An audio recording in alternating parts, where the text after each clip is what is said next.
live.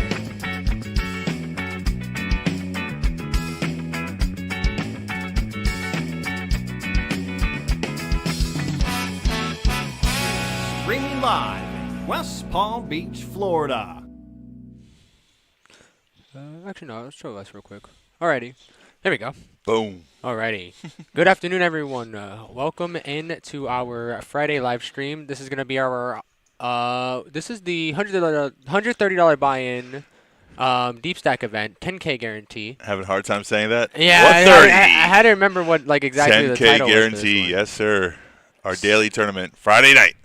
So we are currently looking at the feature table currently. I'm not sure how many players are left currently, but I know we got 100. It was 145 players today for this event. Yeah. So 145 players total. So that's You say players, they're entries though. Yeah. Oh, I get. Yeah, because re-enter. players can re-enter. Yeah. So 145 entries. Right. No, because it says total players. And Total that's why I says like players. that. Yeah. But I don't think there's 145 of them. Yeah. So we had individual. 145 entries today. Correct. So. And if you weren't one of them, why not? Why aren't you here playing this tournament? So it looks like we are full right now. No one got knocked out just yet, so we're just chilling right now. What you're watching here is the feature table. We haven't made it to the final yet. We will play down to the final table. So this is one of the tables of the full tournament. It's a one-day tournament. It starts at 11:15, late registration. I think it's for 4 levels and the break. We do this every week. Yep, every practically, Friday. Except for when the Moneymaker Tour is here or when we have a special event. What? I thought we run these alongside our sometimes. Oh, when no. we're doing the money When the maker. Moneymaker's here, they take over. Oh, the money. Oh, yeah. I'm thinking about our beginning of the month tournament. Oh, the 100K? Yeah. Because I know we don't do that as well, though. When we do the 300, 100K, this tournament's not there. Okay. I mean, that makes sense. But, yeah. I was thinking about our 100K, not the moneymaker. Yeah, we just had one, and we have another one coming up next month. It's a really good tournament. Hey, we got an all-in the call. 9-8, ace-8. Oh, wait, he has a straight. Yeah. It looks like Jack 7 got there with a straight. It sure does. Yeah. He shows it, too. Turned a straight, and Not that's exactly how sure action went there, but yeah. That's how Jack High beats. Oh, and all in pre. Yeah. No, all in. Thank you. I don't know how much it. Yeah, thank you. Yeah, one seat open, just like that, guys. You just saw the first knockout. I'm assuming he was short stacked and just. Yeah, he jammed it probably, and Queen deuce, yeah. Jack 7 called with some chips to play with. Queen High was in the lead on the flop, but he got turned out. So our first Elim in this tournament. Did you say Elim? No, not tournament, but like the first Elim of the stream. Our first Elon Musk. So Elon Musk. Instead of all ins, we're calling it Elon's. Elon Musk, that guy, never sleeps. Never sleeps. That's what I heard. Really? It's like That's work so like creepy, 20 hours a actually. day. He's up. What? Crazy. Brain never stops. His brain never stops. That's why he's a billionaire, you know. How's everyone doing today? Friday night. Watching poker. Please subscribe. I just had to resubscribe my subscription on Twitch. My subscription. Yeah, it's free with Amazon Prime. All right, so it looks like we have another all-in and a call here. Woo! Lots of action. All right, let's see what we got here. Kings? Is that kings? That's what it looks like. 2 red kings versus versus ace king. king. Oh, that's a cooler right there. No waste, no waste, no waste, no waste. Oh, is that an ace on the? Oh, I thought that was an ace on the window. The 4. 6-3-4. Jack on the turn. Deuce is safe. Wow, so king's gonna hold here. Kings hold up for a I double don't up. think is it an elim here or no? I don't think. I think he has more. No, he's not eliminated.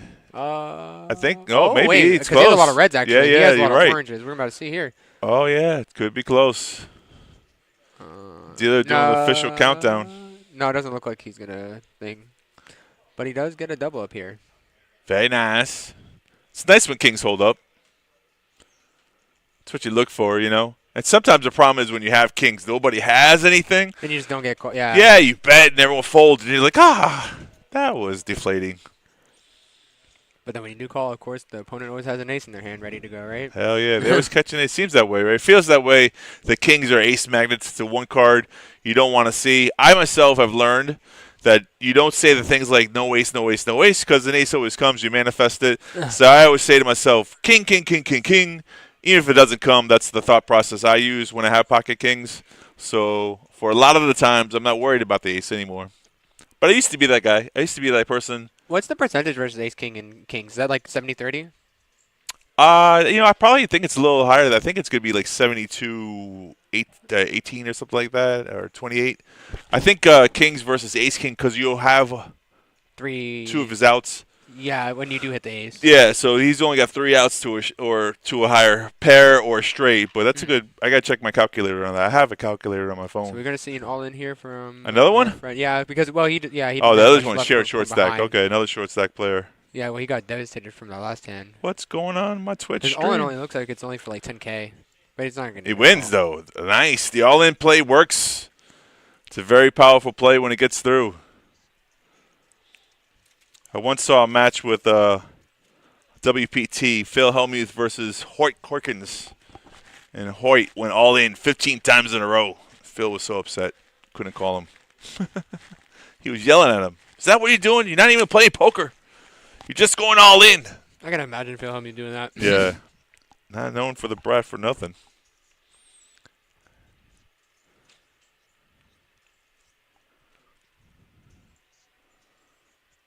Dealer kind of pitching a little slow today.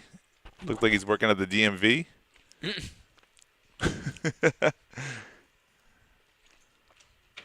Everyone's got the cards and the card readers. It looks like we don't have any. I think there's a problem right now.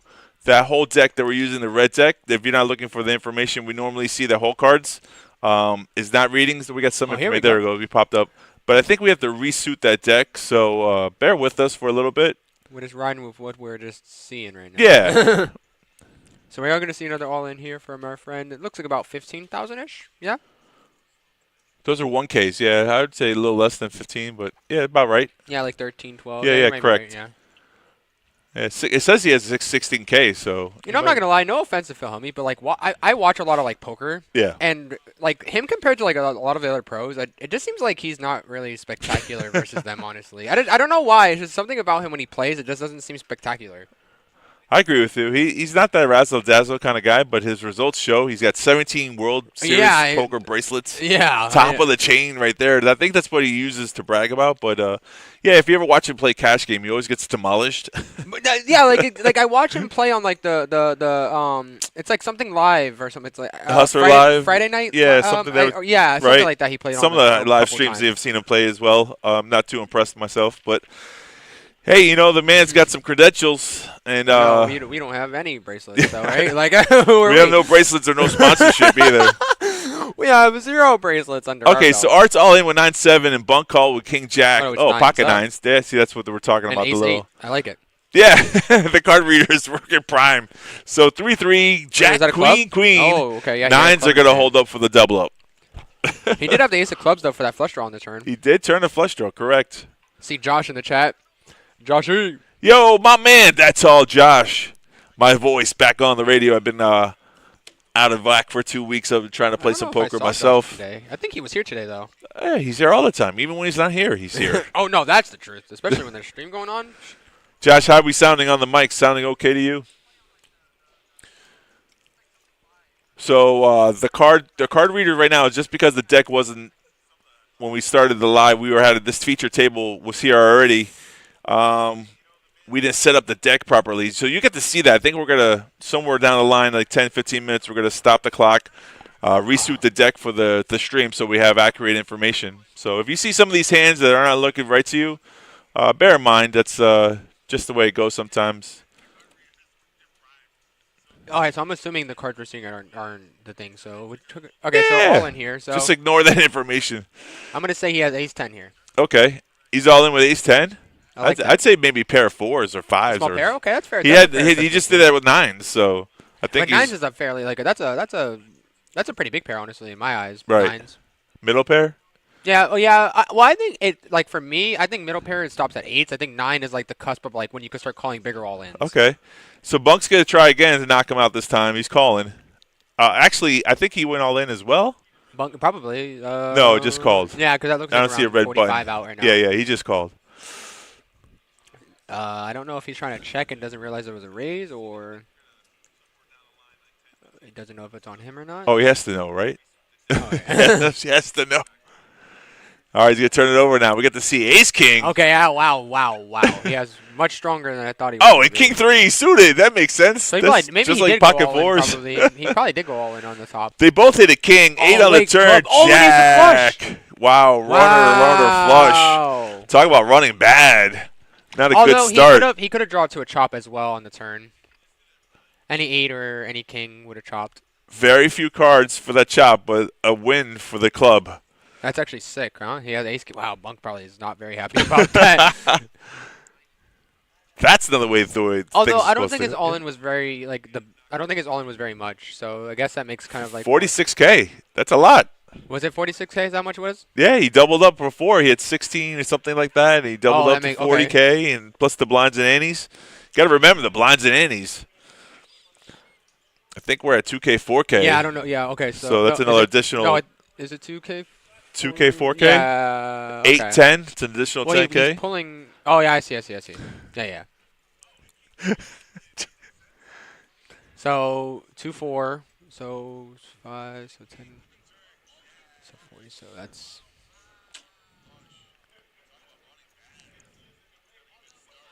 Have you been playing poker at all lately? No?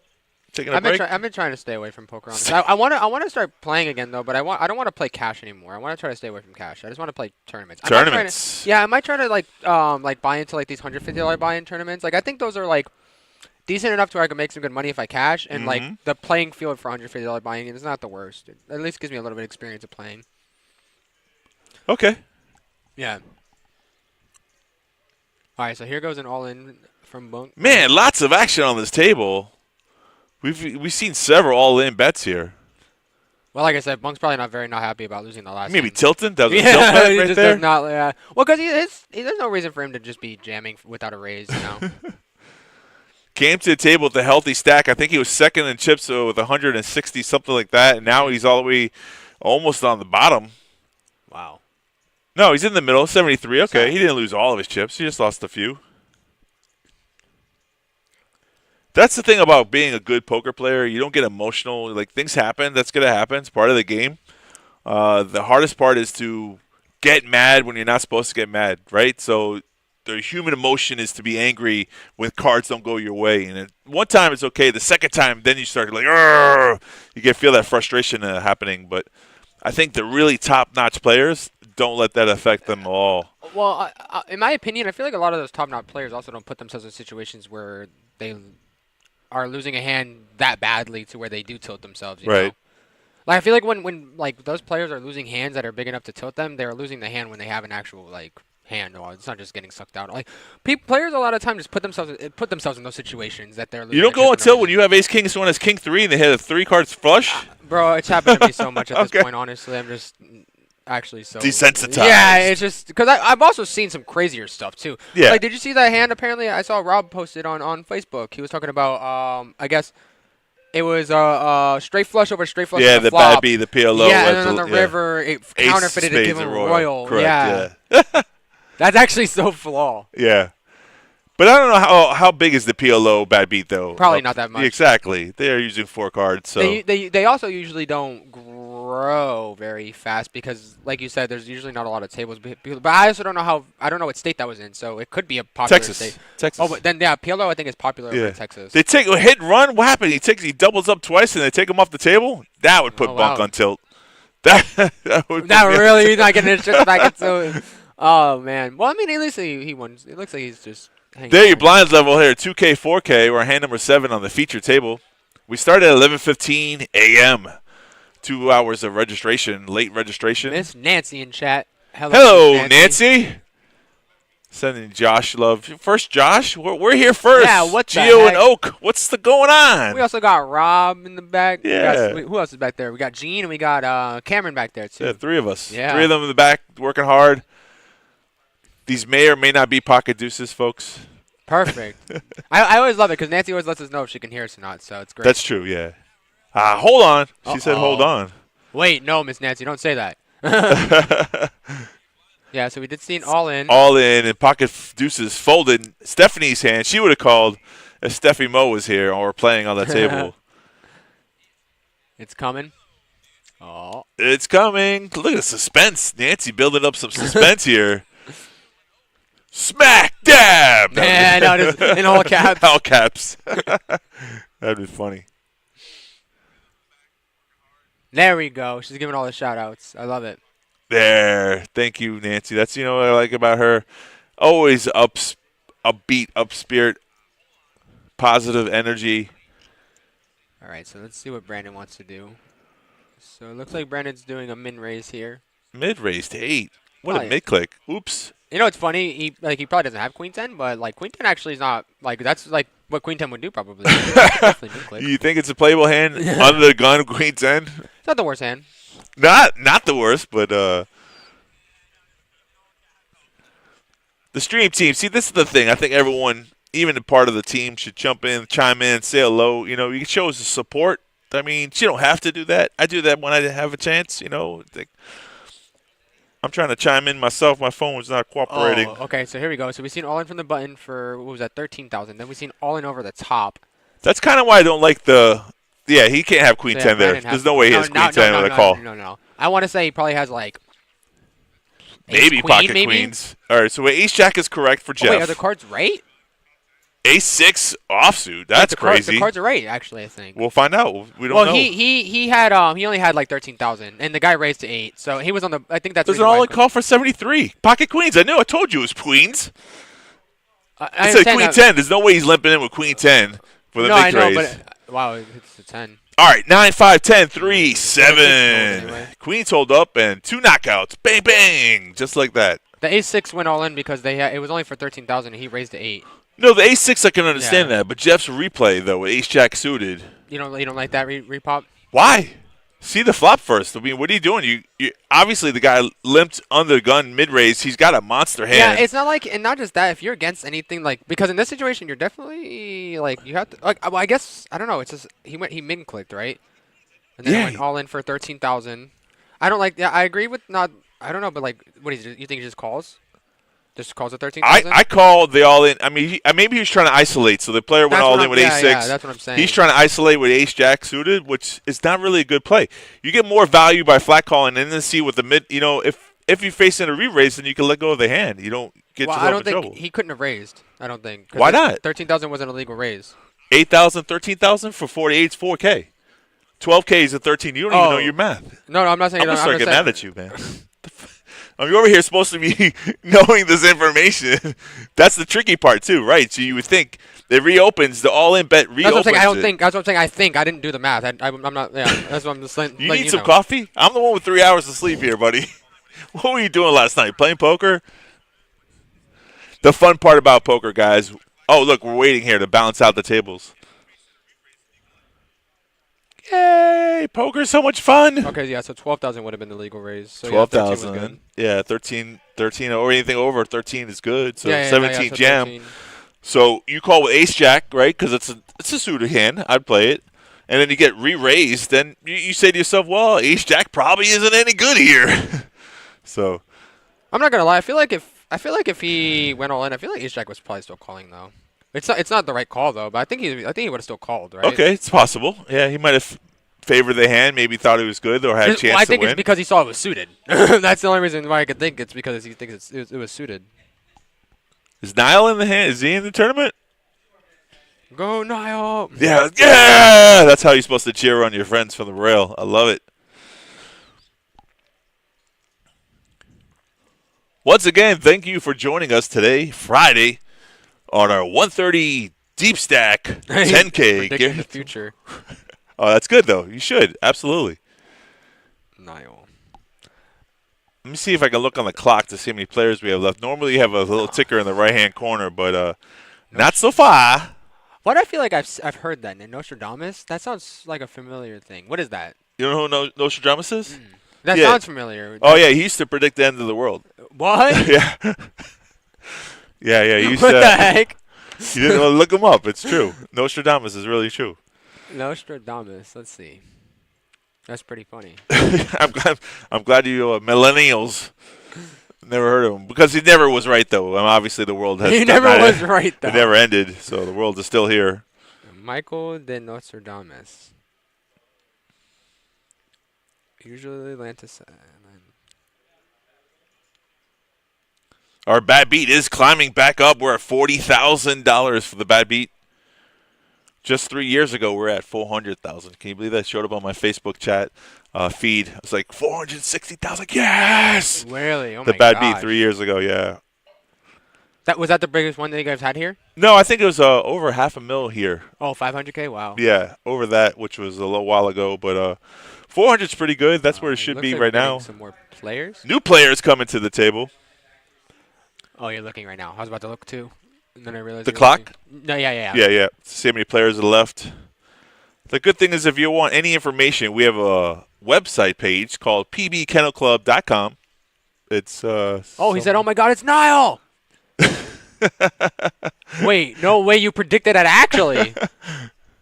How did you actually predict that? What the heck? He is Nostradamus. He That's said so. Crazy, actually. The day.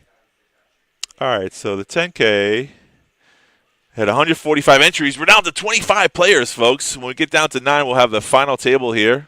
When is That's now right there, I think. What do we? When's the first payout? Oh, good down. $4,000. The payout is really nice. Alrighty, y'all. So we do have the payouts as well. So I'll go ahead and run it over after this hand so they can see what's going on here. There's Niall. How do you Yeah, know he was last coming to the he table, can't Have man? those headphones on. What? He can't have the headphones on. Oh, he's not supposed to. You're right. Breaking the rules already. Yeah. Welcome to the table.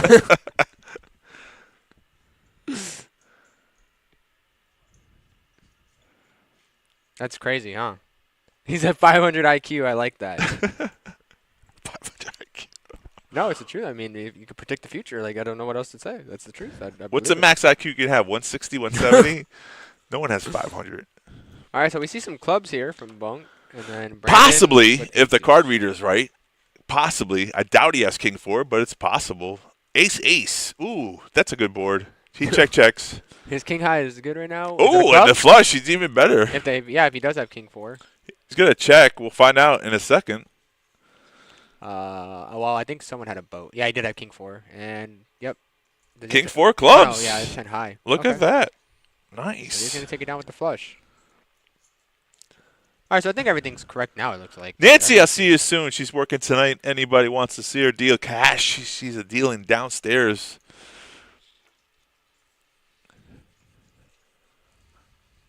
Boy, the table's still amped up and talkative today, aren't they? Look at them. We can see now he's going to jump up, watch the stream here. Nice.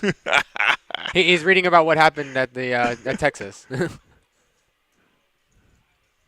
The blindside 2K, 4K were hand number 10.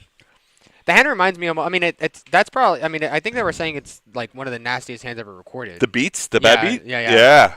But I remember. I think I remember watching a video from a long time ago. It was a WSOP. I think it was like Royal over quads or something. Yeah, like it that. was. It was quad aces versus A Royal. Royal, I think yeah. that's the bad beat No, for yeah, 10K. that's one I'll never forget watching. I was Yeah. like, oh my god. Guys that's in a tank actually top. So, and he's like, Whoa! wow. Yeah. You have aces when you hit quads on the river and you jam it and you think you're good. I love the way they got That's jams and sick. chips into. Just like, yep, I'm all in. When poker, you were allowed to do that. What a story, yeah. All right, you got 5 players. No, 4 players to a hand here. Got some action. You got Justin, the dealer, dealing in the box. Here's your flop 7, 5, 6. So Brandon picking up a pair of 5s. They call that a wet board. It's connected, suited, and straight. Connected. Connect 4. You remember that game too? Blink, blink, blink. I haven't played that game in a while. Oh, Even decked more on the connected. 4. Oh my gosh. Bingo, baby. Let's see who represents. I wonder if anyone has it A for 6, real, though. right? Or No, a 3 or an 8. a 3, yeah. I mean, an 8 is more realistic. I don't know what kind of 3s they would have here, I guess. I mean, Right. I don't think it was any raise. So 8, 9 of hearts is the possible. nuts, though. Yeah. But everyone's folding, so it doesn't look like anyone has an 8 in their hand.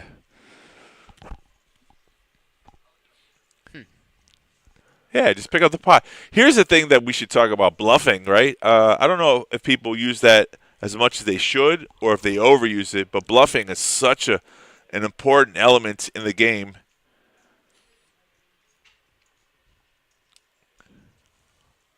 You think I should just yell it out, no headphones, or get up and tell somebody?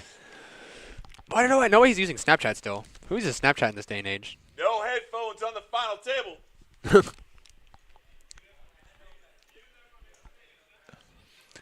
Alrighty, so we got Victor going to start us off. Jack 9 off. He's thinking, and Yeah, he won the last hand. Might as well put those chips to it use. looks like a mini raise. 10K was that? No, something like that. Oh, 9,000. Alrighty, interesting. I like the one over the min. Yeah, so it's not a min click. He just put an extra chip in there. Got some new faces on this feature table.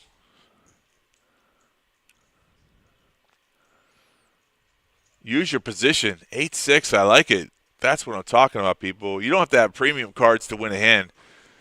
Use your position. Bunk coming along. Oh, it looks like he's... Yeah. So, how much? Bunk has 70,000 staying behind? Okay. Yeah, it looks about right. 20, 40, 60, 70K. Yeah, with that call for 9. So, Bunk is currently the short stack in this hand right now. Besides, He could be eliminated. Is that what you're saying? okay, 6, 7. All right, so Niall picking up a pair of 6s. Victor not getting anything. Bunk either. Okay, actually, it looks like Niall's the only one that hit besides. I don't know what Jim has, so. Yeah, Jim has the mystery hand because we don't know what the card readers were. Wonder if Niall's going to bet his pair of 6s. Why not? That's what you call for right there. Yep, So there it is. 15K. Find out where you're at. I actually like that bet. Looks like a Jim value giving bet. it a little looky, uska, like, what are you doing, buddy? Why are you betting? Why you betting, bud? What you got, bud? Yeah, that's the thing. Like, we can see the whole card, so we know he has A6, but if you're playing against him and someone bets 15K into a 30K pot, you kind of say to yourself, does he have a king? Does he have ace-king? I mean, what's he have in the hand? So you got to kind of make those decisions and the information you got to adjust from the person. And look, it's just going to work, you know. Yeah, he's going to pick up the You black don't side. need aces to win poker, folks. That's what I'm trying to tell you. You don't need top pair all Yeah, he turned his hand into a semi-bluff. I mean, it probably was the best hand. We don't know for sure. I mean, worst case scenario, you get raises and then he folds. You know? Correct. Yeah, you can get away from the hand easily if he comes over the top. Now just stacking up chips here. Poker becomes easier when you don't commit yourself to a hand too much. I always think you should never overcommit to a hand unless you have the absolute nuts. You know? Okay, yeah.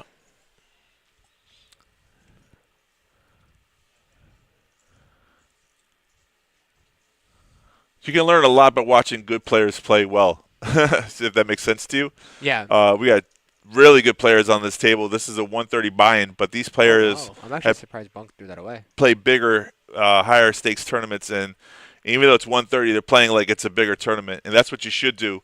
You shouldn't let the buy-in size dictate your play. Correct. Yeah. So yeah. Bunk, I don't know if that was correct, but I said Bunk threw away ace 10 of hearts. it's possible. I mean, he hasn't been winning any hands, so Yeah, I would that's take a fair. break from a couple of hands myself. So that small raise is going to go through here. Yeah, the button raise. I love the button raise. That's one of the things I promote all the time. You know, you're not going to get premium hands, but you're going to get the button. One orbit, at least. So, coming to check out the show?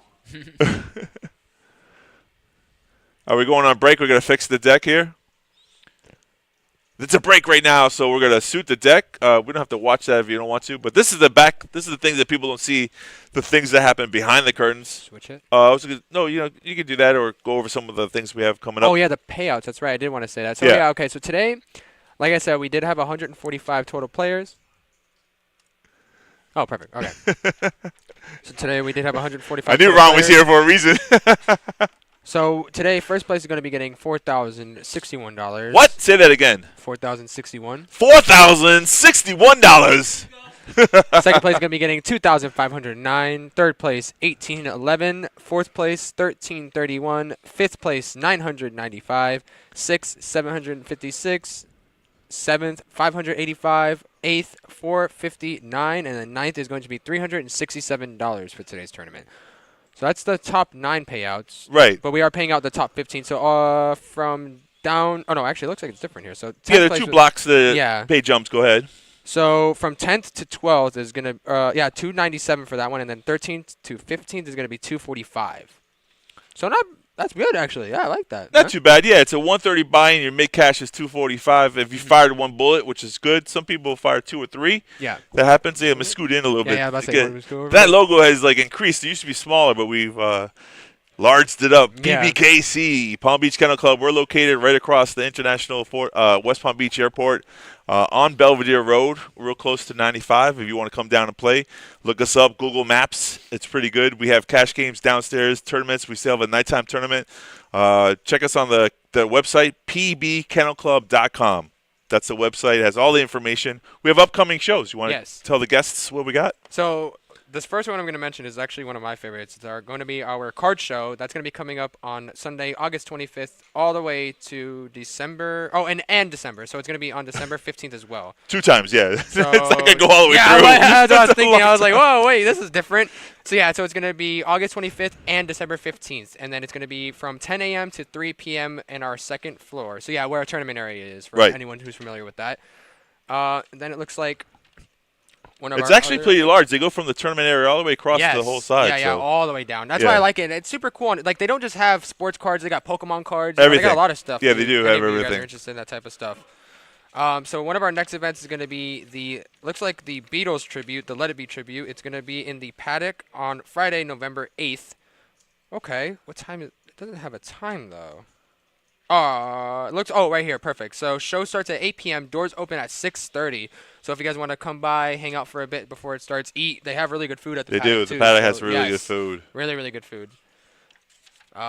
Next, we got on Friday, November 15th and Saturday, November 16th, we got Jimmy Fallon. Yeah? Jimmy Fallon coming in. Not Jimmy Fallon.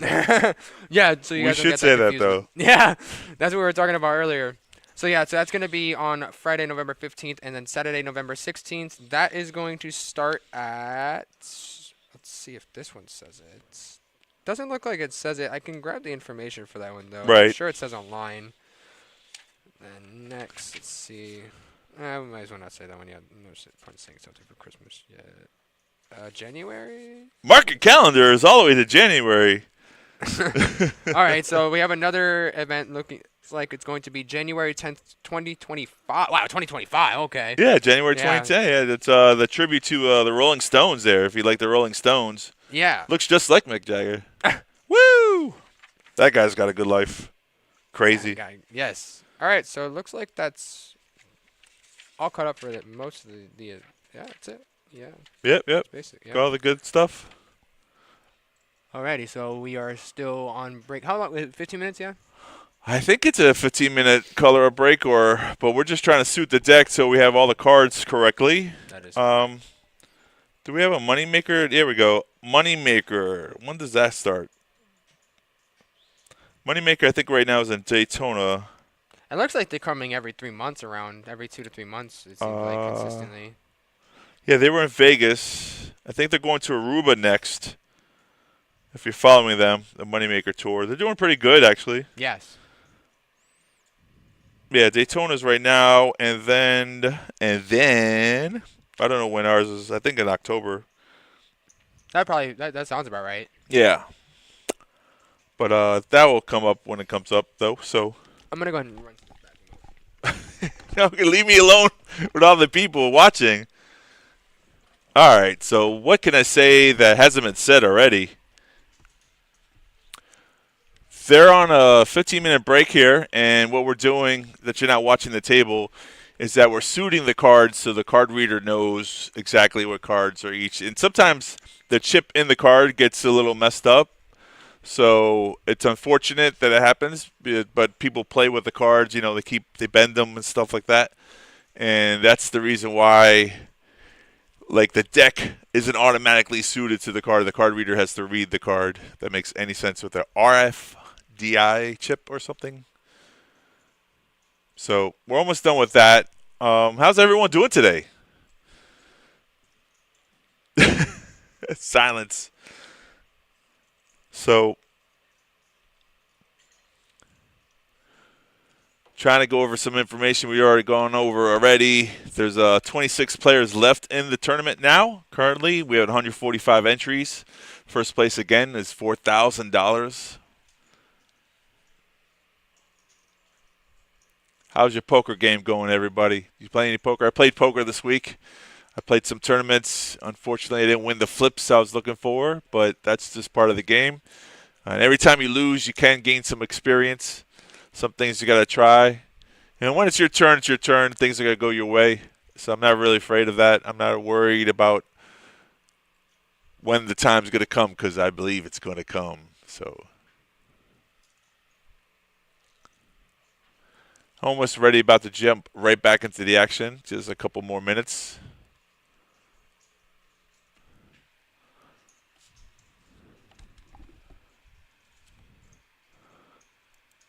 See, this is the table. This is what we were doing just a second ago. We're about to jump right back into the action. Grab that mic, get that walkie-talkie off.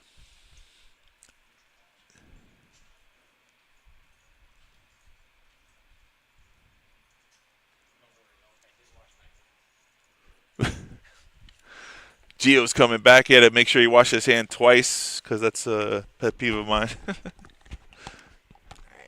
Did I miss anything?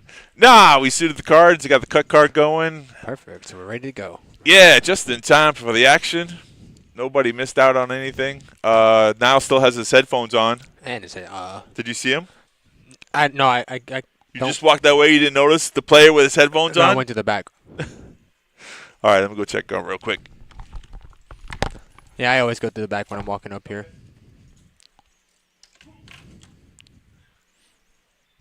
Alrighty, so hand number 13 here.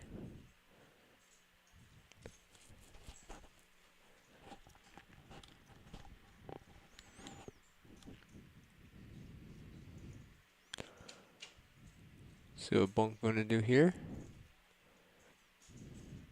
Maybe he nope. So I say maybe he likes that hand, but I was mistaken. Yeah, they were going to fix the problem before the problem needed to be fixed.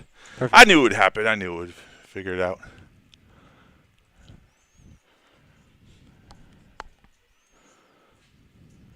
Ooh. There's your flop. Queen, 10, Jack. So Victor has a open-ended straight draw here. Adam has a top pair. I just noticed that Justin's a left-handed dealer. I don't trust left-handed dealers. Do you? What? Why? What? Superstitious. Ooh, a bet and a call. Off to the turn we go. Makes sense. He has an open-ender now, right? Oh, now he has a pair of kings. I guess I don't know how comfortable he is with that though.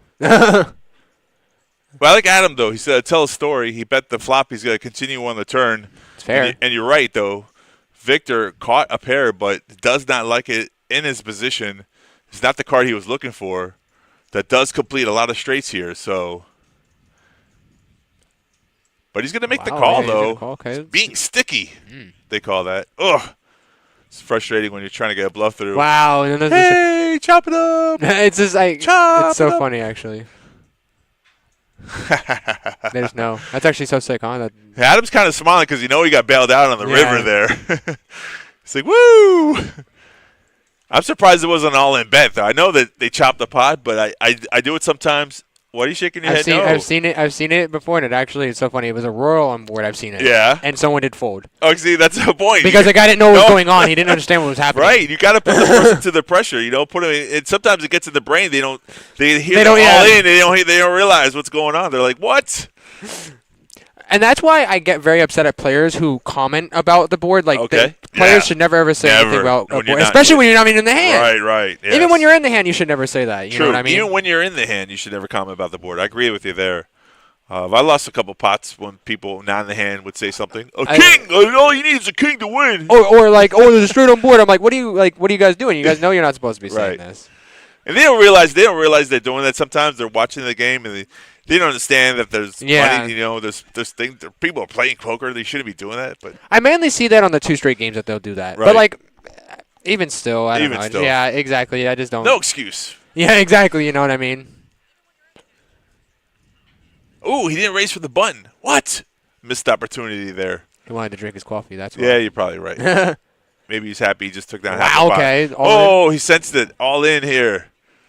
Adam. And he's going to show ace king. AK, okay. Someone says, that's why you don't raise for the button all the time, buddy. Giving away chips.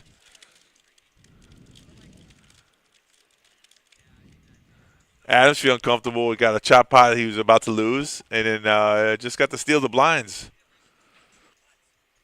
That's how you build momentum, you know. You got to get something going for yourself. Start a fire. Throw some kindling out there. Hopefully the cards come your way.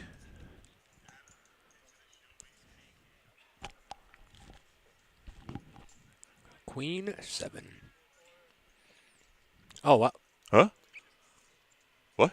I'm not sure what happened. I heard it say yes for floor, but I don't know if that includes this hand. What's going on? I think it was just take the headphones off. That's what that was all about. That's Oh, all. that. Oh, I see. That. So this is. Get your stinking headphones off your head, man. No, you're gonna do it. It's not fair to everyone else. Hey, the blinds have gone up since the break. We're at 3K, 6K. I don't know. It's just arguing is not gonna help. Joey's telling. Yeah, exactly. Joey's telling the rules. Niall knows the rules. Niall knows the rules. He's not. I like Joey. He's really proficient in all the rules. Does a great job for tournament director. You know, some tournament directors don't run the tournaments. He actually gets his hands dirty. He still runs tournaments. I see him on the weekdays. You know, he doesn't think he's above the law. That's what I like about that. All right, so it looks like we're getting some quick folds all the way to Luke in the small blind. Okay, yes, because Bunk all in. I don't know. I wonder what Bunk's going all in here with. Like, I wonder what his range is for going all in. I saw him fold ace-10 earlier, right. so it's ace-10 an open range. It could be a weaker hand. It could be suited connectors. It could be just the move. And that's the thing I was about to say is bluffing. Mm-hmm. Semi-bluffs are still a bluff, though, and you got to use that tool to gain chips. You never get aces like 3-4 times in a tournament. You get them once if you're lucky. And if you're super lucky, you get value for it if someone has kings. But most of the time, you're winning small pots or you're losing a big one. So what you can do is give yourself a chance by using that bluff all-in tool that people don't seem to have because they're afraid of getting knocked out. You know, they don't use it often enough, I think. But you got to be careful because just like salt on anything, you season it too much. It's terrible. Remember I tasted a salty steak? It's terrible. Hey, honestly, like it's also that's like any game, right? If you do a move too much, you just become predictable. Yeah. You know what I mean? And that's when you become predictable, you start losing your edge. True. That's very. Oh, we got a good hand here. Ace Queen versus tens. Victor has shown that he's not afraid to put his chips in. Did Brandon just flat call the 6,000? Yes, he did. He underrepped his hand, so I think he's gonna make a call here. Yeah, 100%. But I think he's not. Yeah, he makes the call. I don't think he's gonna expect him to be this strong though with tens. Yeah, because he underrepped his hand, but it's still a flip. Yeah, like for it. sure. I love Ace Queen. Some people don't like that hand. I do. Wow! Oh! Oh no! Why do I like Ace Queen? Oh no! How do you? I was just about. You know what's so crazy? I was literally about to say you like on the flop. He hasn't drawing slim now, and then just bink the queen before he got a chance to say anything. Yeah, like that's actually so crazy. That is crazy. Gosh, what a sick hand. On the repped Ace Queen, limps in, gets tens to jam on him. And tens flops a boat, feeling comfortable, and it's like someone just pulls the carpet from underneath your feet. That's so sick, actually. That is sick because he had a nice little stack of chips there. Well, because like I'm sure like once those fours came out, his percentage went down so little too with Ace Queen. Oh yeah. You're at like 6 outs, right? Any ace, any queen. And you only have 2 more cards to come. You literally have only 2 more cards. Actually, so sick. He hit it right on the turn too. Right. Oh man! And in Brandon's mind, he's like, "I knew that was happening. I knew that was coming." He's like, "That's why I called. Of course, that's why I did that. I played that hand perfectly." Yeah. And then he said he played that hand perfectly. Right. Oh man! Oh, we see Niall picking up some kings. Wee! Cowboys in the small blind, looking at Bunk. I wonder. Oh, Bunk's hand's not the worst. Let's see how much he raises. If he doesn't raise that much, Bunk might call. Bunk might re-raise, I think. Bunk's not afraid to get his chips in. What is that, 18? Okay, that's 6,000, so that's a 3 times. Okay, that's not bad. Vinny limped in with 4s here. Bunk put his cards in front of the card reader. So 3x, the big blinds. Yeah. Okay. I mean, there was no other raise before this, so that makes sense. Well, Vinny acting out of turn. Well, hold on, sucker. Hold on. That's just information. So what happens here is if Bunk just flat calls, Vinny He's has to flat forced. call. Yeah. He's forced to call. Right. But if he raises, then he's relieved of his action. Right, but the 6K stays in, and they're Bunk going all in. Okay, so he is relieved of his action. No, but that's still the 6K stays out there though. Oh, does it? Yeah, because that was his initial call. Oh yeah, you're right. He did call the initial 6,000. You're correct about that. But he doesn't have to. He doesn't have to complete the bet. Right. I forgot that he called the 6. Right. Okay, so. Oh man, Vinny is in a he doesn't have much behind, right? I guess you have to fold the 4s, right? You're supposed to. But it's just like his stack was just small. That was the only thing. He had 39,000 behind. All right, so here we find out if kings are ace magnet. And not yet. 6-3 queen. Okay. Wait, was that 2 more cards? 5. All right. Save Okay, queen. Kings hold so up. Bunk is gonna get knocked out. Wow, we're actually losing players pretty quickly on this A table. lot of action. Yeah, lots of action. Yeah. Lots of big hands too. Actually, yeah. like a lot of very good hands have been shown down. Today's feature table was not friendly to Bunk. He sat down with 165K in chips, dwindled down to about 70, and just right there ripped it with a ace suited, and now picked up, those chips. And it's just I mean, you might look at that and say, why would he do that? But I think it's a good play. If he catches an ace or 2 diamonds, then he doubles up, obviously. The only thing I'll say about that hand, which would make me think not to do that, is him calling out a turn. I don't think Vinny. I think that's maybe the reason why he went all in. Yeah, because he knows that Vinny's going to flat call, so he's got more pot odds. So his action might have influenced him to call in. Okay, that makes sense. So.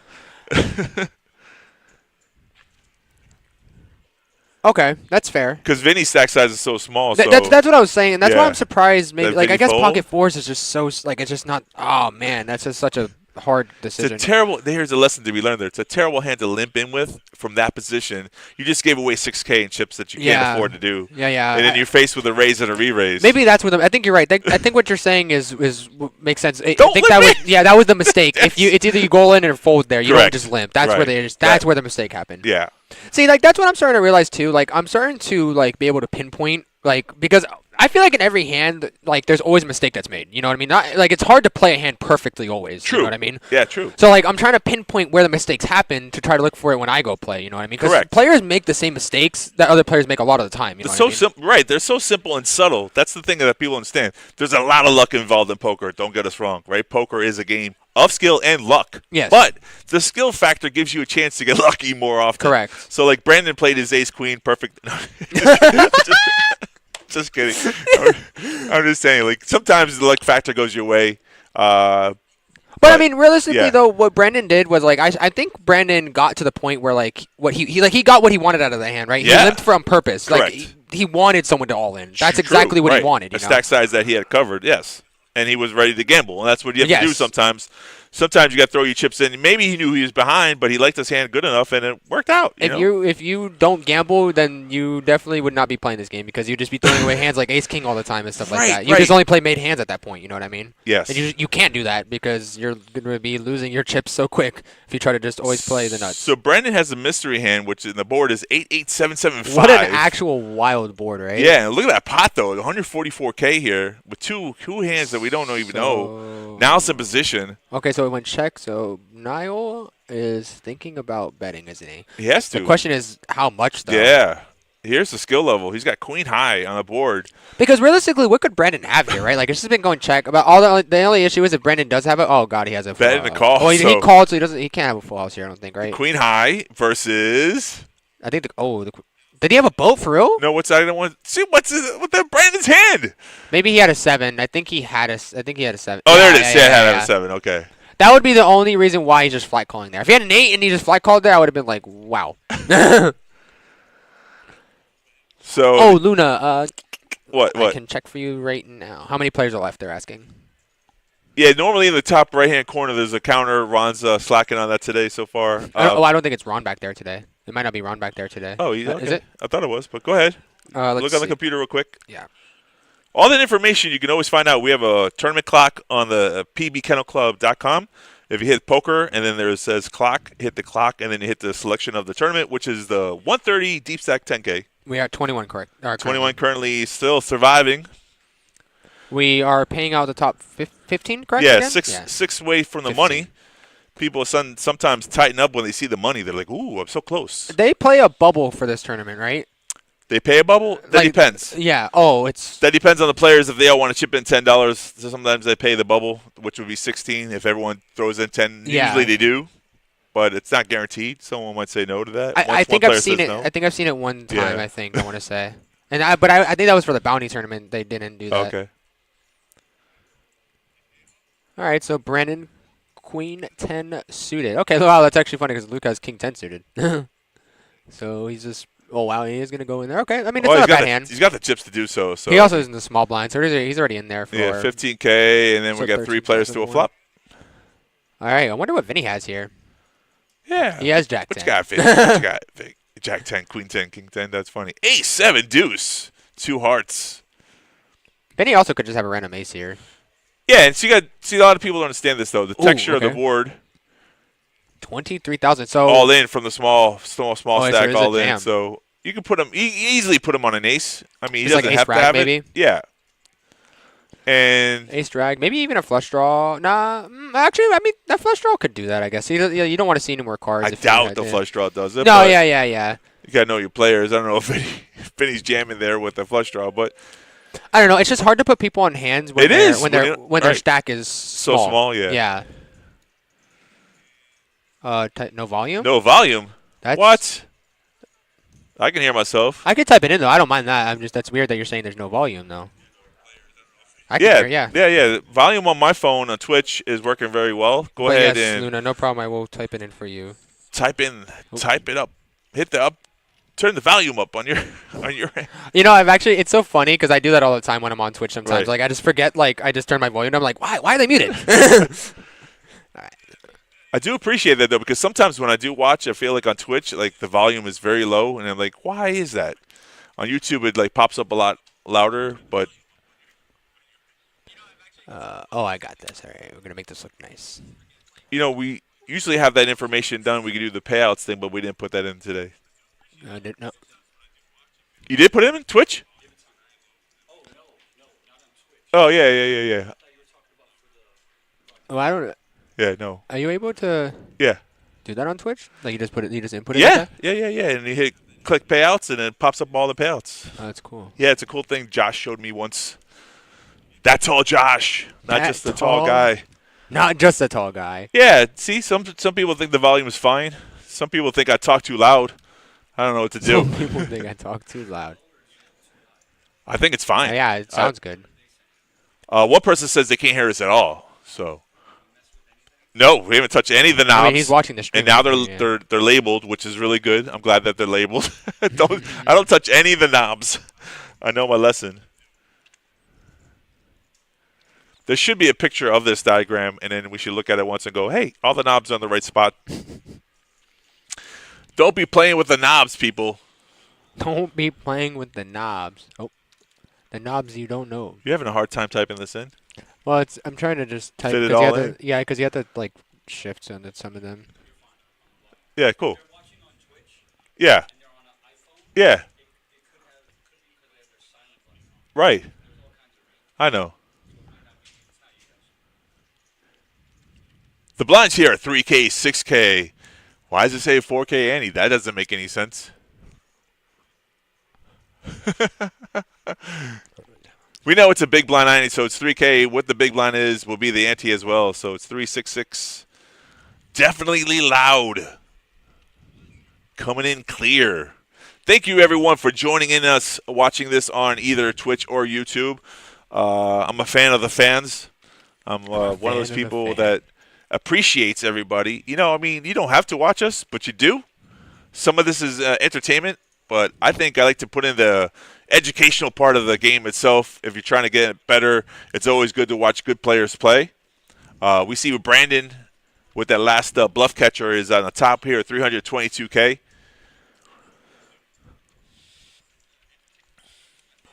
And sometimes that happens as a good player, Niall. Even though he lost that hand with Queen High, he played it the way you're supposed to play, not results-oriented. Like, if he doesn't have the full house, he's going to fold there in a lot of situations. So you can't say to yourself, oh, I shouldn't have done this. You got to play your poker to your best possible game.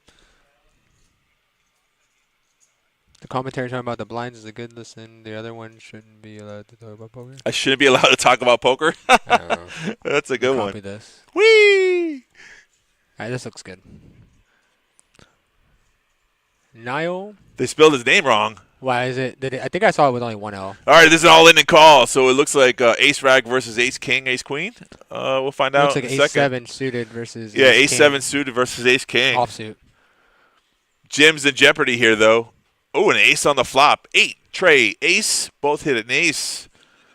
10 on the turn, changes nothing, and a queen gives Luke the nice double up. Yeah, the ace-king is going to take it. Your mate, he's talking about me. Dang, I'm bad, I guess, huh? I'm just the worst, huh?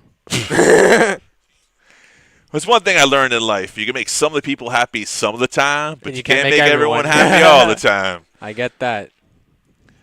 I've learned that too, Oak. Don't worry.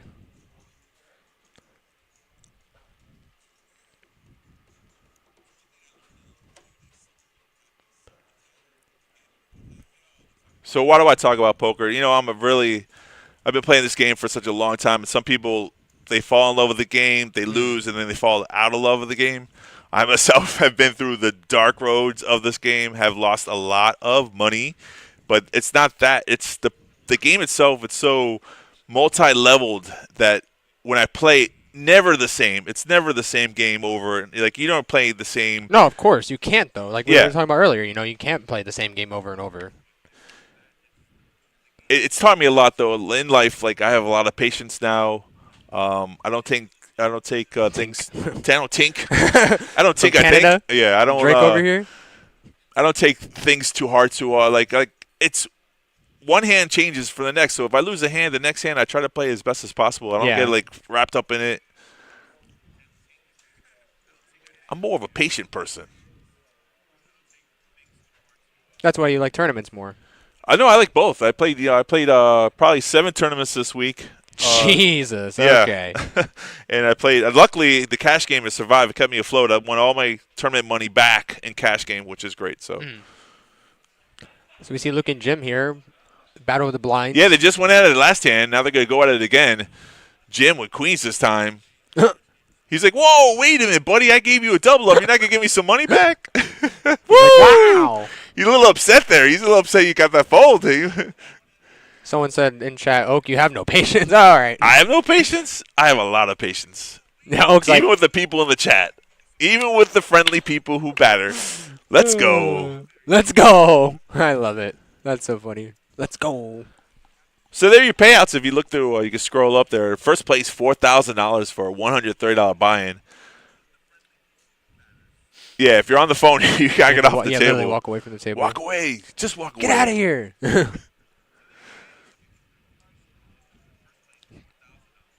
Oh, you can hear us in the background. As ooh, and an 9 and stuff. Just another hand.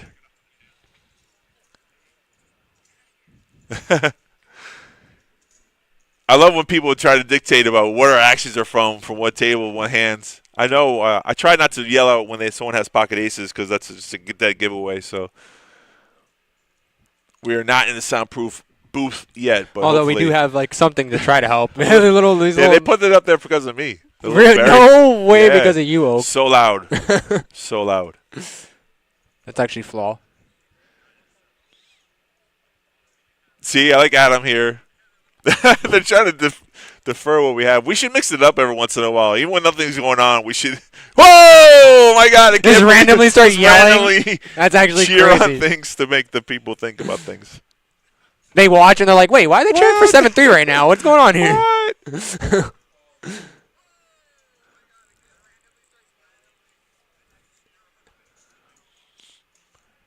Here's your flop. Queen 4. Ace 2 clubs on the board. So Vinny picking up top pair here. Vinny getting the best of it. All right, so Vinny going to lead out for 15. Yep. Man, that should take it down. Sometimes it's simple. One little bet gets you through. Other times you got to sweat it out. Yeah. I hate when I'm like knowing that someone should be folding and like I'm just getting called by that person and I'm like, why are you just tagging along with this hand? Just get out of here. Yeah. There's another thing, too. You got to know who your players are that you can bluff through. Some people are just going to call you down. So Yeah. the best option sometimes is just to shut down a play, just let it go. Okay, here we go. Here we go. Hello, sir. How can we help you today? Oh, good. No way. That's an expensive shirt. He looks like he's going to a rodeo right now, man. Get out of here. Go ride the bulls right now, buddy. Juan, our floor host, Our stepping floor in. host? No way. Everyone's calling him that now. The floor host. Supervisor. That's Juan. That's what Andrew says all the time. He says he's a glorified host. Yeah. There it is. All in, people. It's a move. It should be in your arsenal. Also, arsenal. An all-in play is a really good play. Especially from the button, like you were Hell saying. yeah, from the button, man. Raise. It's such a great position.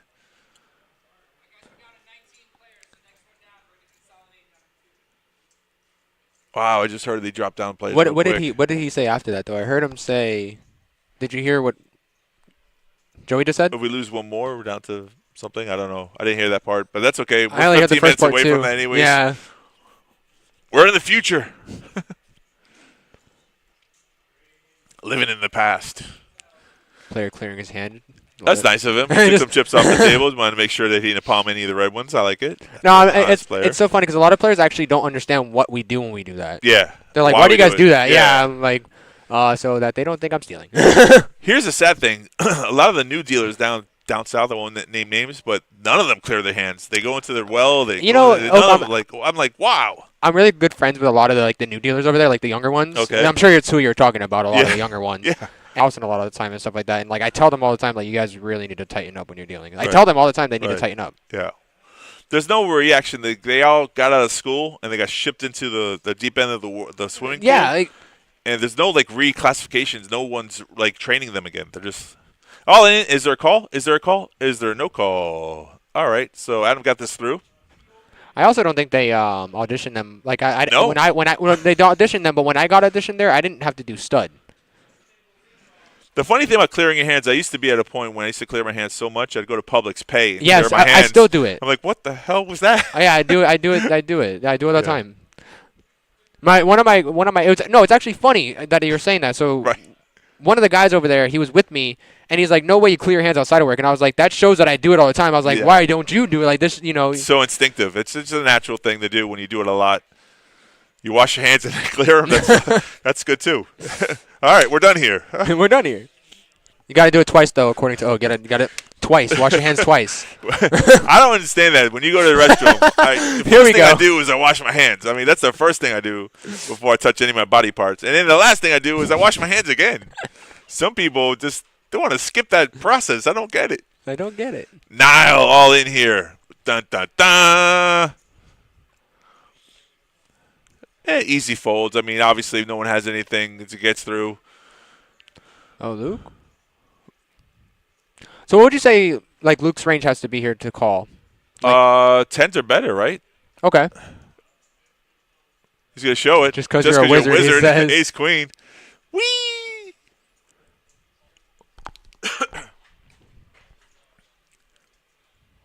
There are your payouts if you're looking for them, all in front of your face. Hole in your face. Top 9 players. Nobody cares about 10th. I mean, we're paying out 15 spots, which is good, but nobody cares about that. First place, $4,061. That's a lot of stakes. In the top right-hand corner, you'll see that clock I'm talking about. 22 players out of 45 entries left.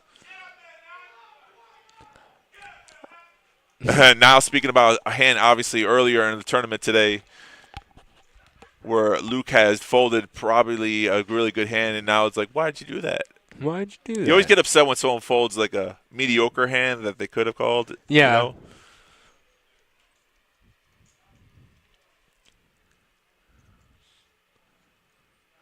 know? Nile? Okay.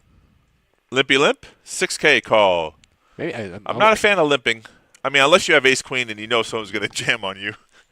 Literally, Brandon. Brandon just calls. They call that the cutoff. That's right off from the button. The second best spot to bluff is the cutoff. Look at all these mediocre hands people are playing. Let's get creative, folks. Jack 9, 8-4, 6 tray, and a 4-7-7 flop. What? So now picking up a straight draw. Brandon and Adam both pick up a pair of 4s, and Vinny with Jack High. Right. And look at the percentages are also so close because their hands are so random. 30, 17, and 22%. I was just about to say I like betting with draws. I think betting with a draw is always good. Right. Because if you have the chance to take down the pot now, it's better than having to see more cards and then miss your draw potentially. Yeah, that's what it's called, the semi-bluff. You're making Yeah, you were hand. saying that about the semi-bluff. So Right. yeah. So a deuce on the turn. It's a club draw. I mean, obviously, if you're going for a straight draw and you hit it, oh, it's a straight. Okay. Yeah. I always say that people don't understand how to bluff properly. Like, if you're going for a straight draw but a club draw comes out, like, or a suit draw comes out, Yep. you should still bet your hand because obviously that's what you're representing, that you're on a draw. Yeah. So you can pretend like you have that hand or portray that you have that hand. And when check to the river. Jack on the river. Funny enough, the Jack 9 would have won this hand. Yeah, Jack 9 would have won it, but yeah, you can't stand there with any. Like, you literally had Jack High on the so here's the dilemma. Now made that bluff with Queen High before when Brandon had that full house, so that's why he's hesitant to bluff here again. Easy check back here. It probably would have worked because he always going to show a 4, and I was like, wow, I missed my opportunity. I missed my opportunity. Yeah, it's a trickier part, though. It's always harder to bluff the chip leader on the table as well. You know, now's in a bad position where Brendan has the chip lead. There's one person you don't want to give more chips to. So Yeah. those tendencies get in your head when you're like, oh, my God, wait a minute. I did try to bluff this guy one time before. He doesn't fold. So what do? You check it down, right? Someone get Niles' headphone back. He's not winning without his superpowers. Without his superpowers. The headphones. That's the superpower, huh? Maybe I should wear headphones more on the table. Hell yeah. Some Nah. sunglasses too. Really make it. The hoodie, the sunglasses. Oh, the yeah, the backpack, hoodie. and come on, man. Listen, that's No, the whole, not the backpack. that's the too. whole Poker Pro package right there. That's like the main one right there. You got to grab your backpack as like when you think you're about When to you're lose, all in, you and then stand up. you always hit it. Yeah, you That's how it stand works. up, put your backpack on, and say, nice hand. And that's the winner. And that's the winner. 16,000. Oh, all so we're gonna see in an all from in here. Luke. Putting the pressure down here. 80,000. 80 even. Too much for ace 8. He tried to steal with a cutoff. I like it. I like both plays here. We don't know what Luke had. Here are your chip leaders. Brennan in first place on this table. 344K, sitting in a nice position. 35% on this table. This is just this table alone. And you look on the bottom, Adam and Vinny both with 6 big blinds of 53 and 52K. So how do you get those percentages? Well, the blinds are at 4K and 8K. 10% would be 80,000. So anything below 80,000 is what your percentages are. But we also have a big blind ante so that it decreases the numbers if you want to worry about the math. Oh. And there goes my phone. How did that fall off the table? Yeah, he's actually really far onto the table. I was actually surprised too. Just whew. So we got Niall. Looks like he's just calling here. Jack 10 suited. They were suited. It's always a prominent answer for some people when they play their cards. Oh, speaking of suited, Jack 10 suited for Jim. Nice. Jack 10 versus Jack 10. But I like Niall's position better, so we'll see if Luke wants to get in the middle of it. And we already see a check. All right, so 3 players to the flop. Yep. Oh my! Did he flop a? Yeah, I was about to say. Flop the my straight. gosh! What? We're gonna see some fireworks here. No hearts still for now, so you can't back. There's a club. There's a back door. Jim is a free roll here, but Luke has 2 of his clubs, so it's less likely to happen. Did you see that though? So Luke checked. Jim checked with trapping. He's hoping that now bets. Now he's going to try to extract value. Just watch it. You think he's going to raise, you think? No, yeah, of course he's going to raise. I don't know. He just flat calls. Yeah, okay. I don't think he would raise here. There's no flush draw. That's the only reason why I would think he wouldn't raise. But if you look at these players, though, now, like, loves his hand. I knew it. Why did I know he was going to check again? Of course. I knew it. Like, You're oh trapping. my gosh. What is Niall going to do here? This I mean, Niall bet out the, like, originally, so, like, I wonder if he just keeps leading out, right? Like, there's still no flush draws. They're, like, it's completely rainbow. Yeah, he's going to keep betting out. It's just funny, though, because we can see they both have the same hands, tie. But But watch. This is the whole port. Like watch the antics. Oh, what do I do here? Now he's gonna fire out the raise. Oh, that's a tough decision. Look at the acting skills here. I just have the nuts. Oh, this is so funny, actually. A fun card would have been the king. Oh, because that would change it nothing. Looks like he's, I think, like, so he bet out 18. So ooh, nice little large range. What is that, 60-ish? Whatever it is, it's gonna put out now all in. 50. Now has fireworks in his head, thinking, oh, he's getting all these chips now. now. He also has like 20,000 behind. So he's all in a call. Yeah, it's snap call. He's like, I have the nuts. He's like, oh, cool, I have the nuts too. Oh, deflating. Bummer. Yeah. He's like, here, just take this back. Take man. the back. Yeah. Wasting our times. Whee! So much fun. But here's a really important thing that people are going to miss a lot of the times. Okay, so watch the hand over again. Watch the player's reaction of how they're playing the hands. They both have the nuts, though. You can see one person trying to trap, right? Yeah. These are the information. These are the tells you can get later on, information that you can use to yourself if you're involved in another hand that might have a different outcome. So people understand how subtle that is, but very important. Like some people just focus on the hand and they play the chips, but they don't look at the player and how he's playing and how he's acting. Yeah. You know, when people act weak, it's a tell that they're strong. You're talking about the player's mannerisms? Like, yes. Yeah. Yes, I'm talking about, look, see, now I'm making comments about it. Like, oh, he's like, nice acting, buddy. Right. He looked like a That's always the best, too, when someone goes, and then they put more chips in. Like, oh, really? You really don't like the hand? So why the chips going in? You know, I also learned that when you get raised by an older gentleman on the table, they usually do have the nuts. Like, I always run it on the river, though. It usually is when it happens. Older people play differently. Yeah, they're the ones that do check raises all the time. Oh my gosh! And they're super playing their cards more than they're playing the players. That's how they play. Yeah. So when an older player normally, not all the time, but most of the time, when they check raise, when they show strength, yeah, they got strength. Yes, correct. That's a good read as well. The young kids, though, they all watch the internet. Can't trust any of them. Yeah, but the thing about the younger generation now is, like, they're always after the old people. Like, they just want to crack the old person on the table, right. And I don't understand why. Like, you're going to get cracked by that person. They have more patience than you. True. They will sit there and wait for aces if they have to. All right, Jim's all in here. All players have diamonds. Diamonds. All the diamonds are out. Vinny might call, though. Yeah, I was about to say Queen 10 looks good, but not at all for all the chips, though. So 44, yeah. He could. He probably has enough time to wait for a better hand. Yeah, but he did this earlier too with the fours. He limped and folded. Like I hate that. Oh play. Yeah, you did say that. That you're just bleeding chips, and then that's when you're like, I want to have a short stack. Well, because you're giving away chips for no reason at all. That's a leak. People understand what leaks are. Leaks are making small little mistakes like that on a continuous basis. And then you're like, well, how come I don't have a big stack for the final table? Well, stop calling. Stop flat calling. Trying to see flops for cheap. Trying to get lucky. That's terrible poker. Terrible. Terrible. Terrible, I'll tell you. Your blinds at 4,000, 8,000, 8,000 big blind ante. Got to have some patience, but you got to have some aggression as well. And if it's your turn, things come. I've seen people have the worst hand, get there in the river. It's just part of the game, What did I guess Chris is just talking. I thought I heard him say all in. There, you did hear it. Oh, okay. The red button, I'm all in.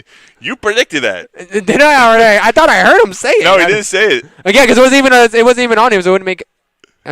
Yeah, that's so weird. I thought I mentally heard him say all in without him I'm just saying hearing all things. In. What a talent. Maybe I'm that guy you guys were talking about earlier. What's his name? No. Yeah.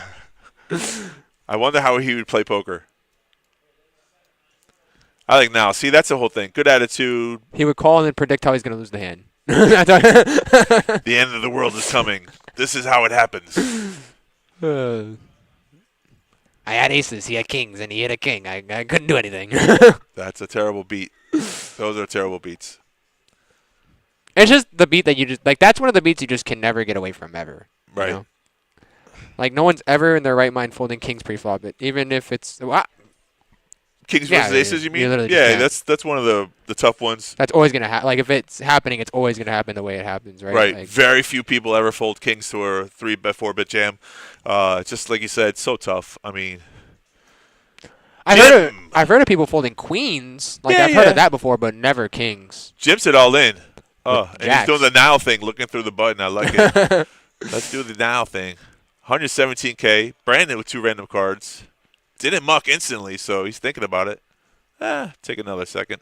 Rocco also gonna move out the way. Here's a good thing about being the chip leader is that you don't have to knock. There's not a bounty tournament. You don't have to knock out players who go all in. Take your time. Be patient. I've seen people get chip leads and then spew it off by calling every single hand. You don't have to do. That's how you put your chips to work. Yeah. It's one thing to be the raiser. It's another thing to be a caller.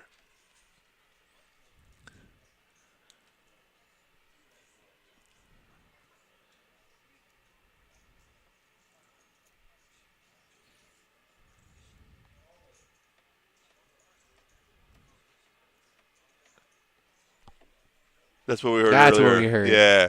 So we're down 18 players. We'll lose 1, and we're consolidated to 2 tables. So 3 tables running right now. That's what that we're in hand for hand yet, but we're getting close. Yes. We would be 2 more players away from hand. That's cool. Or no, I was right, 3. So we're gonna see a raise here from Jim. Niall's hand's not the Take worst that red either. button. Again, okay. That's a new thing from Niall now. Instead of saying all in, he said, "I'll take that red button." Although I wonder, like Jim's raising, and I don't think Jim's raising with nothing, right? We'll find out if he has a calling button though. Yeah, calling hand. And he I calls. think, see, wow, okay, ace 10. Ace He's 10. a little bit weaker than I thought he was gonna be. Right. Off to the races. Ooh. Oh wow, okay, so we have a straight draw here from Niall. Top or pair of tens. Jack he wins hit the it jack on the though. river. Hit a jack. He didn't have to hit the straight. He hit one of his 2 overcards. Niall knows it. Takes out 1 player. Got the chip covered. It's a race, folks. So how many outs did he have? He had any queen, any Any jack, queen, any jack. 9. Yep, any 9, any ace. Not Pretty enough good. outs. Yeah, that is a lot actually. But it all went in pre-fight.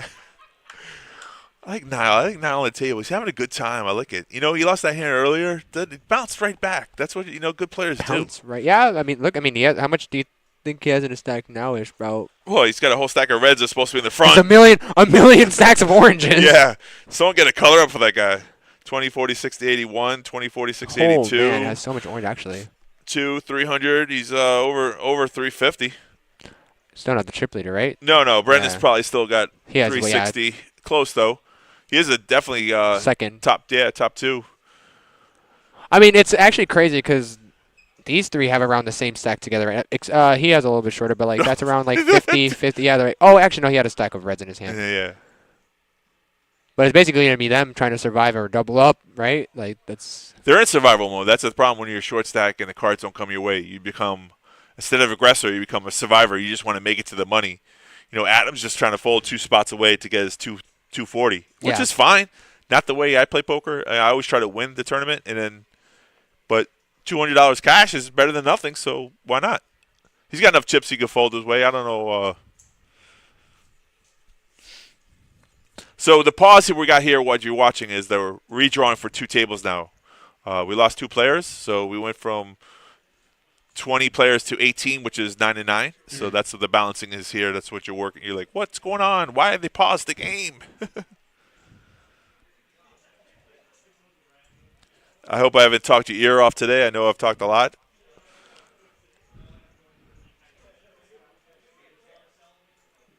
And what you hear in the background, that's not poker. That's people yelling at the TVs for their dog or horse to get first place. We have that here at the Action Complex. Simulcast. We don't have any dogs running anymore. But you can still bet from other places that have them.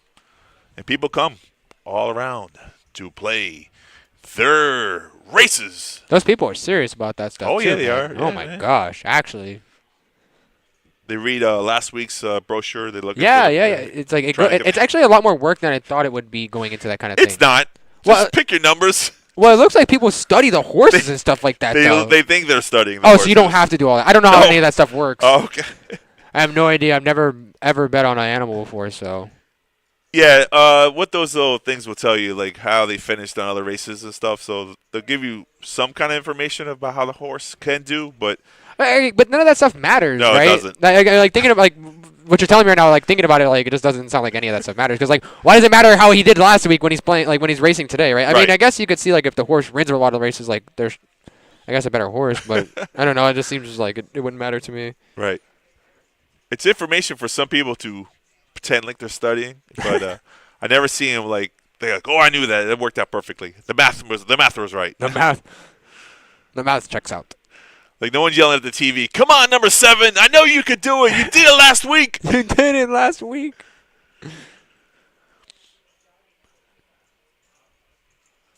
All right, here comes some of the new players. Oh, is that hey, Craig? look, it's one of you guys. Yeah. You just talked about that. Good players.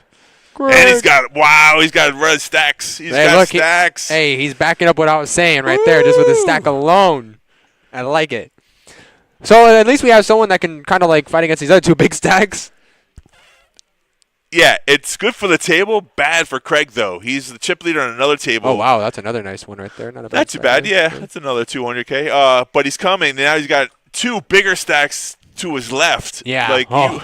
you want to be on the right. You want to be on the left of the big stacks. But hey, it is what it is. This table finally gets all 9 players seated. We're ready to go. So we are at 18 players now. Yeah, so that's the clock. good. Yeah, it's 18 players. There are 2 Perfect. tables. 3 away from the money. We'll see if Correct. they do that $10 pitch in for the bubble, but not necessarily has to happen. It's always polite. No, I want my $10. Yes, That's gas money. for some people. Only the jerks say no. I mean, really, to be honest with you, what's $10? Even if you're a chip leader, you can throw in $10 for someone else. You know, I don't really play. Like I was telling you, I don't really go out and play tournaments Right. like that. But Enough. like, if I do, Yeah, I'm just gonna go with the flow. And if everyone wants to do it, I'm never gonna say no. You know what I mean? correct. Yeah, But that's just with everything I do. You know, That's if good. I'm participating in something, and everyone's with the flow. I'm just gonna go with the flow. No need to make things difficult. right.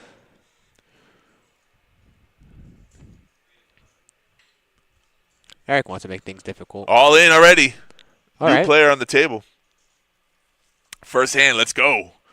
I don't Looks want my about 245. I want this money now. 74-ish. A little more than 74. Yeah. Like 79, maybe. Let's see. 20. Okay, yeah, no, it's 70,000. Perfect.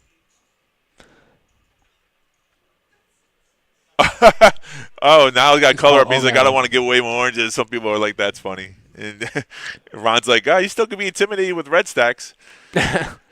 We were talking about that earlier. He did have Craig a lot of snap orange. calls here, so we have to see the hands. Ace. Oh, wow. Ace King suited versus Ace Queen? Is that what that is? That's what it looks like. Yeah. He's like, give me those cards. Is that Ace Queen suited or Ace King suited? Ace King, yep. Is it suited, though? I can't see. No. No, Ace- it's Ace of Diamonds, yeah. King of Hearts. Oh, is it my all God. clubs? Did he flop the nuts? All clubs on the flop? No, okay. It's not all clubs, and he It's doesn't good have sweat, clubs. though. Good sweat. Perfect. Okay, so a queen and only a queen.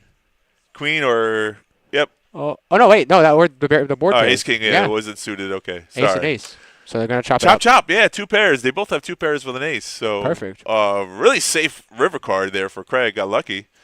Man, honestly, like that, a lot of the like hands that are ahead are just been getting chopped on. Like all the hands that is always ahead are So just getting unfair. chops. Yeah, when you have Ace King versus Ace Queen, you should win that 90% of the times. But there's always that one chance. But better than seeing a queen on the river. So let's be thankful, right? Yeah, you're right. Better than losing the hand. That is the truth.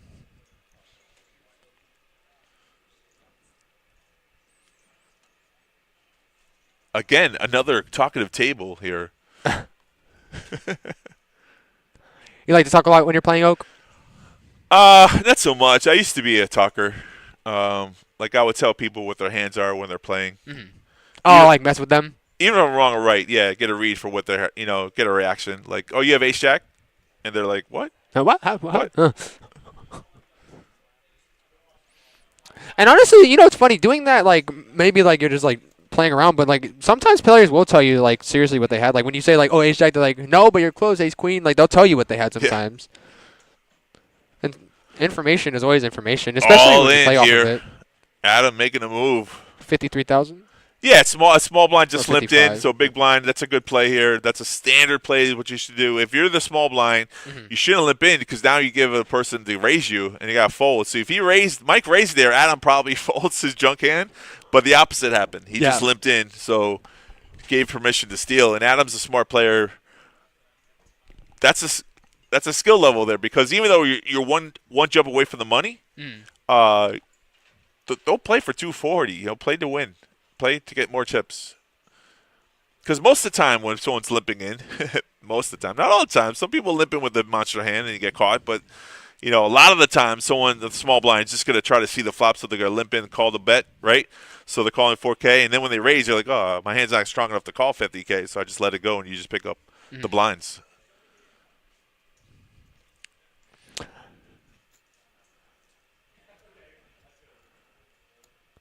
So it's over to Brandon right now.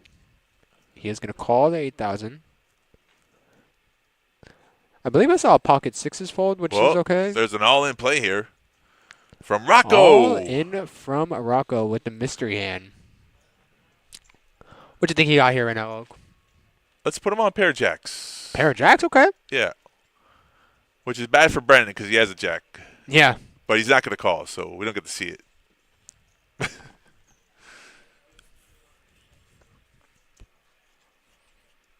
It's strange, though, because if Rocco had aces, he probably just flat calls or mid-raises. But anything below that, you're all in, right? Yeah. Because he could have had ace-king there. It's possible he had ace-king there. It's a possibility. I doubt he's doing it with any middle pair, but you never know. We get to see what Niall likes to watch on his phone here. Was that an iPhone? Yeah, it's an iPhone. He's on Instagram right now.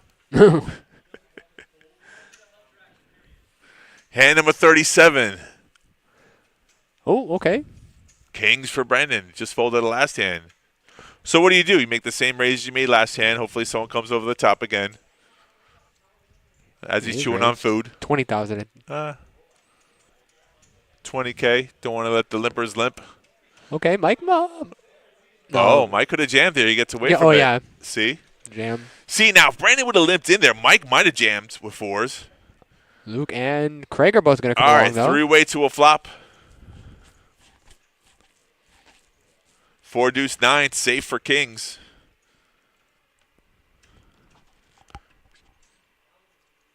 So it is check over to Brandon. What did Brandon say? 55? Okay, 55,000. 55K is a nice little bet there. Pay the draws to get there. There are 2 diamonds on board. But, no, these players are not going to get their hands dirty. They're like, you're good. So Kings picked up a little value. Got an extra 40K for the raise. I like it. It's great when your Kings hold up in a tournament. That means you're running good. Kings or aces get cracked. That means you're in trouble. You're having a hard time in the tournament table.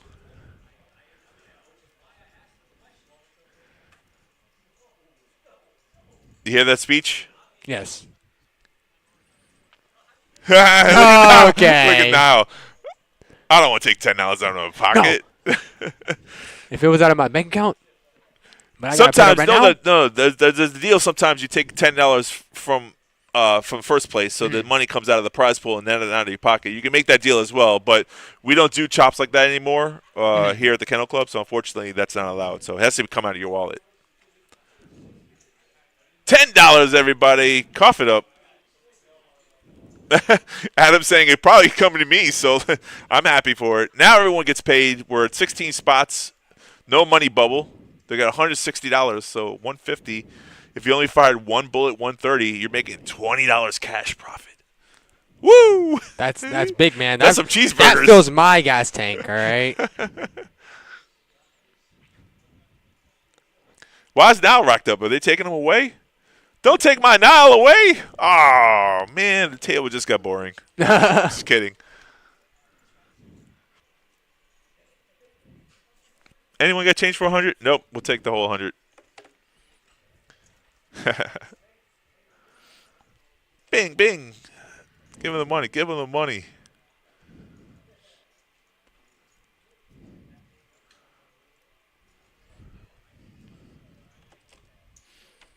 They almost got everyone's money. Torque says, boo. I agree, Torque. Why are we taking away Nile? One of the action players. We'll have to balance the tables. Unfortunately, it's the first one. Small blind. He's going to be the big blind. That's just the way it goes. Normally, when you take a player off a table, it's going to be the next big blind. Yeah, so just standard operation procedures. No phones on the rail. Get that little ruler, the church ruler. Oh, my gosh. There's your change. Big kick energy. Oh, wow. Whoa, wow. What? What the heck? No way. No way Brandon just picks up kings again. The deck is rigged. And he's under the gun now, too? Okay, wait, no. Something's not right then. There's no way he's folding kings. There's no way. 100% there's no way he's folding pocket kings there. Just imagine if he was insane like that. We made the money. We were literally talking about how no one can ever fold kings and just open folds them. That's funny. Come on, Vinny. What'd you do? You got Jack 10. You playing? You're not playing? Huh? I'm all in. Okay. Yep. Maybe wait for it. He deserves that all in button. Jack 10 of all hands, okay? I guess his stack is just getting too small now. Yeah. 28,000 is just... He's in the money. He got the $10. Yeah. He's got the bubble money. He don't care anymore. He made the money. That's his whole goal. So, let's go. Give him the 160. Wrap it up. Wrap it up.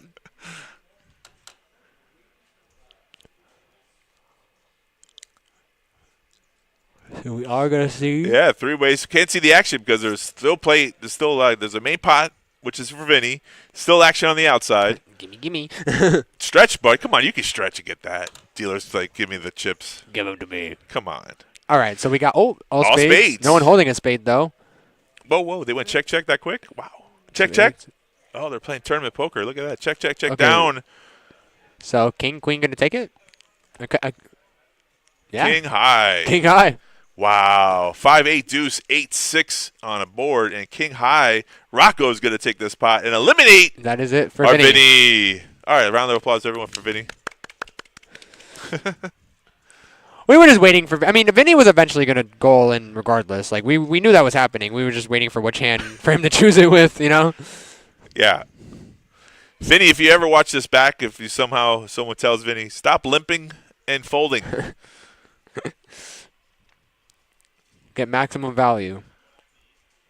Yeah, get out. That's the whole thing. Like, people understand. Like, all right, he made the money 160, which is fine. It's hard to do. Trust me. I played 7 tournaments this week. I know. Get cashed in 0. So even more sick. My record's terrible. I shouldn't be talking about anything. But the thing of it is, Adam made the money. We're all in the real money now. 15 spot gets 245. The next payout. The bubble was the cash, which is 160. True. Here are your chip counts. First place, Craig, 442K. Brandon, right behind him, 368. And Rocco, after winning that last pot, is 206,000 in chips. Kick, not too far behind, 185. And on the bottom, we have Adam and Luke. All 3 of them. Mike, Adam, and Luke with 8 big blinds, 70, 65, and 64K. On this table, remember, there's 2 tables running. When we get down to 9, we'll have a reshuffle for seats, and we'll have a final table. So just a few players away from that happening. It looks like they won't have to do. We have so many. No, they still have to reshuffle the seats, though. No, I know that. I'm just saying they won't have to do much work because everyone's down here already. Yeah, majority. Got to start pulling players from here more. Kick from the button, raised with ace queen. 22K. Brandon laughs when he folds ace, dude. Rocco's like, what's going on, man? Stealing the blinds. Stealing the blinds.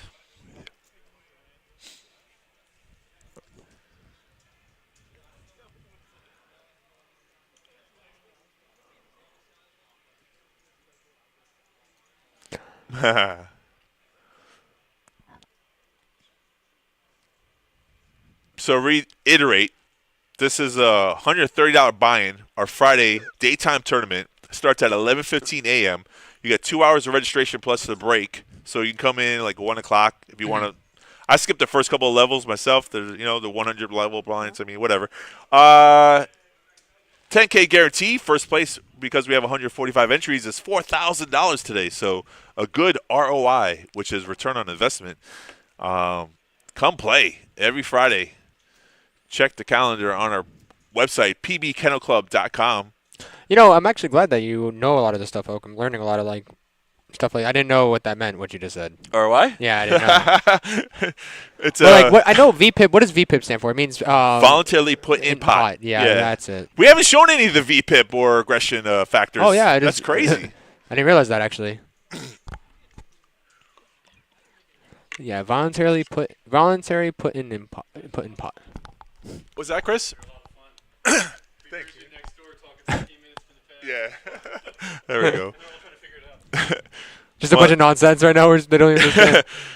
Yeah, the VPIP is one of those things that it's not important, but it is important. It kind of shows you what players' tendencies are, and if you see the higher the VPIP, the more average that they're bluffing sometimes. So VPIP is really important. It's more of a factor, I think, online than it is live cash game, but live play as well.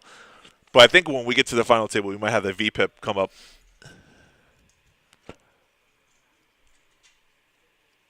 What? You got trolls. I guess I have to know everything as a poker dealer, right? Everything, my friend. I have to know everything. I just have to know every single thing, every rule, every terminology. I need to know how to play the hands perfectly. Man, I'm just. It's just a lot. It is a lot. That's the thing about poker, though. There is so much, though. People understand, though. When someone tells me a story, I'm like, listen, wait. Stop. Slow down. Well, there's too many factors. How many chips did you have? What position were you in? What's the aggression factor? Come on, man. You telling me a story, I had kings, and the guy called me with 7-5. He's like, you better tell it right. Yeah, I'm telling you, I don't want to hear it. I don't want to hear it. Just cut them off mid-story. All-in player. Luke with King Queen. Brandon's going to look him up. Okay. Yeah, we got enough chips to see it. Ace high. 10. You know what's so funny? I've seen a lot of these calls have just been Ace 10. Ace 10 versus King Queen. So it's a 50-50 race. Bada bing. Ace in the window. Brandon's running good, my friends. 10 gives him an out here. Jack. No, Jack. All right. Luke, thank you for playing. 2 pair. You'll be the next contestant on Poker. That should be a good TV show, right? We should have a theme song. I'm sure that what's crazy. I think they were doing I was reading that for the thing that they were talking about earlier. Oh yeah, yeah, the show? That they were talking about one of those. Sweet, a sports show where people can watch. Look at Adam, look at Adam. Adam had a short stack. He survived, made the pay jump, made the money. Now he's climbing the ladder. They call that climbing the ladder. Moving up. Can't play your cards. Just play your patience. Steal the blinds every once in a while.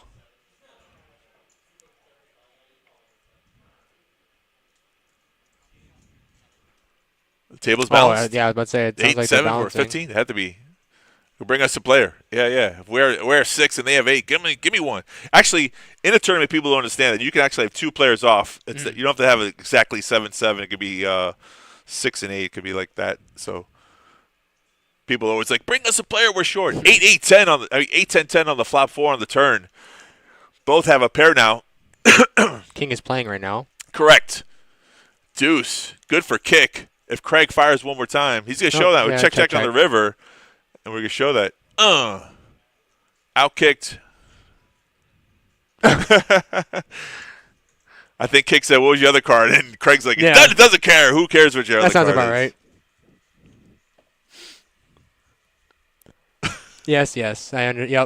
I know. I'm Don't ignoring worry. that. It's completely. Wee!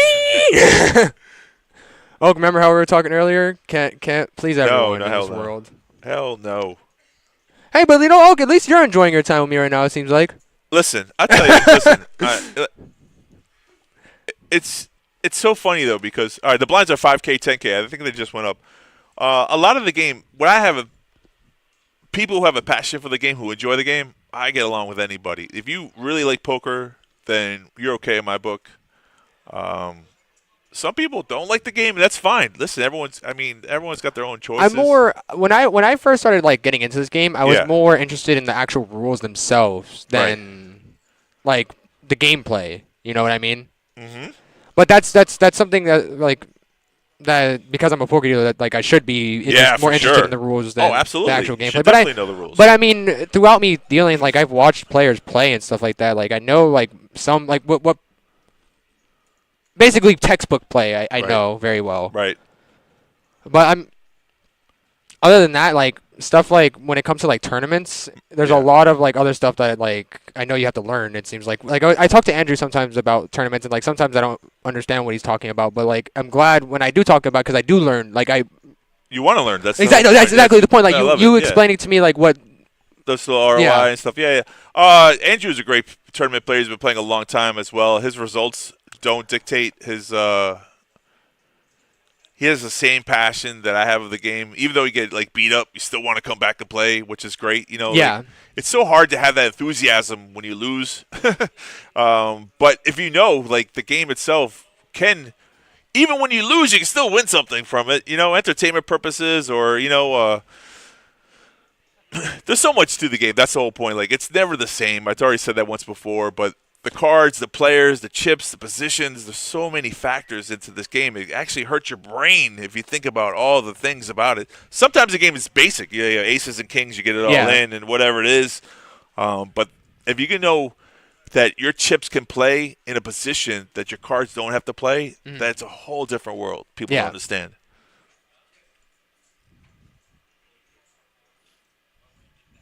You're waiting for a player? Adam, are you waiting for a player? Huh? Oh, the big blind hasn't put the chips out yet. That's what they're saying. That's funny. Well, I don't think he's. They dealt him in, but he's not at the table yet. Why'd they do that? They're not supposed to do that. That is weird. Bad dealer. Bad. Yeah, exactly. The player's not at the What table. you doing, Eric?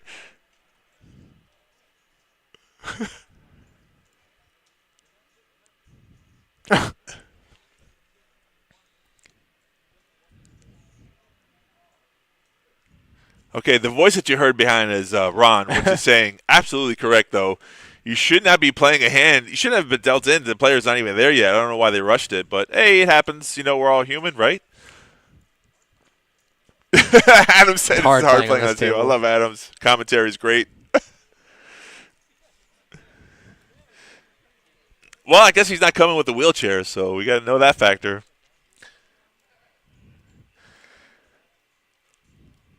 Brendan's being very patient. He's on the button. I think he's going to wait for the player to come with his chips, but he might race trying to steal this. But obviously, if he folded and the small blind folded, the big blind it would go through. But here he comes. This is going to be a couple of minutes. Speaking of learning games, I'm going to be learning craps and roulette soon. Learning to deal it? Yeah, I want to learn how to deal those. Oh, okay. I know how to play it. I know how to play roulette. I have no idea how craps works. Yeah. There's odds. Don't let me lie to you. I've had some people explain a little bit of craps to me, but I still don't really understand it. Right. Like I know they were telling me like 7's bad. Like rolling a 7's a bad thing, right? Okay, so before the point is a 7's rolling, a 7 is good in the beginning. If you have your number on the pass line, and you roll 7s, you'll get paid out. But as soon as the number comes out, then 7 becomes bad. So it's a race. Yeah. So let's say you roll a 6. Your 6 has to come again before the 7. If your 6 comes again, you get everyone paid. gets paid. But if a 7 comes out, that's called craps, and they take all the money off the table. Okay. And the reason why is that, though, because the combination of dices to make a 7 are more frequent than any other. Right. So 7's the most, like 5 and 2, 3 and 4. The combinations are higher for 7, whereas 6 and 8 are the next two combos with 3 and 5 and 2, 4, 2, and then it drops down. It's like there's only like one combo of 4. Yeah. It's like okay. So there are your chip leads. If you want to see the chip counts here, Craig right behind Brandon. Craig was ahead of Brandon, but I think Brandon won a pot, and that's why. Wonder if we have any other big stacks like this on the other table. I'm sure there's like one or two of them. There has to be, right? Yeah. Look at Mike hanging on with 5 big lines. Hey. Where is Mike? Mike. I believe that's a new player. Yeah. No? No, he's got it right. That's not Mike. Oh, yeah, you're right. It has to be this guy right here? That's Mike, yeah. Yeah, I was about to say, that's the only one that looks like it's anywhere close to 50,000. In the rules. There's always the rules. And why is there rules, though? There's rules to make the game fair. Fair for everybody. Oh, wow. Actually, okay, this is interesting. So we see a big raise, if not an all-in from Nick, and Mike actually has a hand to call with. Bink! Yeah, exactly. King Jack versus tens. Oh, fair fight. It was a raise, but I mean, it was an all-in for him anyway. Yeah, correct. So, His raise puts him all in, right. And that's a funny thing. I love when people say that. I'm going to put him all in. No, you can't do that. Well, because technically the dealer's not allowed to tell you what a player's stack is unless it's put like into the pot. 7-5-5 tray. Tens are going to hold up for the double up. So Nick comes to the table and donates some chips right off the bat. Donates some chips. That's what I call it. First hand. Shaking his head. He's like, yeah, it's standard. Oh, it's okay. I can handle it. It was a flip, yeah. It was a flip, and luckily it was a small flip. Good for Mike. Not so good for Nick. But at the same time, like you said, it's a small stack. So you're like, it's a dent. But it doesn't stop the car from running. And it's funny, though, even though it wasn't seen there, but in Adam's mind, he's like, bust him, bust him, bust him. A short stack player always want the other player, not necessarily intentionally, but want the player to lose. That when you go pay jump, you can move higher to the money. So,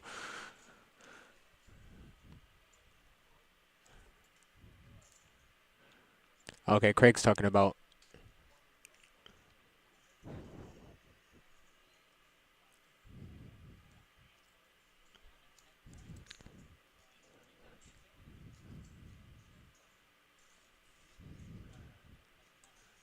sometimes we just argue to argue. I mean, obviously the hand was the way it went down.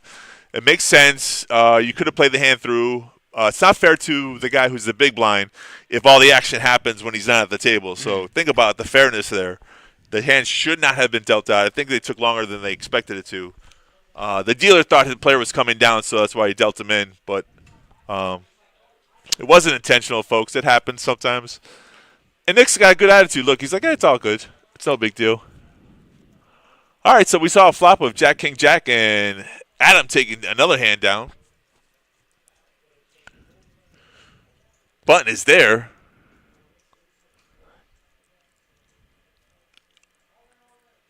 That's it. Dealer, get off the box. You're in trouble. Go meet Joe in the office. Yeah, a lot of people understand, though, the reason why there are rules in play. It's not because we want to force everyone to do things standard. It's just because to try to keep the fairness of the game, keep people from playing, angling and cheating and stuff like that. There's sometimes that people do those things. That's where the rules are in play. If you see a rule change, there used to be a rule where the last position couldn't check the nuts. Yeah. They changed that rule, though. A lot of the professionals wanted to say that the reason why they check the river is because they want information, so they want to see the whole card. So that's no longer a legal penalty. That rule has changed recently. I was about to say they must have changed that very recently. Yeah. That was a rule for a very long time. I know. That was a standard. All right, Brandon's waking up with queens here. Running good. I love it. Nonchalantly, he's going to bet here. The race is going to be 20,000? As he's having a conversation with everybody. Was that 20? Yeah. I think this is the thing. Not showing any strength. Don't want to give away his hand. Oh, Craig might be able to call here, actually, with ace-9. Craig might. Adam's going to fold, though. Oh, for sure. Just taking his time. Smart fold. Craig looks over the clock. It's only because Craig's stack is big enough to call him. Yeah. The two monster stacks go at it. But and he's already in the big. He is in the big blind. He's going to make the call, like you said. I personally, at this juncture, since we're not in the final table, big stack versus big stack, I probably would have laid down Craig's hand. But we do see him hit the ace. But go check. Okay. Ace 7-4. Craig's still checking because he doesn't know if his ace is outkicked right now. So he checks again. A little trappy. Oh, is he gonna raise? What did he say? Looks What was that the way. bet from him? 20,000. He said. Yeah. Ooh, it was not check. Oh, wait, no, it's a little bit backed up right now, our graphics, I think. Yeah. Bet on the turn. There we go. Correct. So it went check, bet, Raise. Big raise, too, I think. It was 20. Yeah. Oh, no, was that? Okay, so 30. 30K, and it looked yeah. like Craig bet 100? Or was it? Okay, 85 it says. That's not 85. No, it didn't look like it was 80. No. Craig's raise. Okay, Craig's raise 85 is correct. Yeah. Right, so it's 55 more to call, but still, what the signal here, the indication is that Craig is saying, hey, I got an ace. Do you believe me or not? So Oh my gosh. it's unfortunate for Brendan. He's got queens. It's a legitimate hand. Yeah, see, he tucked it through in his mind. I believe you have the ace. We're taking kick off the table to balance the tables. Bye, kick. See you soon. It's so hard putting yourself in that position, when you have an overpair, but an ace always hits. Like, I just see people like snap fold kings. Like, for example, like if you had kings there, I've seen people snap fold it, but then with him, he was thinking about calling there. So like, it's just you're put in a weird position. I like a little bit table banter, find out what the players have. The reason why Brendan showed his queens there, kind of want to get a reaction from the player. Craig might have turned over his ace to show that he had it, but Craig didn't.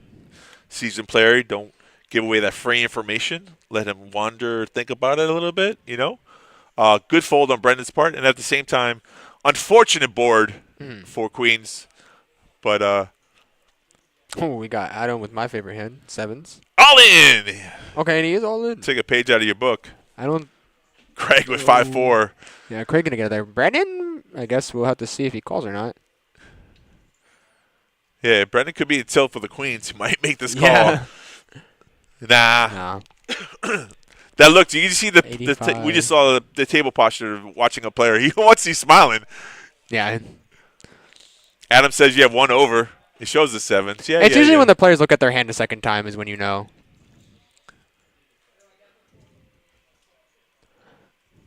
Craig said he had 5-4 hearts, and it's only 5 high, which is true. Yeah.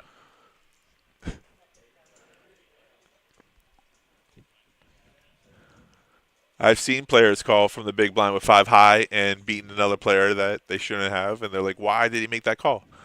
Well, mathematically, he says he's supposed to make that call, defend from the big blind. The small blind, get out of the way, because you never know what Brendan would have done, so it's a good fold there. You don't have to spew off chips just because you have them. I see people do that all the time. Your blinds are at 5K, 10K. 10K big blind to Andy. We're at 12 players. What's up, Jay? See some sevens again. Sevens. Popular hand.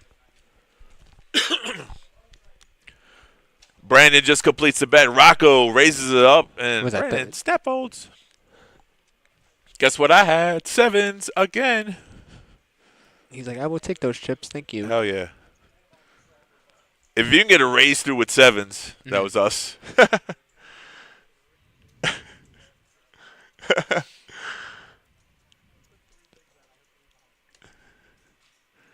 That's what I like to see, players with smiles on their faces. Listen, this is a game. We forget that.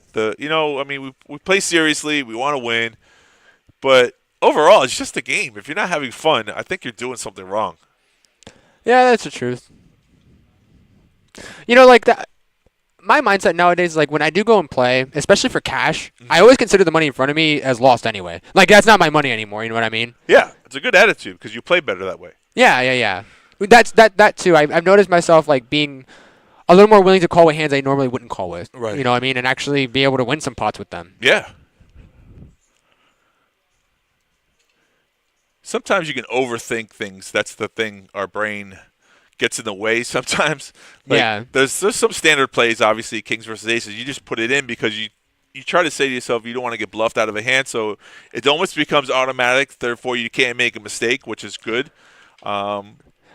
Sometimes you got to level yourself and think about things. I think on the other side of the spectrum for that one. Like for me, it's like when I have hands like that, I always think to myself, I'm like, my opponent always can't have the better hand. You know what I mean? Yeah. They cannot always have the better hand. So like that does cost me money thinking like that, but it also wins me pots too. You know? Yeah, if you do that factor when someone raises you, you always put them on a better hand, you're not going to do well in poker because you're defeating yourself. Yeah. You're letting people bluff you out of hands that shouldn't. Ooh, but Craig here with ace jack suited. I like it, Craig. Here? Let's go. Did you say 25? Yeah. Put those chips to use. Brendan's right behind him. King 10. Yeah. From the cutoff, folds. I was going to say, maybe he could call here, but he is going to move out the way. I don't hate that either. See, like, that's the difference between me and better players, I guess. I would have called there. And then probably lost. It's possible, yeah. Yeah, if you find yourself calling too often, I would say either fold or raise. Change it up sometimes. Like calling is nothing wrong. You're in position to call with King Jack. It's not a bad hand. It's not a bad play. However, you're spewing. If you call folding, like I just said earlier, where Vinny was doing, call folding is the worst thing you could do. If you get into a habit of doing that, break it somehow. I don't know how you're gonna do it. Break it. Just go all in. Jam. Lose your mind. Just get your chips in all at once. Because we are creatures of habit. A lot of things that we do on a regular basis, we do the same thing on the poker table.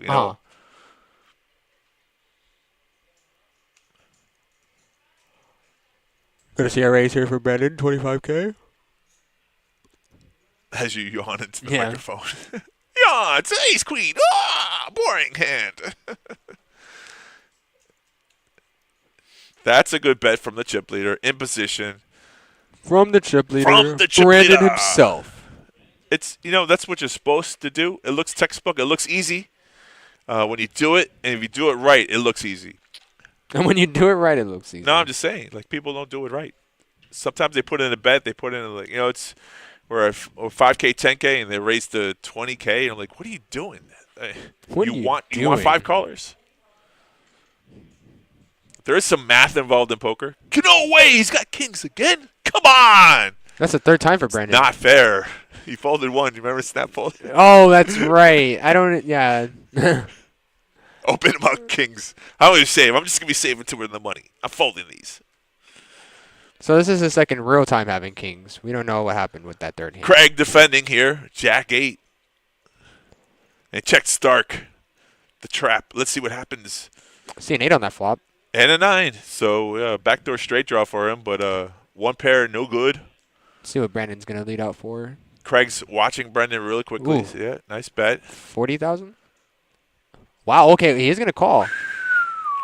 Hoping for 2 pair and a backdoor straight draw. What do you like? Maybe he's saying he has ace king. Oh, he hits 2 pair. Wow, that is actually my God, brutal. it's not fair. It would check. That's actually so brutal. Man, that wow. hurts. Wait, it went check. Yeah. Well, Craig was checking for a trap and hoping Brendan would bet the turn, but didn't. Wow. Wait. What just happened? A bet and call. That's what happened. Kings. How much was the? Oh, that's right. Wow. Yeah, it was a bet snap call. I guess he can't raise in that spot, right? Just 2 pair. It's not. That board. I mean, obviously, queen 10's a straight. It's nuts. 10-7's a straight. 2 pair. Too many combinations of hands. Yeah. So he kind of lost the minimum. I mean, he could have folded the river, but then you're like, how do you fold kings there? It's a nuts. Yeah, it's still the over. Yeah, it's terrible. Ace on the board. Yeah, that's the tough part about poker is that when a player comes with Jack 8 who hits middle pair on the flop and gets there so lucky, that's running good. I mean, listen, if you don't have luck on your side, you're never going to win a tournament. Obviously, that's why I'm missing. That's the element I'm missing is luck. I need to get some luck in my hands. What's this luck we speak about? Sky? Yeah. I wonder if thank you. You wonder. It went check on the turn, right? Yes. That's what I'm saying. I wonder if he was supposed to bet there on the turn with kings. He loses more money. That's why. But Craig do you think Craig would have called the turn? Yeah, 100%. Craig just flat calls there. Oh, which is an 8 there? Yeah. 2 pair on the turn. Jack hit the turn. Craig hit the turn on the jack. So if he checks, because Jay was talking. Yeah. Yeah, Brendan bets, which you think you're C betting again. So Brendan lost less money because he checked the turn. 9-3-8-6, 3 spades on the board. Brendan with 7 is going to lead out here. Brendan's getting a lot of pairs in his hand. Yeah, you think it's a blessing, but you guys just saw kings get cracked, and it goes from, the momentum shifts right there because now you're playing a little bit like inside your head, defensive instead of aggressive. There you go. I was about to say, he better hope that a spade doesn't come. It gives him a straight, though. 5 gives him the straight. Good river card. 100,000 wins. Wow, that's didn't even get the chips out before the fold. Rocco knows he was beat. Big bet, 100K. Good bounce back. Good job, Brendan. And now the memento has been regained. Right. So you shift again, right? So that's the thing. That's what you were saying earlier about losing one hand. Okay, losing 2 in a row, and then you start losing your mind. Correct. So for some reason, if Brendan lost that hand right there, back-to-back hands, then all of a sudden your mind plays tricks on you. You're out of the zone. You're right out of the zone. If the 5 didn't come on the river and he checked there and Rocco bets the river and he folds, you're like, oh, why am I playing these pairs for? This game can be so difficult at times. Your blinds are 5K, 10K. I think we're 1 or 2 away from the final table, folks. Thanks for watching. I know I had a lot to listen to. Me and my opinions of poker. So we see Adam here going Adam, all in. Yes, that's a short stack play. Less than 10 big blinds are all in. I like this play. They say the diamonds isn't the worst, though. Suited adds a little bit to his hand. He might not even get a call here. He might just be able to pick up the blind. Yep, that's exactly what happens. Picks up the blind. I love that Adam listens to what we're saying before we're saying it. he's 15 minutes behind, but he's commentating on it. It's so funny. Yeah.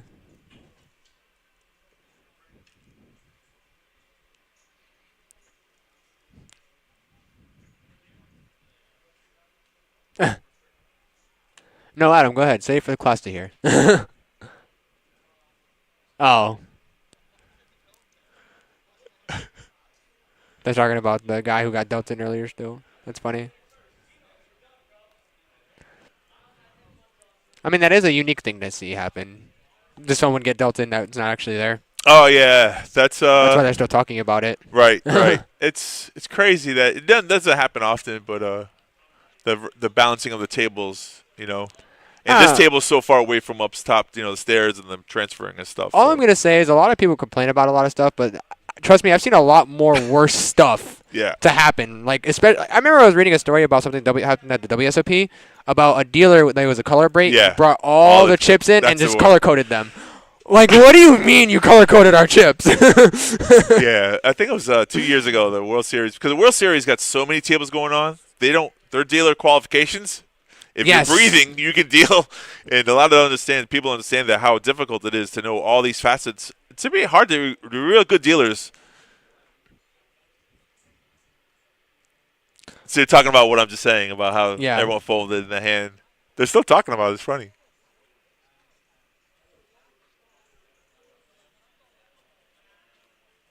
Yeah. All in. All in Adam. There we go. All in Adam. I like that's a new nickname. All in Adam. But yeah, that's exactly what I mean. I've seen a lot of crazy stuff happen, especially with dealers. All right, Rocco's going to look him up with ace 9. Okay, interesting. It's a race. Adam don't care. He's got really chips out there. Not even really. Whoa! A lot of weird stuff happening today, Breaking the rules. What the hell? Wow, wait, that's actually I guess a pocket ace wasn't calling it. Yeah, Mike was folding his eights, but he could have called. We got a value there. So now we're showing ace 9 versus 10s. 1 over card. Rocco says, I apologize. I just didn't see your hand there. Jack 6, Jack King on the turn. And 3 on the river. 10s to 10s. All right, Rocco, great performance. Thanks for coming out. Adam doubles up there. Look at that. From short stack to right in the middle of the pack. Adam surviving, being patient, waiting for his hands. And this time, it held up. They're 5, we're 5. We're 1 away from the final table. They're still making funny. It's the final countdown. Oh, they're saying there's 5 and 5 now? Yeah, 5 here and 5 on the other table. So one more player and we one will be more to elimination. Our final table. Then, we'll condense it all down to this final table. That's where all the fun starts. I wish we had a final table alert. You know what I'm saying? Like a notification, yeah. So do you know how to notify everybody that we're streaming?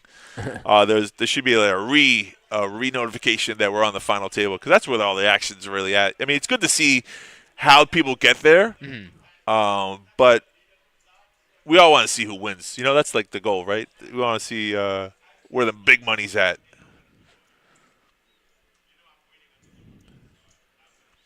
I also wish this tournament, I know it's a one-day tournament, had a little trophy. You know, everyone wants a trophy.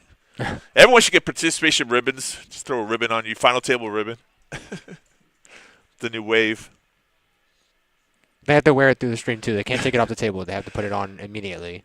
I like those bounty tournaments when the person, like the celebrity bounty, there's only a few of them. They have it, and then when you knock them out, you get that shirt or whatever. They have that medal.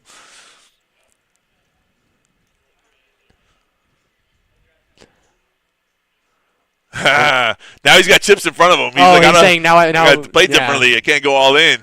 His options have now opened. He has 2 different option buttons now. That's true. That's crazy. Gaining option buttons. It's funny, in real life. too, right? It's funny. He's just been all in or folds. He's had 2 option buttons. Right. People don't understand the short stack plays. The reason why you do that so you don't get outplayed, you just put your chips in because you never fold Actually, it. this is a great flop for Adam. Really good flop for Adam. Yep. And we checked around. Ace on the return, not going to change Not anything. going to like that turn card, though. Yeah, it's not good for him, but it doesn't change anything. Oh, and a spade changes a lot. Craig wins this one for showdown. They're all checking it down, though, so not that much in the pot. 40K, standard pot.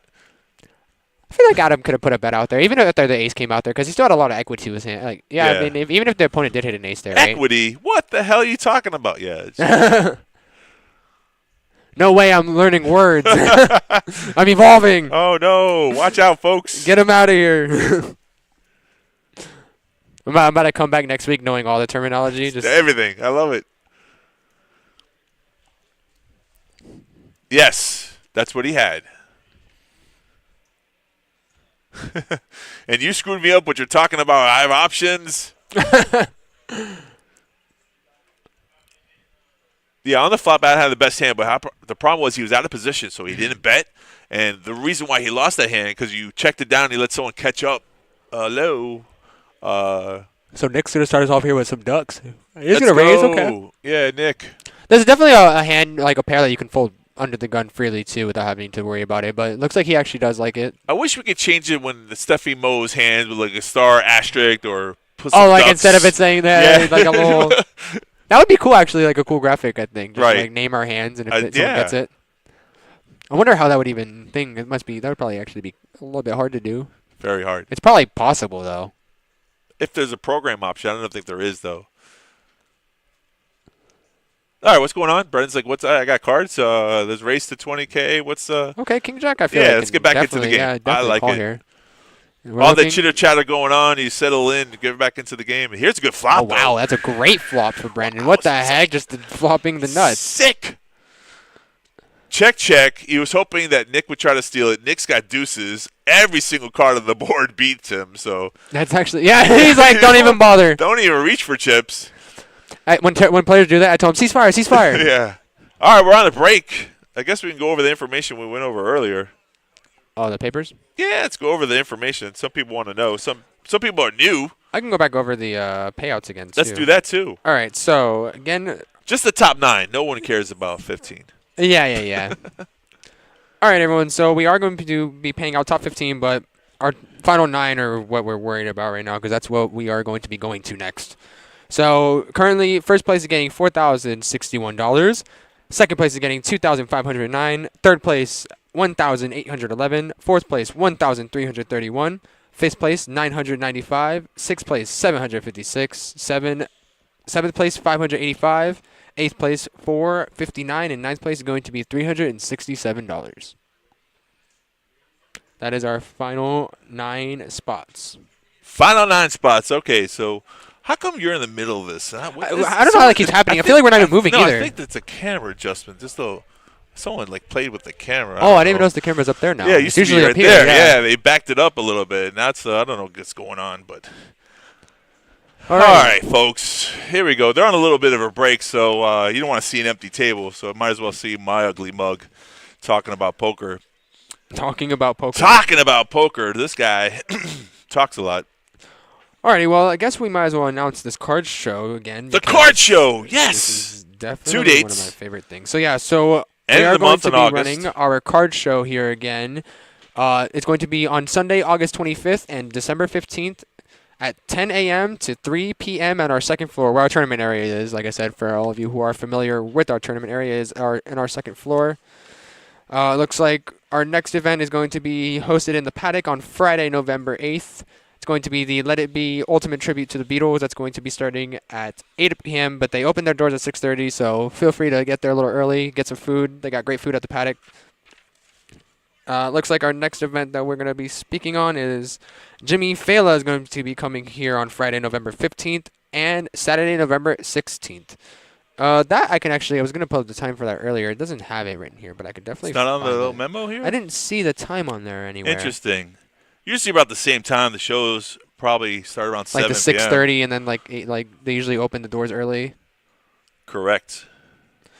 Let me see if I can find the information on that. Yeah, on if you want the phone number, you can call 561-683-2222, extension 140. That gives you the information for the Paddock Restaurant and upcoming entertainment. He is a comedian, Jimmy Fallon. I think we're saying his name wrong, but Fela. He's failing. We're failing the Fela. We're failing his name right now. Yeah, sure. the phone number for the card, if you want to have more information on the card show, it's the same number, which is 561-683-2222. That's the Kennel Club number, but the extension is 156 or 369. I think you remember that one. All this information is on our beautiful website, which is PB Kennel Club, Palm Beach Kennel Club, pbkennelclub.com. Gives you all the up-to-dates, the next tournament's coming up. Yeah. I think tomorrow, Saturday, is a bounty tournament. It's a $50 double green chip. Yeah, the double green chip bounty. I think it's Right. 100 and...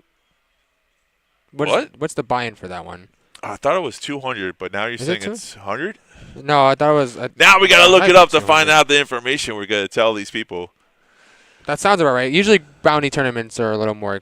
Yeah, because you got to take the $50 out of the Yeah. prize pool. You might be right. It might be 200. We used to have the progressive bounty tournament, but I think That one I liked a lot. I liked it cool. too. It was a lot of action, but I think by popular demand, the players like the regular green chip bounties because when you knock a player out, you put 50 into your pocket, guaranteed. Yeah, instead of having to... It's the half the stack or about it. whatever and losing. Yeah, so. I love when Ron's dictating his information. But no, it's over here. Just give your friendliest player the most chips you want to. No one really cares. You looking it up? Did you find it? Yeah, I'm looking up the... Oh, this is the moneymaker one. Don't know why. Event. So today's Friday night. Our poker room is open Monday through Friday. Is that right? 7 days a week. Monday through Friday? No. Sunday through Sunday. It's 7 days a week. On the weekdays, though, we're open from 9 a.m. to 3 a.m. On Fridays and Saturdays, we're not 24 hours yet, but we're open till 5 a.m. So if you want something to do, we have all kinds of cash games here. Straight 2, 2-4, 1-2 no limit, 2-5 no limit, sometimes an occasional PLO game. If you start the list, we'll come. We used to have a 100, 300, 5-10 game. We don't run that anymore, but you can come up, start a list. It's one of the greatest things here. All the dealers are very friendly. I myself am a dealer. You can come watch me deal. 9:30 at that event starts. Oh, good. The green chip bounty. What's the buy-in though? Oh no, for the Jimmy Fallon. Oh, Jimmy Fallon. Yeah, we found out That one it's at 9:30. Wow, late. So And let me go ahead and check on the other event. The double green chip. Double green chip bounty tournament. Yeah, I love the bounty tournament. You play differently with bounty. You're actually trying to knock out the shortest stacks. You call your ranges open up. You're calling looser than you would normally because the incentive is there. The $50 green chip is what you want to win. So, and it's also the problem is that people are gonna call you down later because they're trying to knock you out. So 250 is the buy-in for that. 250 is your buy-in for tomorrow's. What time's it start? That one starts at 11:15 a.m. Okay, it's another daytime tournament tomorrow. It's 11:15 a.m. If you want to jump into the bounty tournament tomorrow. And if not, we have 2 PLO tournaments, one on Tuesday, one on Thursday. If you want to play PLO or learn the game, those buy-ins are really relatively cheap as well. You can get into the game, start learning some PLO. We just implemented those. It's a fun time.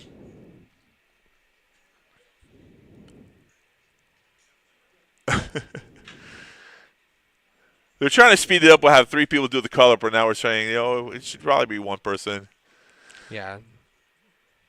All right, now we're getting some real chip counts here off the table, which is great. That's the good thing about the color up. You get the right amounts. Sometimes lost in translation of who has what. But it looks like Craig's going to be our chip leader. 680,000 in chips, and we're almost on the final table. You got anything else to say to our beautiful audience? I was trying to find some more stuff on the events, but it looks like everything for the events is on already here. Our notepad, yeah. The entertainment complex, not just the poker room. We have simulcast for horse racing and dog racing as well. So you come down. We have the sports betting app too as well if you want to. That is which correct. is really cool. Football season's right around the corner, baby. We're back. Football. Saturday, yeah. Looks like it's just a good double green chip one. All right, go back to the table What's stream. this tournament here? $100 buy-in, 3K guarantee at 6:15 p.m. Is that also what we run alongside of this one? I guess at night. That's the nighttime tonight? No, that one's for tomorrow because we got double green okay. chip one here. Then that's also with that one. $100 buy-in, 3K guaranteed. Oh yeah, it's just a regular nighttime tournament. Oh, we just run that one. Yeah, right afterwards, nighttime to give someone something. Some people want to play tournaments and don't want to play cash, and that's what we give them options. We're always running 2 tournaments usually during the daytime on the weekends, Friday and Saturday. So Yeah. if you can't make it during the daytime, you have a real job. God forbid. There's always a nighttime tournament that starts around 6 o'clock, 6:10, 6:15, I think it is. And late registration gives you that option so you don't have to jump in right away. I like the late reg, you know.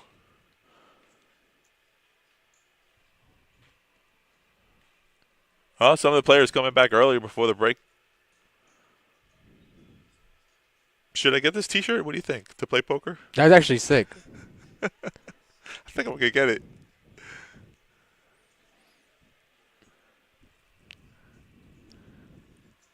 Nobody's just chowing down while talking. It's crazy. No. No. You know, it's funny. Nick's the only one with glasses on this table. It's so interesting. At one point, it was very popular for poker players to wear sunglasses to not give away any tells. Do you wear sunglasses when you play? No, you know what's funny? But I did buy sunglasses to play, but I use them now. I don't even use them to play. There you go. Makes sense. I use them when I go out. Because it was a pair of Ray-Bans that I bought, and they were on sale. Right. But they were, like, really nice ones. I was like, all right, I'll pick them up. They were only, like, 190. Like, that's expensive for sunglasses, but Sure. considering they're Ray-Bans, yeah, that's not bad. They have a new pair of Ray-Bans with the Meta. The little Oh, yeah, on but it there. also plays music, Yeah, too. You can it play plays- music, I yeah, think, through those I as well. know. That pair is really sick. They're expensive, though, I think. Yeah. All right, we're back in the action. What the heck? That I did. You know, nighttime. Turn off the lights back. Nighttime. All right. Hand number 64. We are down to our final 10 right now. Cards are there. So we are 5-5 right now, everybody. Next player to get knocked out, we will be condensing the table down to our final. I know 9. we just got all the chip counts and then Yeah. free break and shuffle up again. Man, Brandon's been picking up King Jack and just pairs. That's literally his hands. It's fun to play a tournament when you have good premium cards. It's really easier to play, I should say. Unfortunately, his king got cracked one time, but you know it happens too. You can't, but that's the thing, right? You get premium hands, but they're not guaranteed to win all the time No, either. they're not. You know what I mean? There's no guarantee in poker. Just like life, no guarantees. Unless you're flopping a royal. then Yeah, the nuts. It's fun to flop quads or straight flushes. then you know your life has just gotten a lot better. Right. For the next couple minutes at least. Then it could go back down probably. Yeah, so you play in flow. That's the thing like I try to say with momentum is that it's easier to play when things are going your way. Yes. It's really difficult. Like we saw a Bunk earlier. He was on the table, lost a couple of races. He made those 2 calls all in, and then his short stack, he went from 165K down to 70K, and then he finds himself in a race situation with ace 8 of diamonds or something. The momentum changes when cards, you don't win your flips. That's kind of how my 7 tournaments have gone. I had ace king a couple of times, didn't win flips. I had pairs that got beat. You know, I don't tell bad beat stories. It's just part of the game. Okay, I think is it all in? Yeah, all in the call. Wow, that's actually pretty interesting, these hands. Right. Not the hands you would think. King 6 and King Deuce. Wow, what a call from King 6. Dominating Nick. I think he felt like Nick was just making a move there. Small blind versus big blind. So let's see how it goes. We could be losing our Most of the times it last could be player chop, here. I would say, this hand. Oh, Both okay, players both hit a players king, hit yeah. six, yep. Any 7 or higher card, it's a chop. 6, Oh, wow, 2 pair. 2 pair. Oh, my God, Mike. Spiking the miracle card. Actually so sick. That is really sick. I mean, it went from a chop to a win. Yeah. How does he make that call there with King 6, though? Even if you know the player's making a move. Talk about defending from the big blind. I was going on rambling about how, like, life is going to be this. I guess the only thing you could really say here, like, I agree, like, even King 6, even with this information, is crazy, but they are 5-handed, so, like, the quality of the hands are not always going to be the best. So King 6 is, like, okay, but, like, that's still, King 6 is pretty crazy. If you, I mean, listen, I'm all for opening up your ranges, but It's like that's the only I try to give the players the benefit of the doubt. 6-0 read right there to know that your player's making a move from the small blind. So, and just a call with king high and spikes a miracle turn card. All skill, baby. All skill. This game is all skill and all in again. Well, that was definitely a soul recall, right? Maybe Mike has somewhere to go. I don't know. Maybe Mike just. He's like, I'm either gonna win this tournament or get knocked out. Let's get the dinner money and go. I'm just ready. Oh, it shows an ace of hearts. Okay. Oh wait, did I hear something? Yeah, he was saying when they go final nine, he's staying there. Correct. They're staying at the final table. Correct. They're not moving. That's true. They might move seats, but they're staying at the final table. Yes. Yeah, when someone makes that call, though, Ron was a player. you scratch it. Oh yeah, we're down to the final line, folks. Yay! Pick your new seats. I thought I was confused for a second about what was going on here. You get confused easy, don't you? Yeah.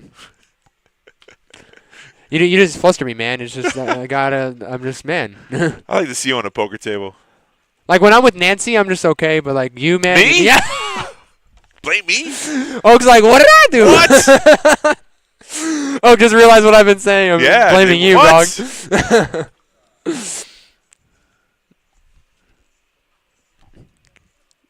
8, 9. I'm worried I'm just trying to be as cool as you, man. That's you why. are cool, bro. Whoa, wow, that's not gonna with you, bro. You're a real one for that. Hell yeah. You just boosted my confidence tenfold. Hell yeah. Listen, I ain't no better than nobody. If one thing poker has done to me, I'll tell you what. Humble? I am humble. There man. you go. I mean, respect that, Oak. Don't worry. I'll go through that. I'm no worse than anybody, but I'm no better than nobody. I definitely cannot say I am humble. I cannot say that yet. Well, you'll get there. That's the thing. But I don't know. I guess I'm still 23, right? I'm still. I'm still able to be cocky and arrogant. Yeah.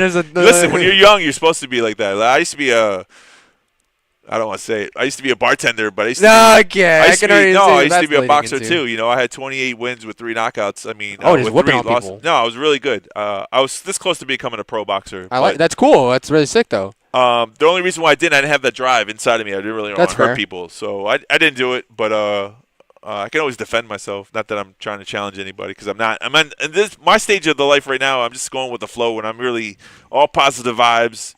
I can't even say the last time I've got to a fight. You watch the movie Fight Club? Mm-mm. There's a line that says, "How well do you know yourself if you don't know how to fight?" So I was actually but I it's crazy. This is a little bit off topic, but still kind of same thing. I watch a lot of self-defense videos, and it's so funny the amount of people who try to fight people who just obviously can't fight. I'm not. That's the reason why I watch that kind of stuff. Yeah, you never know, because people are different. You're right. Just because you're easy, passive guy doesn't mean someone else is. Exactly. People got crazy in them. That's another thing that people don't understand, though. We live in a world with our own bubble. We don't understand that people have their own problems and challenges in life. Yeah, people don't understand. Yeah, people going through some stuff. I was reading a thing, and honestly, I liked this when I read it. It says, when you present yourself as crazy, one day someone's gonna believe you. You know what I mean? Sure. Yeah. You get what you manifest, though. If you really think that kind of stuff, those. I used to carry a firearm. I used to have a concealed weapon, and I stopped. I just stopped. I was like, you know what? If I carry this, one day I might have to use it. I'm bringing this onto me, so I don't worry about that anymore. I still do to this day, but the thing is, I'm kind of starting to get in the same boat as you, but not. I think for my own different reasons. You'll get there in time. Yeah. It took me a while to get to where I'm at. The difference is, Oak, I'm not trying. This is actually meant to be as a compliment. You're a bigger guy, so you can defend yourself much easier. You know what? It's so true, though. I've been very fortunate in my life. I am 6'2", and 260 pounds. So, when I go to the ATM, I don't feel like someone's gonna rob me. I'm 5'8" and I'm 120. I'm too small for my size. You know what I mean? Right, so, when someone sees my little butt going to the ATM, they're like, "Hey, that might be the perfect." No way, we just found a payday. You know what I mean? So, wow, we got some good faces on the final table. One of the chatterboxes. There we go, Gino. Hey, someone told Niall he could put his headphones back on. And he could take a nap. That's crazy. He's probably at the other table. He put it right back on his head. Oh, my God, man. I can't even say the last time. Honestly, though, I'm not in production every day, but I can't say the last time I've seen Gino on a final table. I haven't seen Gino in a while, though, to begin with. He was in not our last 100, 300K, but the one prior to that last month. Have you seen him as of lately, though? Yeah. He chopped on the 300K. Like I'm saying. Oh, okay. He was part of the chop. He was short stack and he did a 5-way chop up. So that was Wow, like a a month ago. 5-way. Yeah. It was pretty good on his part. Oh, but it was a month ago. Yeah. That's around like the last time I've seen him. Yeah. So maybe he's been out of town or something. I'm not sure. Oh, he's been around. Yeah. Yeah. No, but Gino's definitely cool people and a good player. Good player. He likes the mind game talk. He's one of those talkers on the game that tries to get into your head. You know what though? That's still a strategy in poker. I mean, I feel like Daniel Negreanu does that, but he does it in his own way. He does, and he's changed a little bit since his old days. Well, he plays a lot more. Like I watched Daniel Negreanu to this day, and he plays a lot more online now. It seems like. I think so, probably. Yeah. Yeah. He does a World Series of Poker that we just had recently in Vegas. He does his video blogs and stuff. Yeah, and I know he gets online bad poker money for that. That's another beast because there's no reading your opponent in that. You know what I mean? You just gotta like. All right, cards are in the air. Let's talk about poker. Final table, folks. Everyone, welcome back. We are going to be 9-handed on this final table. 9-handed, all shooting for the first place, $4,000. For Thou. Who's here for the money? So of the 145 entries, we are down to our final 5. Our final 9. That's what. 145. No. Oh, there we go. He knows. He knows. Smile too. He knew. I like this company a lot that Gino's wearing. The Psycho Bunny, the hat. I like that company. They're expensive though. They're too expensive for what they are, in my opinion. But they definitely have nice clothes. Okay, so we are going to see an all-in and a... All-in and a Wow. call. Wait, he went all-in on the top, I think, actually, with ace-4 suited. I guess you can do that on the button, right? I guess his all-in was so much, no one's calling him unless they have, like, the nuts in their hand, basically. Who was first? Nick went all-in? Yeah, Nick went all-in, and then Niall called with ace-4, yeah. No, he went all-in over the top, I think. And ace in the winner. He said, I knew it was coming. So I this had is going to that be our first feeling. elim? Our first elimination, Nick. Wait. Not over yet. Don't count your chickens until they hatch. Okay. Ace, Jack, 10, and the river is 9. Oh, so close. So we are going to see Nick be our first elim here. So Nick is going to be going home with $367. That's fair. I like that. That's So what happened here was three times. Craig told Niall take the headphones off. Uh-huh.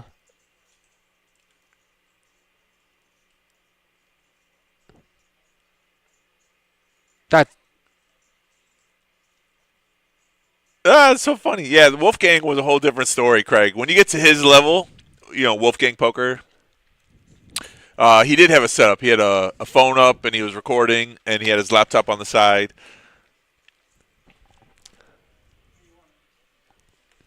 No, it's funny that they're saying something about Wolfgang because like Rampage is one of the vloggers that I've ran into a couple of times. Adam's all in here. Well, Pocket Nines. Oh, we just saw Pocket Nines get it all in. Yeah, we did.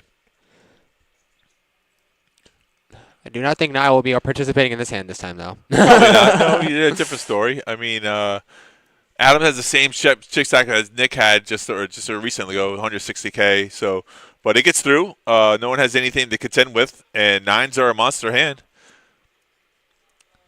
So you were saying about Rampage?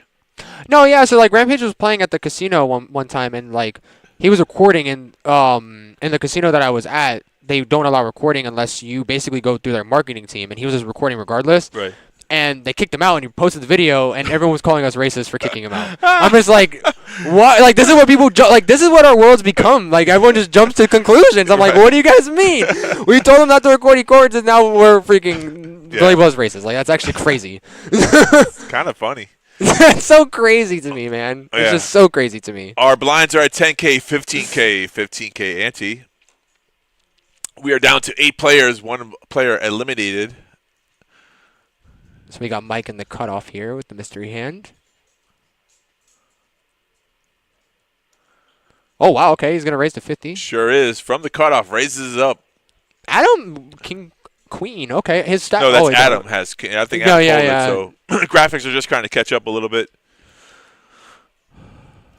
Mike. 50 is just such a big raise. I guess King, Queen can't call there. Right. Wow, 50s.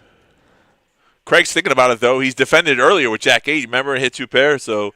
Did he say all in? He did. Oh, my gosh. He must have a monster. Oh All my in God! And a snap call. So Queens versus Ace Queen. Oh my here we go, gosh. folks. We're racing. So Craig turned his hand into a bluff, hoping that the one pair would fold, but unfortunately it didn't. We'll see what the Let's results see if could he gets be. rewarded here. No, not 8-7-4. currently. Good for Queens. Still 2 cards to come. 4 Okay. changes nothing. Yeah. No spade. Oh, Queen yeah. of Spades here. Well, he's still ahead anyway. Yeah, blockers. And a Jack on the river. Queens are a double up. Wow. So, Mike, Craig had 740K in chips. Mike doubles up for 115. I don't think is that Correct? Yeah, I don't think this is correct right now. Why? Because it says fold here? We'll find out in a second. Either way, though, the player doubles up with Queens. Hold up, and that's what you need to happen. Sometimes your big pairs get cracked. How much was Mike how much did it say he was all in for? Looked like 100, yeah. 115. Good double up. Really good double up there. So he has around the 300-ish. That's a good stack. Yeah, it's a healthy stack back in the action. I wasn't expecting him to be that strong. I guess he raised pretty quickly, right? Just threw out those 2 yellow chips like they were nothing. Well, he threw out the 50K? Yeah. Well, because I think Craig initially, like, the blinds are 5-10, right? So no, it's 10-15. Yeah. Why did it was so right? I think Craig min clicked because it looked like he had more than 15 out in front of him. Either way, the hardest thing to do is when you lose a hand like that. Not the hardest thing. When you get used to it, is to focus on that hand. Yeah. Do you think Craig's all in there was too aggressive with ace queen? No, he had 740K in chips. He knocks out a player. It's 100K in chips. That's probably why he did it. Instead of seeing one card or the flop and folding, you 50K, 100 more. He just put it all in. Put the person to the test. That test was pocket queens. He's going to call. If he had something less than that, he might have folded. So I think Craig's decision was to see all the 5 cards. I guess him raising there. I don't know. What would you put him on there? I guess his range. That's the thing. So okay. It could be kings or aces, and if it's aces, you're dead. But if it's kings, you have one out. Ace king is possible. You're drawing slim against ace king as well, though. Yeah, jacks. But I mean, those are all the hands that are possible that you can raise for 50K. Yeah. So. Hello, Desi. Welcome into the chat. Desi, hello everyone. Hello. Good evening, everybody. Right. So we got Mike with the ducks.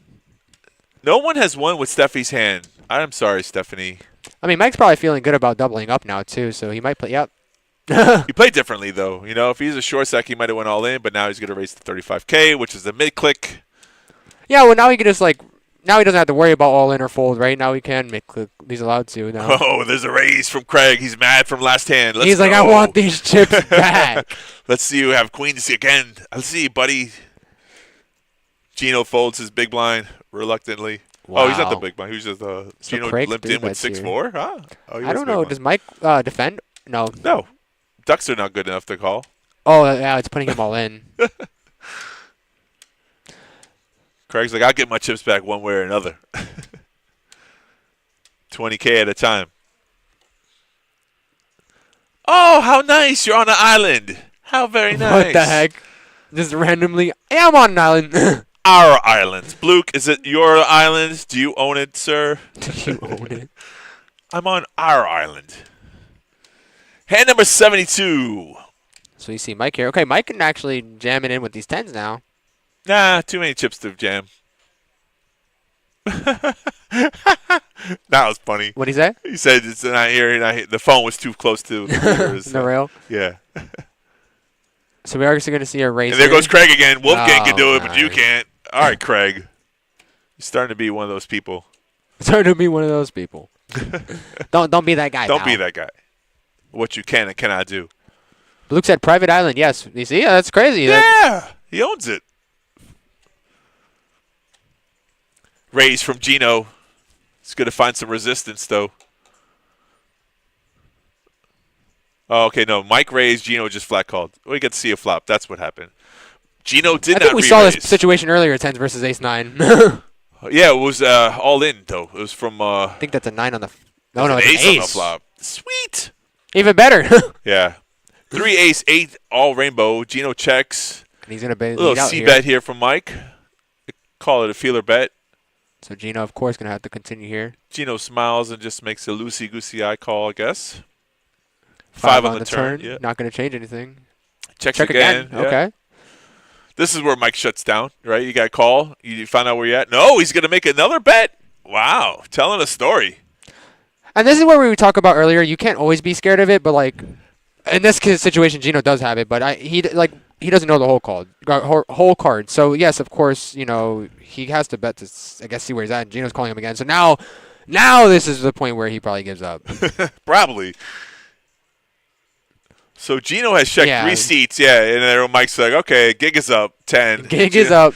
To go show her a little ace here. He's like, yeah, bub, I got it. And people would say, why didn't Gino bet there? Well, he's got showdown value. You don't want to bet and get bluffed off the hand. So check in and find out where you're at. If Mike doesn't do anything crazy like all in, Mike still could have won that pot. That's the same argument for not betting on the turn as well. Gino's argument, for calling, check call. Well, yeah. Like you were saying, like the reason why he didn't bet on the river is because of the fact that he had showdown value. It's the same reason on the turn. You don't want to blow up the pot, right? Right. Yeah, and that's spotting out of position. Yeah, you don't want to. That's the whole thing people understand sometimes. Like sometimes you can win the pot by betting, but then again, like if you bet there, you put yourself in a bad predicament because the person raises you instead of calling 35K, you're calling 75K. Especially with him being the pre-flop aggressor. Right. So if he does that, your ace could be dead sometimes. So. Okay. That's the feel for the game that people understand that when you play it long enough, you'll feel inside. Your little voice will tell you, oh, okay, he's playing a pair, not I'll learn it, Oak. Don't worry. I've been around poker for a total of 2 years now. Okay, right. Literally. Yeah. Oh, actually, no, 3 years now. 3 years now. That's what I was about to say. Yeah, 3 years now. 3 years now. Which well, my first year was as a host. Yeah, that's okay. I was a brush. Yeah. I started dealing because I was a professional player at one point, and my bankroll shriveled to 0. So the hard knocks of poker, you can't beat them, join them. I think I'm a pretty good dealer. I like the game. I'm friendly. Some people might have other opinions, but I don't live by other people's opinions. Oak. I think this is the quote for today from Oak. Yeah. You can't please everyone. No. This is what we keep going back today on this. Yeah. So, but I do both. I still love this game. You think you'll ever get back into playing professionally? I mean, will I be a professional player? That's a dream. That's the whole. Don't worry, Oak. I'll be on the rail voting for you, buddy. I got you. I appreciate that. Who knows? I might even be able to be on the final table with you. Yeah. It's a hard way to make an easy living. The reason why is that because it's so unpredictable. There's a lot of things you can't control. However, if you really look decent, there's a lot of things you can control, right? So, all right, we're in deep thought here. This hand, we're on the final 8, final 18th hole. three players in the hand. I'm gonna do my golf voice. Third par. I don't know. Start saying random, right? Random golf stuff. Where's the action? Now's first to bet. He's thinking of his size. Look how serious he is. He wants to win this hand. I like it. Such a wet board. All in. Well, okay. Yeah. Is the pot big enough for him for that to do? I guess he just wants to take it. Oh wow. Okay. No. Craig bet. Yeah, because we don't see. And now raise. So that's the whole point. Yeah. So that's a big bet too, right? That's like 65. It looks like. So a bet of 65, a jam of like a lot. Now definitely did have a lot. Because, I mean, he threw out like a stack of yellows just now, right? No, I thought he put the reds in first. I don't know if he has any yellows. There's only a few players that have yellows. Oh. So he puts Craig into the blender here. We took away the whole card cams. We don't know what the players have. I don't even know if they were right. What they have? Never mind. You're asking the wrong person. I don't remember. When Niall went all in and Craig folded. Do you know? No, they didn't show. Down, no. Yeah. That's the trickiest part right there, poker. So we see what happened was Craig was betting saying, I have this hand. And Niall paused for a long period of time and then jammed instead of just jamming right away. And that makes you think, like, okay, is he making a move or does he have the hand? So that's a decision you have to make on your own. Yeah. We didn't get to see the whole card, so we don't know who literally would have won the hand. But great play on Niall's part to know that Craig wasn't strong. So That's a skill you get over a period of time that you play against players, not necessarily playing your whole cards, because he could have had 7 deuce there and won the hand by putting his chips in.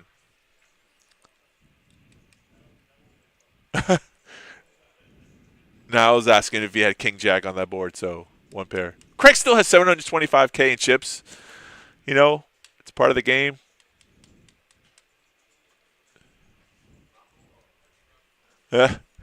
Chino's going to chime in. Not really. Yeah, a lot of times king high is good there. You're right. You're right there, Gino. See? The dramatics of the game.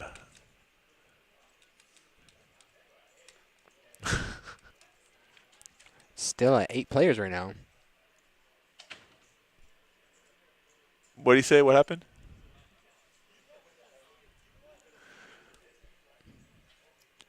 Oh, they're trying to convince him to tell him the hand.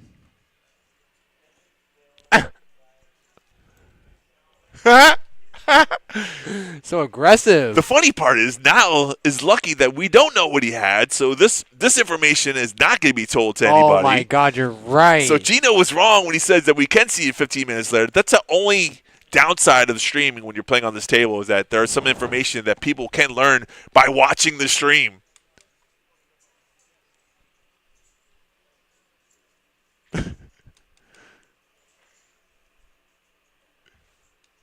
Gino, I think, was trying to call Niall out there, saying that he made a bluff because he couldn't have had Jack 9.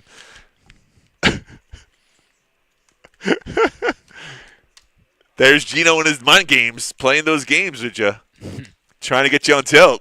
See Adam here raising with some 10s.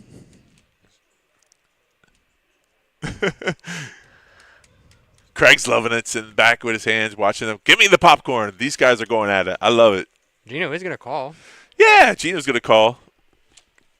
I'm going to say he has ace-jack. I don't know why I put him on that hand, but Mike from the small blind. Okay, now looking over ace-5 from the button. What is he looking at, Gino stack? No, he's looking at Adam's stack, and he's going to put them all in. And I think he's going to find out that 10s are going to call. Yeah, very quickly. Right? No, he folded. Very quickly, Mike folds. Adam folds, so it's up to Gino now. Oh, wow. No, wait. His cards are still there. Okay, sorry. I was about to start saying, he folded. I was about to start saying, I guess, 10s, I don't know. I feel like 10s is just the hand that, it's just your tournament life. That's the only reason why I would say you wouldn't be calling yours, because it's your tournament life. Correct.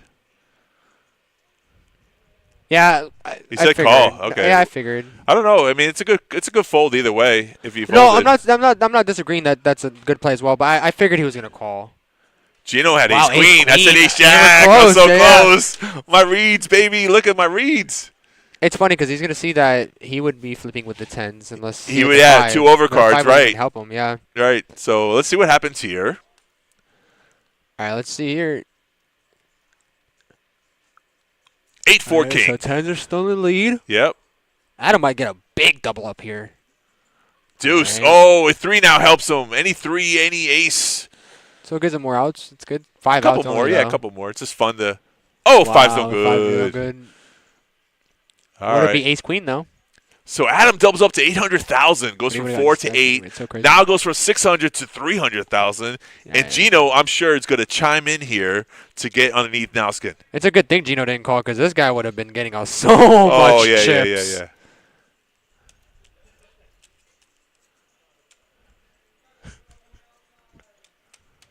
So much chips, and he would have won the. Oh gosh, that's actually crazy.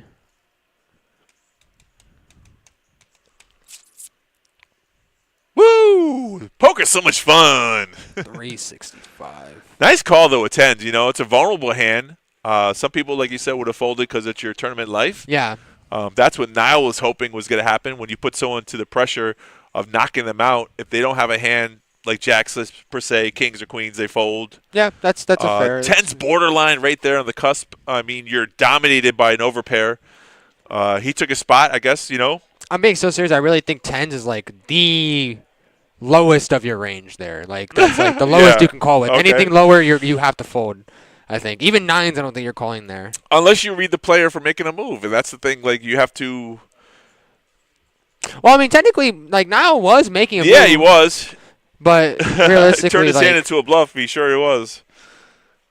and now was the button, so that's even more merit for him to even do a play like that. And that's the thing. Sometimes when I say you should always race from the button, like I always say that. But the problem, the downside is people call the button because of that reason. They know, light. They They call the button all the time because they know people are making that move. So it's This is a double-edged Craig. sword. Craig with queens. Look at this, baby. Ladies, right after that debacle. Tells the dealer, 40,000. I raise. There you go. Shows him before he puts it out there. Oh. Huh?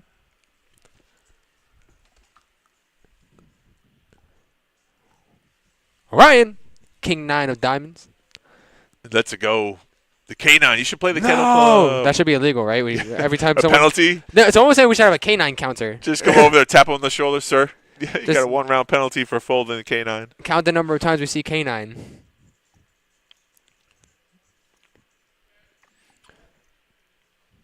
Surprised we still have 8 players here, actually, huh? Action's been fairly Hanging like around, back yeah. and forth. You knock yeah. that one player like 2 hands into the final table. And, yeah, and it's then just slow been- down. Well, I feel like it hasn't even been slowed down though. Like I've seen a lot of all-ins. It's just going back and forth. Like people's ships are just going back and forth. Honestly, Right. you gotta play some poker. Gino, got 15 minutes. Spoiler alert. Gino's actually so funny. Yeah. You gotta learn how to play poker.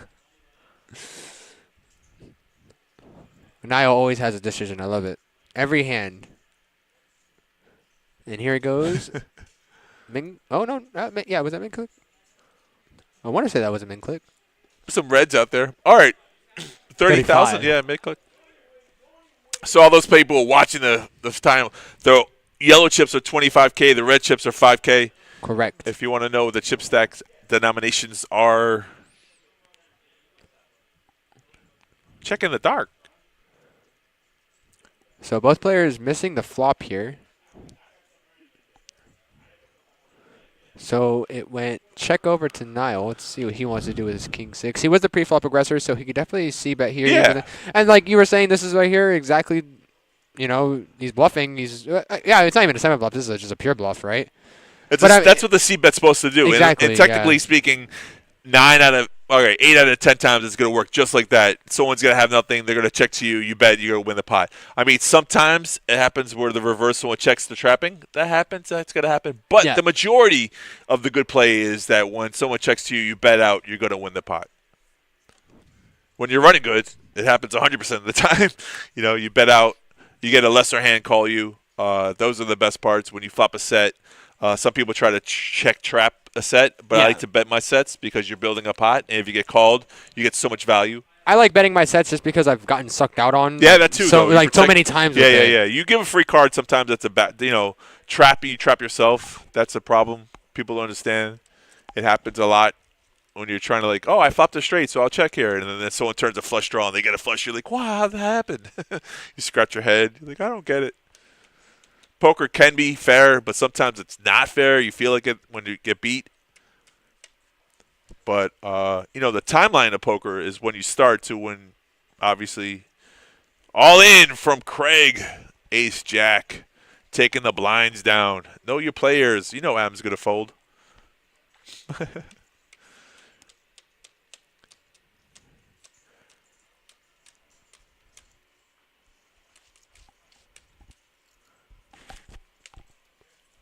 I like that tendency. Like, if you look at a deck of cards, how similar it is to life. It's 52 cards in a deck.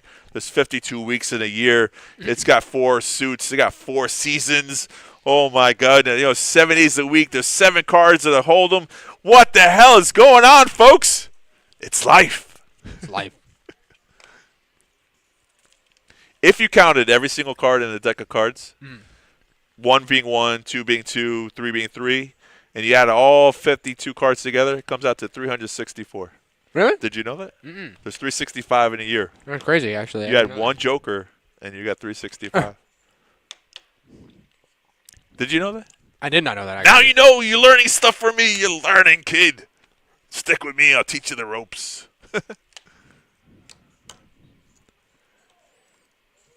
40,000 raise. Ace Jack off. Hell yeah.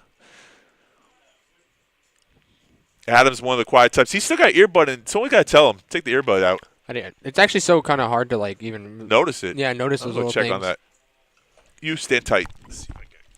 You keep him company. So we're going to see Gino here call. So Gino picking up a pair of 7s here. Adam still with ace high. Let's see if he decides to c-bet, though. No. 4 on the turn, putting a 4-liner out there, giving Adam an ace high flush draw as well. So they could be drawing to a chop as well. Any 3. Well, 3 diamonds can't hit. Wow, so Gino's going to bid out here for 40,000 with his pair of 7s with a straight draw. And he's going to get raised here by Adam. Wow, that's actually a sick raise, huh? The thing of it is, he only had one earbud in, so I told Craig, he's like, he didn't only had one earbud. I can only tell he didn't know he had it in this year. So we see Gino here picking up a pair of 7s on the flop. Turn is a 4 diamonds. Gino let out for like 40, and he raised to 140. That's actually a sick raise with ace high. But he did have the ace of diamonds, so like that's the only like merit I saw. Like he has the ace high flush draw. That's still sick. He's playing the web board representing more than what he had? Yeah. How's that possible? He's lying? Well, I mean, Gino had a good. I feel like Gino, like, it's actually crazy. He got Gino off of a really good hand there. Gino had a straight draw as well with the pair of 7s. But also, Gino was out of position. You have to remember there's one more street to come. So if you call that, then you have to call one more bet on the river. So people don't understand that. It's hard sometimes. Man, these pocket 10s going away to everyone, huh? We've seen pocket 10s more times than I've seen any other pair on this stream. So today, it's popular. Play your pocket 10s, people. All in. You know, sometimes when you're short stacked, it's an easy play to make. People are like, why are you betting so much? Well, it's standardized. That way you can't get blown off. You see all 5 cards. A lot of chances people are just going to fold to you. As we see here. Yeah, people. The dynamics of a 10 less than 10 big blinds is people understand that you can't call the flop and then have substantial chips to make actions on the turn and river. So just get it all in at one time. That's the reason why you do it. It's a good play. His only was only for like it was only 90,000, so that really isn't that much, honestly, compared to what the blind sizes are now. Yeah, with the people's stack sizes around them, you're right. 90K is not a lot, but when you go all in at one time, it's better than calling and then having a $30,000 river bet and then people call you down. And you're like, why did that happen? Well, because it's 30,000. The pot's already bloated. So math, silly game. Wow, that's what I mean. Look, 10s again. What the heck? Actually, I know. Going right to everyone. What? Who's shuffling the cards?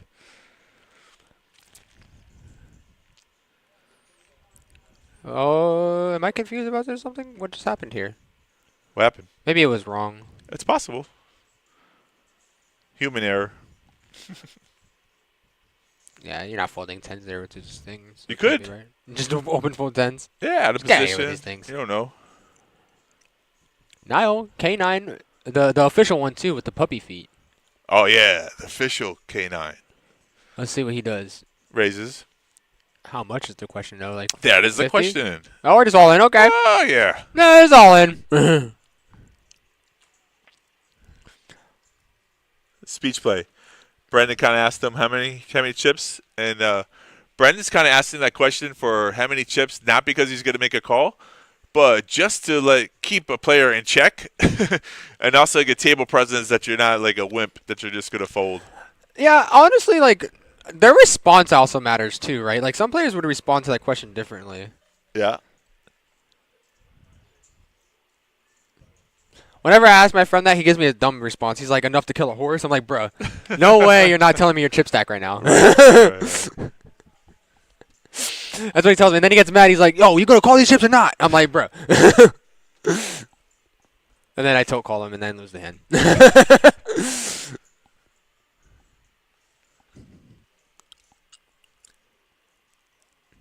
If you want to see yourself on this feature table, come play at the Kennel Club. Come play at the Kennel Club. It's open to everybody. $130 buy-in. Anyone can play. Show your skills. All the Test way up your friends. until Yeah. 5 a.m. Cash games are open till 5 a.m. Adam's all in here. On the weekends, though, right? It's 5 a.m.? Friday and Saturday, 5 a.m. We used to be 24 hours. Since COVID, we You guys are 24 hours? I didn't know that. Yeah, on the weekends. Wow. That's cool. Oh, on the weekends. Gotcha. On the weekends only, yeah. And there's a rumor that we might go back to it. I mean, I feel like that's a standard for a lot of casinos nowadays, is Right. that they're 24 hours only on certain days. Except for the Seminoles. I think they're the only one that are 24 hours always. Right.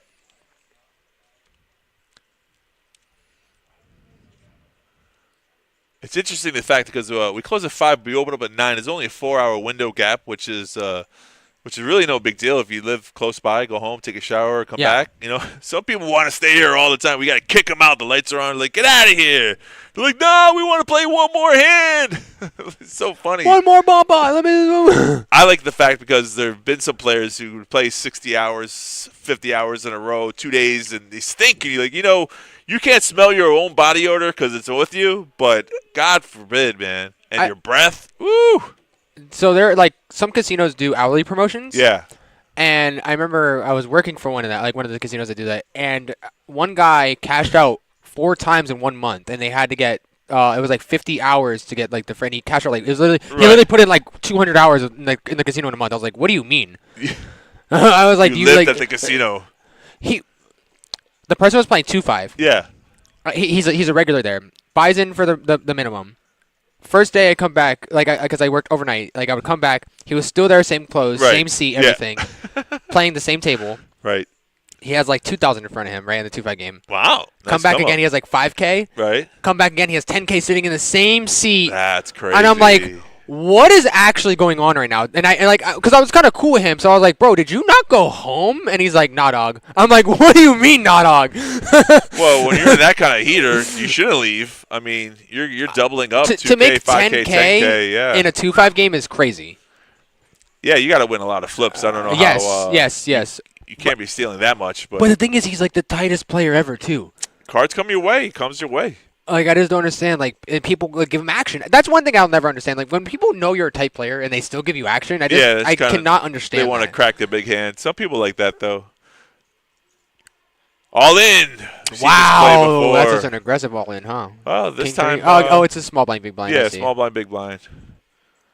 The all in is such an aggressive play, though. Like Right. you can just raise big and be okay. But like, yeah. all in is just like, yep, you got to call me with this hand or you're out of here. The one thing about an all-in bet is that you kind of don't make any mistakes on the streets, right? You get to see all 5 cards, your money's out there. You can literally throw your hand down, walk away, come back, be like, did I win? No? Okay. Pretty much, Like, that's the confusion part. Like, when you make a mid-size raise, you get a call, and then you kind of bet the street, don't bet the street, you check, Like, those little things they're tough. So just get it all in, let the cards do the work, right? So it's a simplistic way out of it. Hey, the blinds have gone up. We're at 10K, 20K. Uh-oh. Still with the final 8. So we see Nobody's Mike dropped. here with Mike some with jacks. yaks. All in. How can you go all in? I'm kidding. Some people don't like jacks. I'm a fan of the hand. I mean, as the blinds go up, though, I mean, his all-in's looking smaller and smaller, right? Right, 20K. So he's got 150K. That's not even 10 bigs, right? 150. Yeah. So I mean, we might. I don't know what just happened to the hands. Oh, here we go. There they go. What is up with these tens? Oh, no way. He's Craig cooler isolates. right now. Craig's going to isolate here with a re-raise all in. How is Craig? So Adam just flat called the 150. Wow. What does Adam have is the real question, though, that he's flatting the 150 there. I know, like, if Matt... Oh, my God. Oh, he didn't go all in? Oh, I thought he went all in. He just flat called. Sorry, yeah, folks. that's what I'm saying. That's I thought he went. I thought he isolated. He just said call, but sounded like an all. Wow. So 8-8 deuce. Good for Craig here. I literally can't see this flop being any worse for... It's not bad for Craig in the sense, like, what 8 does Adam have here that he's calling 150, Adam just folds, right? so we don't care what Adam has anymore. Maybe, like, Ace-King is the only thing I could think Adam... But I guess Adam's all in on that with Ace-King, right? He's not just flatting there. Oh! Whoa! It doesn't matter anyway. He has the head anyway, but bang. That's going to lock it up. Seal the deal completely. The extra nail in the coffin. Jax makes a full house. And all those chips. Okay, up. Mike. And we were just talking about that 150. Now that 150 is looking pretty big now. Short stack to almost 500K. Yes, sir. Wow. That's such a big hand for him there. Yeah, huge hand. Not double up, but triple up. That's what you need. Very, very big. That changes your momentum. And he took it from two fairly big stacks too. Correct. Yes. So he's crippling the 2 bigger stacks as well, which is fairly good. What is it? Niles the chip leader right now? I'm assuming, or is it? Did he make chip leader with that hand? Well, you have to remember Ryan's got all these 25K chips. Yellows. So We're about to see the stacks here in a second. Yeah. All right, so we got. What is actually going on? Tens again. Yeah, like it's every hand. I feel like it's every single hand, just tens. And see how people play them differently. Raise to 40,000. I like the raise from Gino. You don't get yourself in too much trouble. You can get away from the hand. We haven't seen Gino raising very much this final table, though. Correct. So I think they're going to really think that he has a hand here and respect his raise at this point. As Adam calls with 7-6. Okay. Hey, he's in position, though. He is in position. And he does have a disguised hand, though. So if you hit a straight or a flush, 2-pair. Watch. Very hard to see. Stupid 2-pair. How did I call it? What the heck? This is going to be some stupid 2-pair. Wow. Oh, my God. No, snap call from Adam. No. Any Gino. 4, any 10, running pair. I mean, Gino's not out of it yet. I know, but he's you remember he said he definitely- got to gamble, so I think Jack on the turn and 4 for 2-pair for Gino. Let's go, Gino. He said you tried to suck out. That's what you get. That's what you get. I mean, that's actually so sick, though. Gino said that the other player was trying to suck out on him. And he's saying that's what you did to me. That's what he did. He sucked out. He got the other pair. That's legitimately, that's what happened. He's like, wait a minute. Didn't you do that to me earlier? So sick. And that's what I mean. Like, we're still A-handed. We like, the chips literally are just going back and forth to people. Circulation of chips. It's so crazy. I don't think I've ever seen this before. Just chips is actually being circulated. Like, everyone's stack sizes aren't that bad. Adam's a short stack right here. He's got less than 100. So, I mean, he's got around 100K chips. So it's Jam Fest for him soon.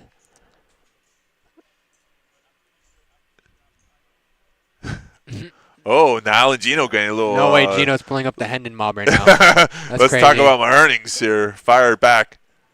I'll go there with crazy. you. I can't wait to get to that point, dog, when I could just start for banning people. Be like, oh, yeah? Well, what about your stats? Adam from the cutoff, raising with King 9. See, we don't have to put him on the rail anymore now. That's right. No penalty. All in for Gino. What does Gino have? Momentum. That's what he has. Yeah, of course he has Queens. a nutted hand, right? So he did that because he just wants to take that pot down and not get his queens cracked. Because he just won a hand. He don't want to lose another hand. That K9 would have definitely hit that king. Yeah, he would have hit the king on the Definitely flop. would have hit that king. That would have broke his momentum. He would have broke his spirit. It would have broke his stack, Look too. Oh, man. Look at all those yellow chips there. Whee! Look at the smile. When you're winning, poker's fun. Gino's just having a great time right now, actually. Can you feel it, folks?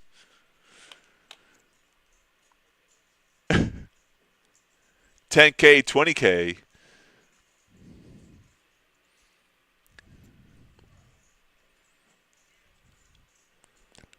Craig with King 10 suited, okay. Yeah, I like it in position. The cutoff is just as good as the button. Was that 50? Yeah, 50. Doesn't look like anyone's going to be able to call him here.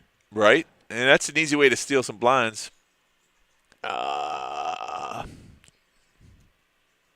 Ooh, Big blind special? Defender. Let's defend, people. Okay. You can't pick on me. What Look at my arm sleeve. I'm playing cards. Look at my arm sleeve. I'm not here to fold. I don't even fold my laundry. Let's go. That's crazy. Interesting call here, actually. Even in the big blind, it's interesting. 10, King, Wow. 7. So King Look 10. at that smile. I got a hand. I got to help. He bet something. Please try to steal What this kind hand. of tell is that? Like, what the heck? You literally just, like, Never seen that before? what do I even say? Like, I've never actually seen someone flop a good hand and actually just be like, Well, you know, What King the heck? 10 is on the range of not really a good hand. And when someone calls you, you kind of feel like you're behind. You kind of feel that way. he just feels like a pro right now that Yeah. he's ahead. That he's ahead right now. Then he flopped 2 pair. That's golden. That's funny.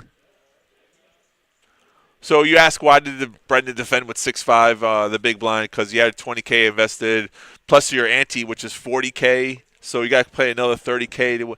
The math is kind of it's fine. It's not good, but it's not bad. Yeah.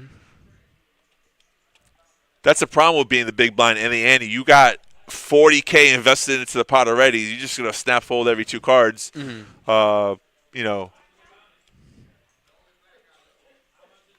Gino giving you get chirping chips. Gino won that in hand. He's not out of the table. He doubled up and now he's talking. He said they're chirping chips. I love it. Chirping chips. That's crazy. Oh, it was me telling him to take the earpod out. Man, 15 minutes feels like it's so much long longer. time, Yeah. right? This is your job, Craig. Come on, Craig, tighten up. What you doing, man?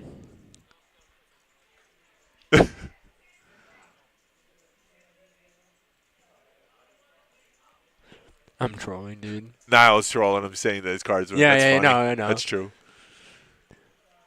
Oh, really? No, but like, he's Niall's actually telling the truth. I know. This time he was. Like, I feel like Niall thought he was trolling, but like that's actually the truth. We can't even see his cards. I'll tell you what. It's funny. This was back one of the Moneymaker tours. There were 2 players who actually wouldn't put the card to the card reader. They just didn't want to give that information away. And Tony Burns, he said that, okay, because I don't know if it was one of the main events, but it was one of the bigger events. He said, okay, those players don't want to, we can't force them to do that. So, information, if you really don't want to put your whole cards, we're not going to penalize you. But it's bad for poker, so don't do that. It's bad for poker. Bad for us, anyways. We want to see your whole cards. This game would be boring if we couldn't see anyone's whole cards, right? Who would watch? Who would care? It's funny. This tournament can all end if everyone just goes all in at one time, and then the best cards win. It's crazy. I actually have that thought sometimes. I'm just like, what if everyone would just jam? All in. I call all in. I'm in. The pot sides are right. I'm in. What if everyone just jammed?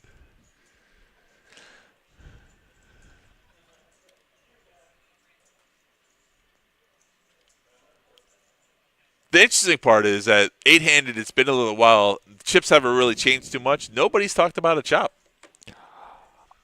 Is it even? I've never even seen a chop with this many players. Is that even a thing Plausible? that they would do? It's plausible. I mean, is it practical? No. Is there someone that wants more money than someone else? I mean, Adam would be all for it. He's a short stack on the table. Yeah. Let's go ICM. Let's go. Yeah. Not necessarily something that would happen, but I've seen it before when there was a 10K guaranteed. Everyone made it to the money. It was I think it was an overlay on a tournament. There was like 60 players. They all got to the final table. They're like, let's chop up the 5K, and they did it. And everyone got like $1,000, and they were happy. So very rare. Honestly, I feel like chopping is more for the players who just play locally. Yeah. And like most of our players are local players. You know what I mean? Oh yeah, all these familiar faces on the table here. But I feel like players who play more like bigger tournaments, when they do participate in these small ones and they do make it to the final table, they don't want to chop. They don't chop very often. I see. That's true too as well. If you don't know anyone else on the table, there's a tendency that you want to chop the fairness. So that way later on you might get a part of the piece of the chop later. Well, a lot of the time their argument is like because of the fact that they are always seeing each other, like they're basically just giving each other their money back, basically, is their way. Yeah. I'm trying to think of how I would word that. Basically, like they're just circulating their own money with each other. You know what I mean? Like one week that Craig will first place, one week Betty will first place, one week Gino will first place, and another week Betty will first place. You know what I mean? Like. Yeah, where is Betty? Betty, where you at? Where you been? I haven't seen. I saw her earlier. The final table? No, I saw her earlier though. I love when Betty plays. Yes, she's an interesting one too. Yeah. Sometimes I just gotta sit up, man. For sure. Gino. King 8 of diamonds. I like the hand. I don't know why it actually stuck out to me. He likes it too. Like honestly, I feel like if I were to like really get serious into poker, I would play like Gino. Okay. But not as like style. not like as egregious as he is sometimes. Like he really likes to get into players' heads. Like me, like I would do it to get information, but like. All right. Okay. So you see a raise here. Re-raise. That's a big one. I like see, that what is that? 125, 150. Yeah. Holy crap. 150,000. I wonder what he has. What the heck? He's just putting Gino to the test, and Gino folded. So Jacks, yeah. Jacks no to Nile. No right way to play jacks. I think that was the right way to play it. No, that was good. I mean, he won the hand, right? Yeah, he did win the hand. Gino gave him some respect there. Sometimes because you're the button, when you make that raise, you do get called down. That's what we were saying earlier. Yeah. Like, the button's supposed to raise with a very big range. So Right. That's true. It is a tricky position actually, because like you really can't tell when the button actually does have a hand or not, right? And in that hand, I mean, Gino knew. Like I guess Gino was able to sniff out that he had jacks there, but yeah, he felt the strength. It was a legitimate hand, and Gino was kind of making a move, Yeah. So that's why it's easy to get away when you make a move. When you make a bet with those kind of hands, it's easy to get away with when someone re-raises you. Mm-hmm. There were the payouts there, real quickly shown. Real quickly. Brandon did it. Queen 9 of hearts. Brendan's more relaxed state now than he was earlier. He's just chilling. He's got his hoodie off. He's got a leg up. And it's also interesting. Some people play differently before the money and then when they're in the money. But this table's been pretty good. We could be here until 10. I don't know. Just say. It's only 7 now. All right, heads up match. You got Adam versus Brendan. And both hit it. Brendan hits a 9. So it's Ace-8 versus Queen-9 on a 7-9 deuce board. Top pair for Brendan. Adam's going to C-bet. Now, here's a tricky thing. If you see it and you know a player's bluffing, do you just let him continue? No, you just shut down the action and you go all in. Yeah. See, that's a thing. If you know your player's bluffing, well, if his hand was stronger, I would say you could just flat call there, let him bluff another street, get more chips. But I think that play is good. Whereas you don't give him a free card to beat you. So yeah. Adam now with 5 big blinds. Oof. Remember he had that stack? Oh yeah, you lost that big hand to Gino. You remember he had the stack of yellows? They all went to Gino. That one hand.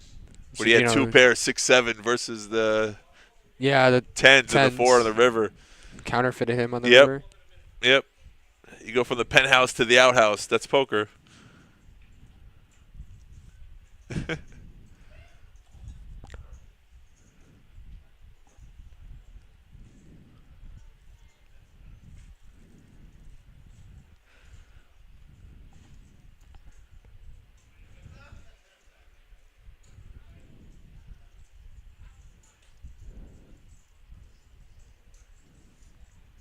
Craig in the big blind with K9.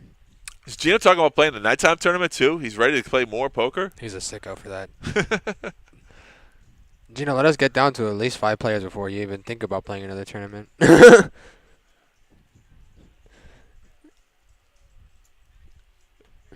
think five-handed is where they'll even discuss a chop. I think. Yeah. Do you chop or you play it out? Some people. Listen, man, whatever gets me home faster when I'm playing. That's cool. Guaranteed money is better than no money. I've been on both ends of that. Well, oh, go ahead. No, it's real hard to chop when you're running good, though. When the chips go your way, you're the chip leader. But I've also seen the chip leader get knocked out for not chopping, so it's a double-edged sword. For someone like me personally, I know I'm probably only firing like 2-3 bullets into a tournament anyway, so if I am in the money, I'm probably making at least 3 times about what I put in, so that sounds like a good day to me. You're happy with that? Yeah. That's good.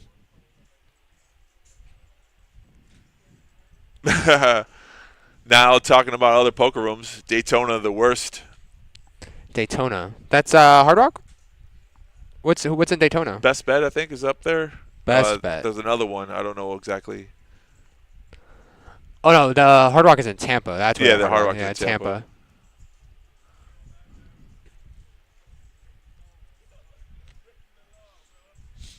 All in from Adam. He's used this play before. And Craig, of course, going to be like, let me see these Queen 3 again, and you're going to have these back. Yeah, it's a tough one. He's going to make the call. He's got 2 cards. Let's go. I guess it's really not much more for him, right? It's just only 70,000, but Queen 3 is definitely not at the top of the range. No, definitely not, but we'll see what happens. Oh, okay, king in the window. Good for Adam. Yep. Safe double up. The K9, baby. Play it all the time. You hear. Ding, ding, ding. So Adam going to pick up that double up there. Yeah, you rivered a flush draw too. Not that it was necessary. I don't know. I feel like maybe okay, it wasn't that much more, but I feel like that was also a call to try to move this tournament along. I feel like Craig was doing there. I think Craig just wants to end this. Yeah, it's a loose call. I mean, I don't know if the math was correct there. You got some money invested. Kind of say if it's like another 100 to call to win 300K and my 3-to-1 of my money. I don't know if that was, he just said fuck it. Well, it also pops like I don't know if you calculate pay jumps into your decision making. I don't. No. The money is real relevant. I try to play the best cards I can play. Whatever spot I get. Like you said, it's not a bounty tournament, so I guess knocking out the short stack doesn't really benefit you. It doesn't, and it's probably prolongs the thing. Now the short stack has got more chips, so Correct. sometimes making the call is the wrong call. But okay. Hey, listen, all these players, congratulations for making the final table. Making the money is difficult, and then making the final table is hard. Out of 145 people? Yeah, man. I mean, 9 players. It's tough to do. And if you look at my Hendon mob, I've been playing since 2003. Mm-hmm. And I don't have a lot of first places, I'll be honest with you. And it's not from that lack of trying. I try. It's just the thing is, Oak, like you were saying, like, yes, this game is also skill, but like I feel like in a tournament, especially for how long tournaments go, like time is a very big factor in it too. He's just going crazy, right? Oh, he heard us like cheering, like not cheering, but like going crazy over that was a funny hand. Yeah. Whatever reaction they're having 15 minutes later. I think they might have heard me call the 2-pair on the flop. Right. But yeah, like time is also a very big factor, like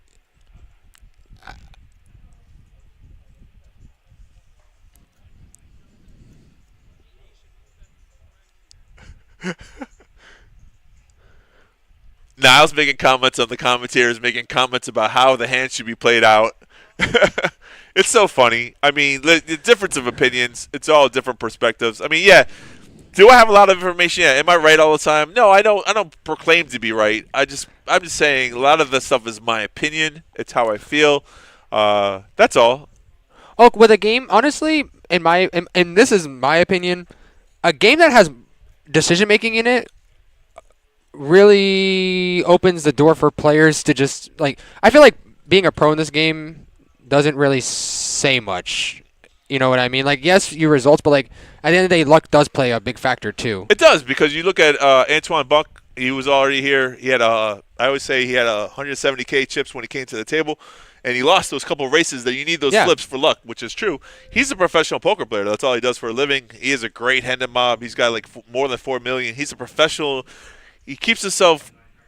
I mean, he's really top notch. He doesn't get bent out of shape, doesn't get out of line, doesn't throw cards, doesn't throw a fit. Really top notch player, and he can even get knocked out before the money. Just to show you. Yeah. Just because he's considered a pro doesn't mean he's going to win every hand. Right? No, you're not. Of course not. Gino raced here to 385K. He didn't go all in. He's still got chips behind. Adam's got pocket fours, but it puts Adam all in. So if Adam makes a decision to call, he's going to race it off. But he knows 4 is such a low hand that even if he was calling against Ace King, he's vulnerable. That's like the most frequent hands I see getting folded is 4s and under. Even 5s, I like. So a bad beat story. I was playing. I think it was the Borgata, or it might have been another tournament. It was a $3,000 buy-in for a tournament. On the bubble, I had pocket 3s. Guy raises. I 4-bet jam all in. Guy calls with ace jack. Board double pairs. I get counterfeited. He wins with ace high. See, that's brutal. So gross. But you can't do anything about that. No, you can't. Just that's exactly what I mean. Like it doesn't matter if you're. That's what I'm saying. Like, and it's hard. Like what? Okay, what do you consider a pro in this game? Like because of their earnings? I wouldn't even like that. That just doesn't sound. So amateur to pro. Listen, a lot of amateur players are top notch, and they have all the skill sets that they do as a professional player. Right? A professional player lives off that income. That's the only difference between being an amateur or being an avid player. Like Craig's a really great player. He's not a professional poker player. Well, I mean, he makes a living. He makes money off of it. That's what I'm saying. You know what I mean? I don't think he makes a living off of it, which is the fine line. That's the only difference. You want to be a pro? I guess that's hard though too. There are very few pros who are making a successful living off of it. I mean, obviously, you look at the World Series. Some of the top-notch players, and some of them are online. I guess the difference is they're not even just making a living on it; they're just successful off of it. You know what I mean? Like just because you're living off of your poker income doesn't mean you're being successful off of it. You know what I mean? Well, because when you're just paying paycheck to paycheck playing poker, you're living, right, but you're not actually really doing much with it. You don't have very much to say for it. So I guess that makes sense, right? Niall with 6-5, Adam with king queen, king on the flop. Good for Adam, bad for Niall. Captain Obvious here right now. So it's a bet. There's probably an obvious fold. Easy game, right? So no, I'll talk about that. So it's when you want to be a professional poker player, you're not necessarily playing for the money. You're playing for the freedom. So it gives you the ability to do what you want to do with a passion and the freedom of choice. If you want to play professional poker and you can live off of $60,000 a year, I don't think anyone can anymore. Of course, yeah. You know, then definitely go for it. The rule of thumb is 1-2 or 2-5, whatever the buy-in is, it's 100 times to play the game. So if it's a 1-2 game, play for $200. But it's also 50 to 100 to bankroll. So you got to have 150K to be a professional player. You got to have a 50K bankroll. People don't understand that though. Yeah. Why? So you can take those hits and still play the game. I guess like the thing is like the way I'm thinking about it is like I'm sure there's someone out there that is able to live off of poker, but they're probably not even a good player. They're just lucky. Yeah, no, like, it's the truth. I'm sure there is someone out there For that sure. literally is just lucky and has won a lot of money playing poker. And why not? So what? Well, that's what I mean. But would you consider them that's what I'm saying. Like, that's what you have to like to consider. Like, what do you consider a pro? Like, I wouldn't go off of the earnings myself, but a lot of people would. Like, just because they're saying this person earned $8 million in earnings, they're a pro. I don't know. Are you looking for a terminology for yourself, or No, I'm just trying to figure out like what exactly I guess you would consider a pro. I guess you're right. I guess it's just being able to play.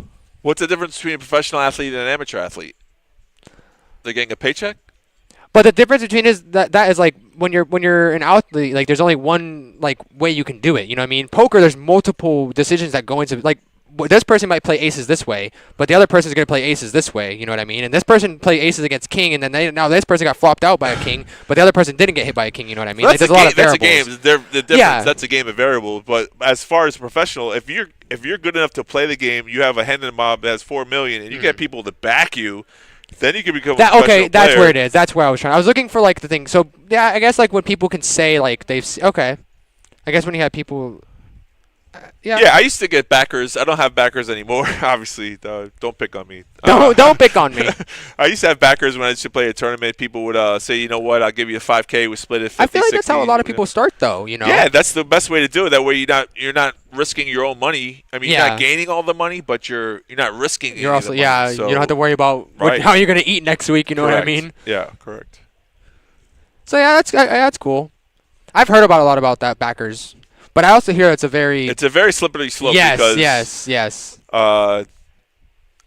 What's his name? There's a professional player. Uh-huh. I'll give you 1 second. Just give me 1 second. His name. All right, this hand we have 3 players in the hand: Queen 8, 7 deuce, King, Queen on a Jack 4 9. Wow. So if any 10 hits, this is gonna be brutal.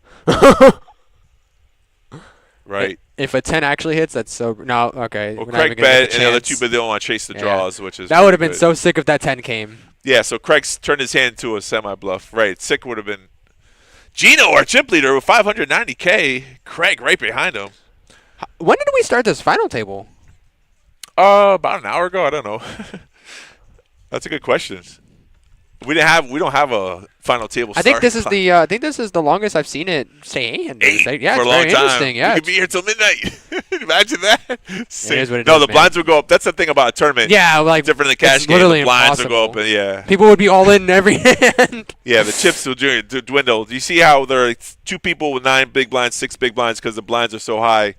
10K, 20K are the blind levels right now. I'm drawing a blank on this professional player. Berkey. Matt Berkey. He was $4 million stuck.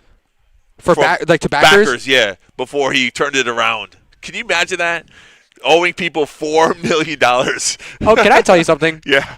I've owed 2 people money in my life ever. Right. And owing people money, like even for like the small amount that I did owe them, just feels like the worst thing ever, actually. Yeah, it is. It is. And it wasn't even for like I used the money for gambling, like I used the money for real reasons, but like even knowing that like still makes me feel like what the heck, man. But that's what gamblers will tell you too when they get money. They're like, this is not for poker, and then that's what I don't get about some players. Like right. they'll win a lot of money and then they'll start playing like they have a lot of money. Yeah. You know what I mean? Yep. Well, listen, we're human in nature. We have a lot of bad tendencies. No but one's flawed. But it's like every person. Like it's crazy. The majority is like it's the ratio is higher than you really would think people do that. All right, Adam has 4 deuce of clubs. Brandon with pocket 5s. Another club comes out, and Brendan squeaks out a win here on the river. That's so sick, actually. Squeaks. How do you just get sucked out? Wow, he had a straight flush draw on the turn. Oh, no, but he had the 5 of hearts. Or the 5 of clubs. Yeah, so wow. Adam's going to check here. He knows that his 4 high club's no good. That's actually so flawed that he got sucked out on. Brandon is going to check back because he has thinks a 5 his 5 club's no good. He's going to be shocked he's actually getting 1. He's like, what? He's like, excuse me? That's good? What did you say? What? Okay, I'll take these chips. I don't know if you noticed, but Brandon is actually like stacking his chips like the. I see a lot of players do that. They'll stack their chips like uniform. In row, yeah. I've seen it too, yeah. Like a candy cane. That's when you have too much time on your hands. Yeah. Like, cards aren't coming. What am I going to do here? 1 in a row. No expression for Brendan winning that pot. Some people get excited. Yes, go. Pump the fist. You ever see a golfer when they hit that one putter and goes, they're like, yes. Tennis players do it all the time. They get that serve through. They're like, yes. I was actually, it's crazy. I was watching pickleball gameplay of the first, like literally crazy. for the first time. Oh, I can't watch pickleball. Go ahead. I didn't know you play the game with a paddle. Yeah. I didn't know that. I thought pickleball was like wall ball, where you smack the ball back and forth. Did you like it? Did you like pickleball? Nope. I looked at it for 2 seconds and turned it right back off. So popular. Hey, folks, the blinds have gone up. 15K, 30K. But for me, if I'm watching something, it really has to interest me for me to watch like the entire thing. Yeah. Otherwise, I'm just switching to the next video, literally like 3 minutes in. I guess pickleball, the show, is for people who play pickleball, and it's very popular. So it's a show? They have a show for that? I'm just saying, when you see it on TV. Oh, you're saying like when they're when they're playing. Yeah. Like, I can't watch it. I thought you were saying like there's an actual show. I was like, what? I know Joel's really into that game. Joel is, yeah, him and Crazy. Adam's all in again here. I like it. We don't see what they have, but I wonder now. We're about to see here in a second. He didn't get a call yet, so it gets squeaked through. Is he going to fold? I guess, what do you have is what I want to know, though. 4-8? Was that 4-8? Oh, there was called already, right? So it's the showdown. King 10. Who called him? On the right side. Yeah. King 10 of clubs. Dun, dun, dun. Will Adam survive this? Are they getting a... Okay, yeah. So there was a call. Was that Ace-King? Ace-Jack? Ace-Jack, yeah, for now. Yeah, Ace-Jack. So the ace is in the lead. I'm calling it a jack. 9-5-10. Okay. 9-5-7, sorry. 8, okay, straight, chop outs. open. Nope, 3. There goes Adam. Chop out straight out, but the ace high takes Hey, listen. Adam did a great job hanging in there. Short stack, 1 play only. Adam, you are going to be taking home 585, right? Yeah. Yep. 585. Perfect. I like it. So we finally saw our first Elam in like 2 hours, I think. Literally. It says 459 here. Oh, was I looking at the wrong one? Oh. Yeah. 8th place. It's because I'm looking at too high. Well, now you're a liar. No, kidding. The biggest one. Adam's payout for his performance is $459. $459. There we go. I was looking at the wrong one. Yeah, so it's $130 buy-in if you fired 1 bullet plus the $10 for the bubble pay, $140 buy-in. Still a nice $300 profit. Yeah, spent a little time with your friends. Had a good old time. Not exactly the goal. Old time. Not what you're trying to look for, but I thought Niall was about to push his chips forward. Yeah, he stacked them all up. Let's get him in there. 2 in a row. I was like, no way, he's just jamming with 9-3 for no reason. A7 of hearts. Okay, Mike. We talked about that play about doing it too many times. Adam has gone to that well. He's gone all in. Yeah. Most of his plays were all in. So that's why you say now call with Ace Jack. It's a good play because you're knowing the tendencies of a player. He's going to do that with a weaker hand. Yeah. So. 3 players to the flop. We have Craig, Gino, and Mike. 3, 4, 6. Okay. 4 tray 6. Did you say 3? Sir, you're not allowed to say 3. Oh. It's a tray. King. It's a tray. Of diamonds. That one is a little more okay. Deuce is the only one that I know that you definitely shouldn't be saying 2. Yeah. He's got 2s. 2 2s. Sectai. No way he's actually doing that. Freaking Brian, man. Here comes your turn card. Ooh, it's a diamond. Craig could definitely bluff for this pot. Oh, check. Gino's going to win. 7 actually holds. Gino's going to win. Gino 7 plays. Oh, look, he's like, Dylan, no, 7. Hey! He can't believe it. He's like, what? Sometimes you can't believe your hand actually holds up. It's crazy, you know? He's like, what do you mean? The chip leader, Gino, 710K. Not too many. I mean, if you look at, Craig's dropped down a little bit, but he's not too far away from the first place. Now it's 665, and Brandon, all three of them right there in a row. Bad news for Gino is that the 2 other chip stacks are higher to or to your left, but he's doing a good job navigating through the hot waters. Niall, Jack 9. Bink! Into the muck. Ace 10, okay. Ace 10's a good raising hand. Definitely from the hijack. I was about to say, maybe he should just jam, right? Yeah. Yeah. Craig's going to look down 7-6. No call. Nope. Doesn't look like anyone's going to be able to call here. Yeah.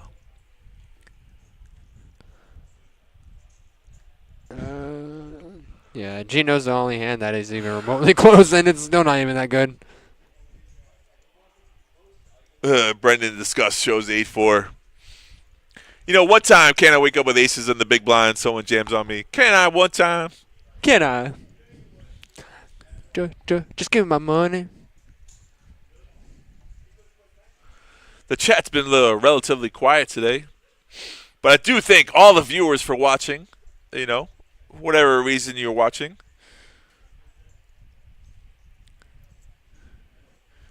I think the topic that I was trying to convey today is the bluff and semi-bluff and how important it is, how to use it, when not to overuse it, and, you know, the fine line about knowing your players. Like now right here, see, he's in the big blind. He's not like chirping. He's looking at players and how they're reacting, their timing, their tells. That's a lot of information. So I like how Craig wears sunglasses, but doesn't wear them. I guess he actually uses the sunglasses for the real person. Maybe, yeah. For actual sun. Wow, wait, did Adam jam? Yeah. Wow. And he got called by King Ken. So he tried to make a move, snapped. and he's getting snap called by Brendan with Ace King. So it's 8-4 suited. He's got a chance. So if you look at the percentage of 63 to 37, I mean, doesn't mean he's out of the woods. Now he is, but the thing is, in the hijack position, I feel like is a very, very risky position to try to make a move in. Yeah, he's got 185K though. He's trying to steal the blinds, but right, if he was on the button, that play works better. Yeah, the hijack is just too many players, 3 players to act after that, especially with the big blind already in there. But that's just the small blind woke up with a big hand though. That's just uncircumcised. Well, I'm not even worried about the small blind, right? It's more the big blind that I'm worried about in that situation. Right, or the button that Gino could wake up, or Craig could wake up with a hand. But you got to make those moves sometimes. 7th place is 585. Oh yeah, he got knocked, right? So 5-8. So that's the person that's going home with 585. Yes. There we go. And we're not lying this time. Right. The thing is, you got to make moves, and sometimes you got to make those plays to take those blinds. The blinds are there's so much. I mean, we're in 15K, 30K. So I mean, you gotta say wait for a better hand, but at the same time, your card dead, you just fucking screw it. I agree with that. It's just I don't know. The hijack for me is just one of the positions I try not to mess around with. At least in my own mind, the hijack is the one position I try not to. Okay, it's fair. Like it's called the hijack for a reason, right? To try to hijack the blinds, but yeah, it's the next best button. The button is the best position, so it's called a hijack because if you make the move, the button. It's hard for the button to make your move, so you're stealing it. You're hijacking the play from the button. Oh, is that why they call it? I thought it's because you're trying to hijack the blinds. Well, that too, whenever you put your chips in. Yeah. Trying to steal the blinds. But it's a hijack because it's right before the button. You're stealing the button's play. That's the button's play. Yeah. How dare you steal his play? How dare you? Oh, I think we're going on a break. Hey, break, everybody. No, I'm lying. They're just stepping away from the table. Very close between the top 3 here. Gino, Niall, and Brendan, all with 600K in chips. Chop it up, folks. I don't even think the players would even have another break. They don't think they have any other breaks after this. I don't know. I think we're just running it straight through. Let's go. We didn't need no breaks. We're young people. We don't take breaks. What is that? I'll do a 10-table string right now. I haven't done one of those in a long time. What's the longest string you ever done, Oak? Here? Just in general. I think it was here when COVID came. We were short, and I did an 8-hour, 16-table string. Oh my God! I didn't have one break. I worked all the way through, and I was You so literally, mad. you literally worked and then went home. Literally. Then no breaks, no nothing. Nothing. Wow. Yeah, I think we the were longest we were I have short. is like 13. I think was the longest I've ever had. It's the same. It's so difficult. Yeah, like, cause like after that like 8th table, man, you really start like you can feel it in your neck, like it's a shooting pain. Okay, so we see Niall here, all in. Good play. It worked. Who cares he has And fours? we see from the button. Yeah, exactly. That's where it works. Very nice.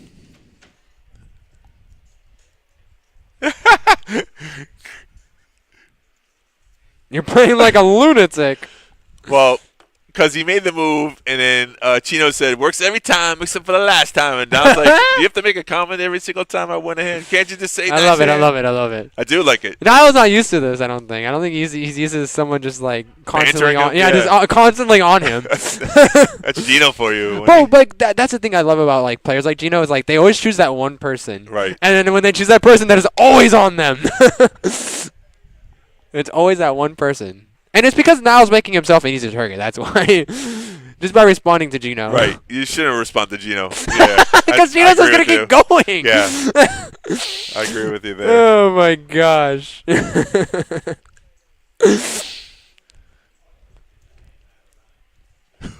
he talking about Gene?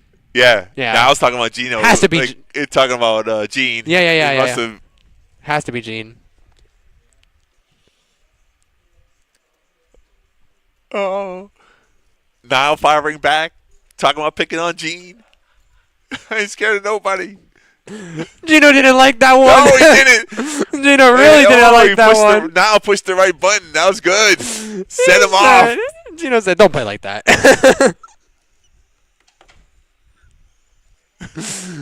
Gino sucked out. Ace King versus Queens.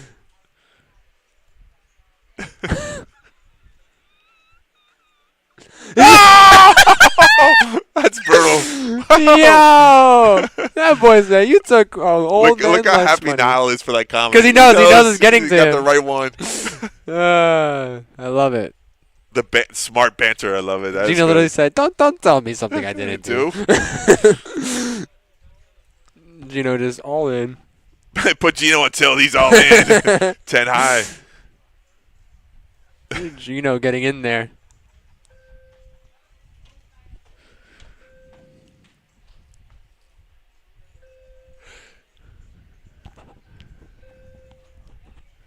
The good thing about this game is sometimes, a lot of the times you'll play with players who are friendly and everything. The banter is friendly and everything. But every once in a while, I mean, not this table, but every once in a while you get that one player who really knows how to get underneath your skin, says the nastiest things. And you're like, that's just not necessary. But those people are like that, No, but there are some players that like think they're playing like Gino, but are just too over the top with it, though. You know what I mean? There are people that play a different game than poker. They're playing mind games, and they say stuff, and they make you think things, and they commentate about how you play, and then you start, like, you feel like you gotta defend yourself. I don't, my skin's thicker than that. But yeah, some people just get, no, but I agree with 100%. I agree with you. Shouldn't let people, especially not in a game. You shouldn't let words affect you. You know what I mean? But because of the fact that they're playing for money, that's the only reason why it does get to those extremes sometimes with this game. But it is what it is. I guess that's all part of poker. This game has been around for so long now. It's Yep. Well, I mean, this is a friendly tournament. I mean, very very little cheaters going on, but there are cheats in the game that play, especially in a cash game. People play as teams. You got to watch out for players like that. There was this WSOP one player who's marking cards with his fingernails and stuff like that. I saw that. So, there's some people always trying to get a little bit of an advantage. There's always going to be people out there. Even though you don't do it, doesn't mean someone else doesn't do it. So keep that in mind.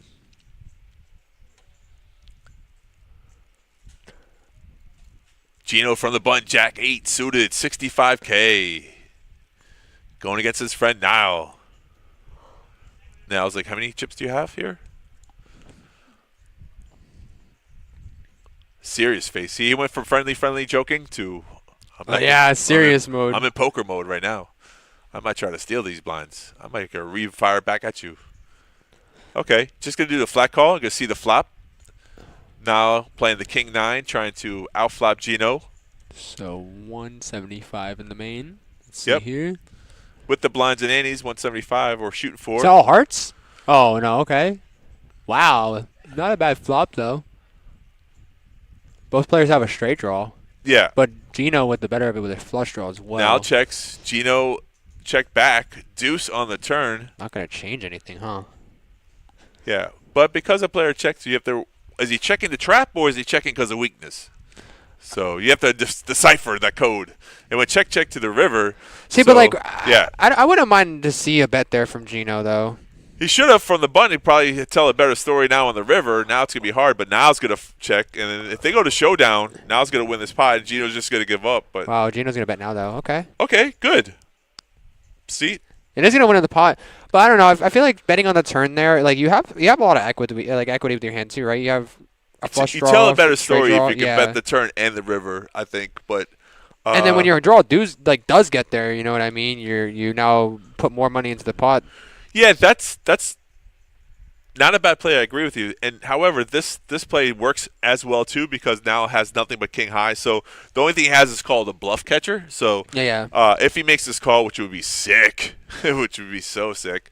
I just what is he thinking Gino has here, right? Like I mean, Gino went check, right? So right. I mean, realistically, what now Gino wants to bet. What is that 6 saying, right? Like the six shouldn't have changed anything, is what he's thinking. Like he's thinking, right? It doesn't. It doesn't. He beats a lot of hands here, which he went through all like the scenarios. But like you said, Gino was the initial pre-flop raiser. Yeah. That's the whole thing about the button. To see the power of the button there. So like it's a negotiation of a story.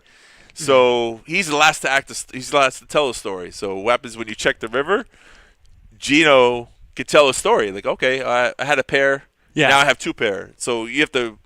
You're beating a lot of hands, but you're not beating a lot of hands. So I just think like you were saying, like telling the story. I just don't think that's the reason why I was thinking Gino's story didn't really make sense. It would have been a sick call if he made it. I would have been like, wow. But it's still a bluff catcher. Do you think Ace High is calling there? Do you think if he had Ace High, he would have called there? It might have. Some people do call with Ace High because they think they're good. Well, that's what I'm saying. Like, I wonder where he was really thinking about it. I wonder where his line is drawn there. Like, if he had Ace High, what if he called? Yeah, and that's the thing. Like, the pause is really good. That lets you know that your radar is right on the spot where you're correct. If he watches this back, he can say, like, pat yourself on the back. You didn't snap fold, so you're actually close to making the right decision. Both the fold and the call would have been good. The call would have been extremely great, but a raise would have been even crazier, right? A raise would have been sick, and that's a move people don't understand, though. If you think your player is bluffing, I saw that actually like a couple weeks ago. Like a guy made a sick Ace High raise with Ace King on the river and won the hand. But he got bet into. Like I was like, wow, it's actually crazy that you just But like I don't know. Like that's why I've made Ace High. Like I've made an Ace High call before. A call is good, but a raise is better. Yes. I like that though. That's a good. See, that's another level that you don't think about. You're like, oh, there's folding or there's calling. No, there's raising. No, but that's why I'm thinking. Like I'm thinking like a raise there. I've seen players do that before. It's not an impossible play there. Right. Of course. Check raising is so strong if you do it at the right time. Like a river check raise, if he raised there and he felt like Gino was trying to steal with a button, and he did raise with the bluff. Oh. For later purposes, we'll try that move. We're getting into more advanced stuff. We'll learn that on Section 8. That is advanced poker. All in play. Let's see what Gino. What was that, from the Ducks or? Yeah, Brian. Finally, he's going to show Stephanie Mo's hand. And if he wins, he's going to go, Let's go, Steffi. For you. For you. He better. Oh, Gino's actually thinking about getting in. I guess he's already in for the big blind, right? Well, here's the thing. The speech play here is you figure out whether or not your hand's strong enough to call, whether or not a player is calling, bluffing. You can tell Gino's got enough chips. If he makes this call, he doesn't get knocked out of the tournament, so he has no jeopardy. He's going to fold the ace. Obviously, his kicker's too low. And he doesn't want to spew off more chips to a short stack, so he could pick a better spot. So, good fold. Good read. Deuces is such a that's the one hand, the one pair that's they say there's no right way to play jacks. I don't know. No Deuces, right deuces is the hand yeah. How do you even play that hand? You know, Just like he did, all in. just jam it in, right? Yeah. I mean, you're slight advantage to an ace-king hand, so you have a made hand, you're a pair. Yeah. If you don't get sucked out on it, you could win a pot. If you hit a spike of deuce, it's even better. Your blinds are at 15,000, 30,000. Cocktails. I need that Red Bull right now.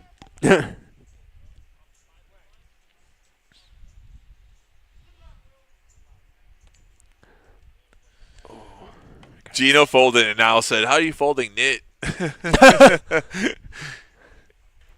wonder if now and Gino probably know each other a little more than I first anticipate. I'm sure they played against each other before. Well, because I'm sure these players don't just play here. I'm sure they see each other probably outside of this place all the time too. Raise all in from Craig. Enough is enough. I don't know. I mean, that's the thing about any gaming community, right? It's a community, so you are really going to see the same amount of the same people over and over again. Yeah, I do. I mean, other places I play at, you see the same familiar people, faces. right? Yeah. This game, people travel. No one just plays at one location. Yeah, because it's like you were saying, if you're playing for living, you have to. You know what I mean? Because if you're not chasing down the best tournaments that you can actually make some money on, and just always playing $100 buy-ins trying to live off of that. yeah, it's real difficult. Yeah, it's real difficult to live off $100 a week. I mean, I'm not saying it can't be done. Just difficult. I never knock. There's some players that say, you can't do something. I mean, you can. There's some people who play 1-2. They make a very small living off of it, and you can do it. It's not prudent. I mean, obviously people say the rake's going to kill you, but... the issue is, it's for me, I feel like the mentality is what kills you. You know what I mean? When you're on a downswing and you're expecting to be able to pay your rent that week, it's just you can't. It really eats at you. You know does. What I mean? Yeah, if you put money in the face, the front of your mind, you can't play good poker. But that's the hard part. When you're living, you have to put it at the front of your mind. You know what I mean? Yeah. I mean, when you got to pay your bills from this game, you better start winning. I know Jason Mercier, I don't know what else he does, but I remember he used to play a lot of tournaments. Now he only plays a handful, but they're all the big stakes. Yeah, $10,000 buy-in, stuff like that, the crazy ones. Yeah, the ones that he wins, he wins $700,000, and he's good for a year or two. So must be good to be Jason Mercier. That's so crazy, right? For someone like him, he that's basically only have to work one time a year. Right. Once you hit that tournament, you just you're good. You're just chilling. Yeah. That's so crazy to even think about, man. It is kind of crazy. It is. But if you look at Daniel Negreanu, he played the World Series of Poker almost all the events. He played probably 30 of the 90 of. He played who knows, but he had $2.5 million invested. I think he lost. He won one tournament for $1.2 million, but he's still overall, even with all his cashes, still probably lost. But Danny Negreanu is one of the rare people because he's got his vlog and he's sponsored by GG Poker, so he's one of the rare birds. He's set without even having to play. He's just getting sponsorships and stuff. Right, he can still lose $2 million and still break even, which is amazing. Sick. $2 million. You know what's even sicker? Yeah. That's probably what he makes just signing a contract with GG. Yeah. Just by itself, you know what I mean? And I'm sure they sponsor all of his buy-ins too. I don't know about all of them. Maybe online they do. I don't know. That's what I'm saying. That the club, the GG one. I don't know. You wouldn't think. I don't know. I guess they. As big and as multi-billions that they are, I don't know if they let them free roll everything. I mean, there's got to be a limit, right? There has to be. There have to be, right? I mean, I don't know. I mean, I guess if they're only one person, I don't know. I guess they wouldn't do it well in one person, right? I don't know. I don't know how those kind of companies, especially online online gambling, is just a different type of breed of thing. That's true. That's true. I mean, maybe he's a shill for them, so he just has to go on and put some hours on. They give him free money. That's possible, but I don't think it's necessary. Well, I know when you have contracts, especially for a game, you have to meet a quota of how many hours you play. Yeah. Your blinds at 15,000, 30,000. So high right now. 20-40 after this? We were at 8-handed for a long period of time. Now we're 6-handed. 30. And there's Brian with a king 9 all in. Oh, I wonder if Gino Gino snap is going to calls get in ace there. queen. Off Yeah. to the races. Here comes Rusty. So let's see if the ace queen holds. Right. The favorite always is always the favorite, right? The favorite doesn't always have to win in poker, so we'll see if Gino runs good in this hand. He doesn't even have to hit though. I mean, he's just hoping the board runs clean. Right. He's chilling Correct. right He now. doesn't have to hit, but he hits the Wow, top. so he does hit, Yeah, that's it. and that is going to seal it up. So that is our next elim. That was 6, right? Yes, sir. Yeah. So our friend there is going to be walking away with 756. Sounds good. So now we are down to our final 5. Would you look at that? We've been losing players actually much quicker than I thought we Really? like the span. Wow. I don't know. I thought we're going to be here for a long time. I mean, Yeah, well, that's what I'm saying. Now we're down to our 5 now. now we're in the chopping range. I'm kidding. Well, I did say that 5 would Five, be like right? the Yeah. number that I would think that they would Yeah. do that.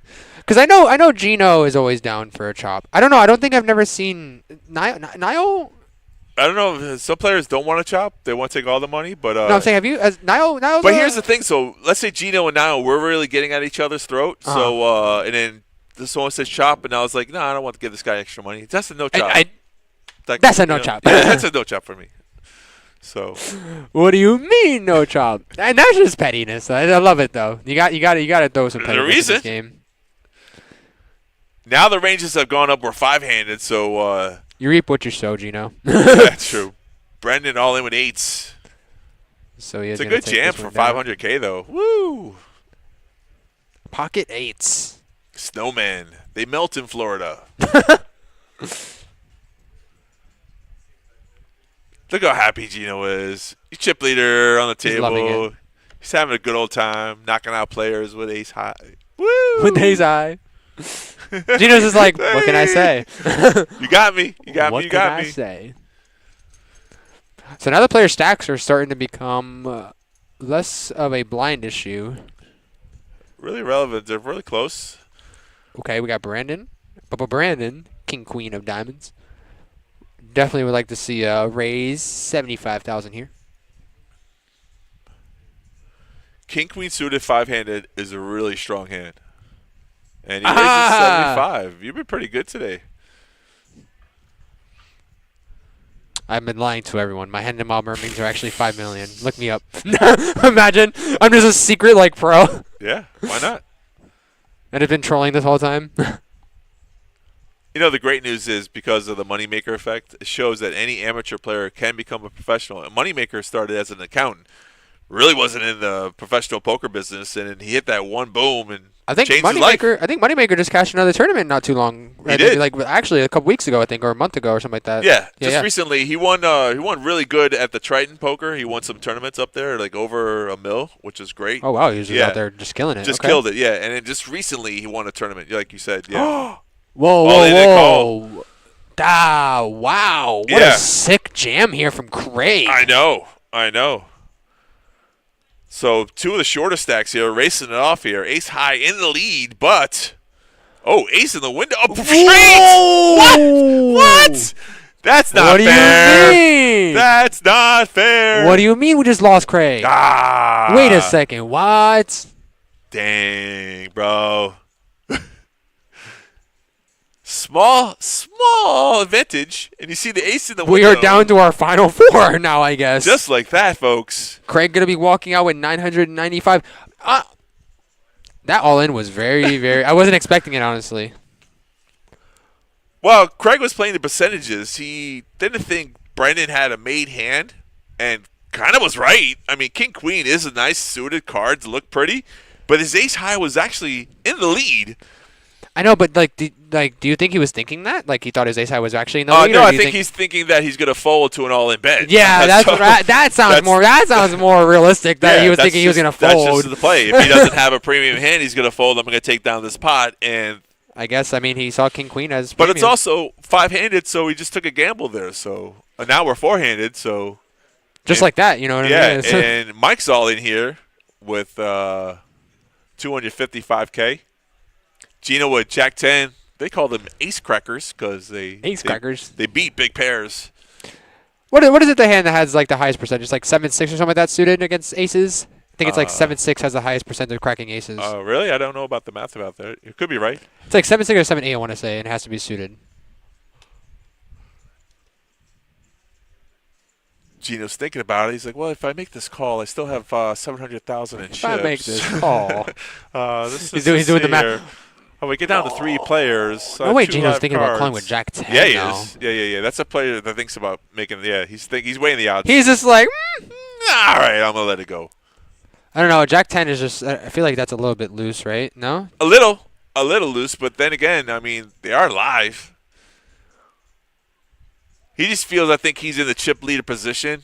I think he folded because you don't need to give away 200K. He's still, if they decide to chop, his ICM fold was there. That's an ICM fold right there because he just knows he has more equity by not losing the 200K to a short stack. So he didn't want to race it off.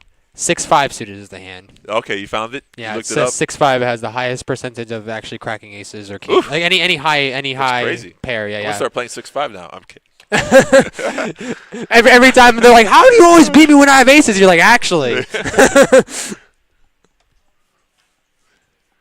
This is when things get interesting. Four-handed, the blinds come around quickly.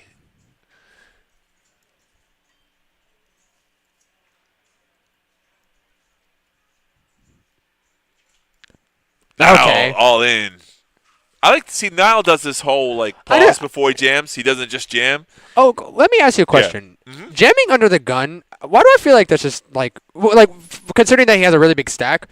I feel like that's not a good play. Do you think there's like merit into it? Right? Like, yeah, there is merit to it. They're four-handed, so. So I guess there's not very many people to contest you. What right? are the spots you get to do it? I mean, you're going to be the blind. It's either you're the blind or in between. So there's a lot of spots you see an ace. You just go with it. If you have an ace, it's less likely that they have an ace. So therefore, you could get away with it. Even if you get called, you still have outs. I mean. I don't know. I just feel like wouldn't like a big raise do the same amount, like do the same trick though? Kind of, sort of. The thing about saying when you all in, you don't have an option to fold. So it's a little bit of a bigger difference though, because when you bet 100K and someone goes over the top of you, now you have to make the decision. Versus I'm all in. There's no decision I have to make. You have to make the decision. See, there's an all-in bet. Yeah, I guess that makes sense. I don't know. I just feel like when you get called, I don't know. I guess I'm just being that. I feel like I'm being results oriented for that because I feel like when you get called by a better hand, it's just, I don't know. I just feel like there's devastating. Yeah. The fact that the thing about poker, sometimes you got to make a move that doesn't seem like it's logical because. But I guess you shouldn't be afraid. You know what? The way you just said that made me think about that. Actually, that sounds smart. Actually, I think you're onto something there. Yeah, every once in a while, say something right. That does sound right, though, right? Like I guess. Oh yeah, I like that. How many people are still watching us talk about poker? I love it. Thank you, everyone, for showing up today. Click the like, subscribe, and share button. Those are all buttons you can press. Share. 20K, 40K, the blinds have gone up. I guess when you leave yourself with only one decision, the decision's easy, right? It's easier. It's not always the right decision, but it's just the easy one. Think about it. If let's say they started at 12 noon, right? And we're at 8 o'clock. That's 8 hours of playing poker. That's a lot of thinking. So when you go all in, you don't think anymore. You're just like, oh, my decision-making is over. My decision-making is over. Yeah. Sometimes it's the right move, and sometimes you mess up. And I guess my thing is I'm a little more safer. I just feel like I would never see myself doing that just because, you know. Now you have something to think about. 7-3 from Niall, small blind. 10-8 from the big blind. There's 120K in the pot. Who wants it? 100% Niall is probably going to fire. He's the one that plays the most aggressive, especially when he has nothing. Yeah. How can Mike feel any good with 10 high here? How can he feel good here? How can he know? How does he know? That's right there. The little difference of an amateur and a professional play. An amateur checks 7. An amateur doesn't call 7-3 in the small blind to raise. You see what I'm saying? Like, yeah. Those are so small. That's so tiny little bit of a difference. And now I was gonna say, yeah, I had jacks. Good fold. I had a pair.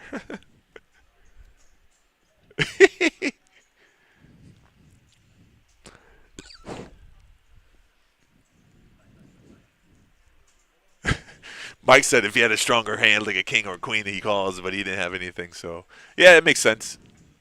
And the problem is when you fold all your hands, you get dwindled down to a short stack, and then you're left to one play, which is all in. So, don't be that person. But I give kudos to Mike because he has leveled up. It's called laddering up. That means you pay jump by folding your way to more money. So, King 5 from the button, all in. Fold your way to the top, huh? You can never fold yourself to a win.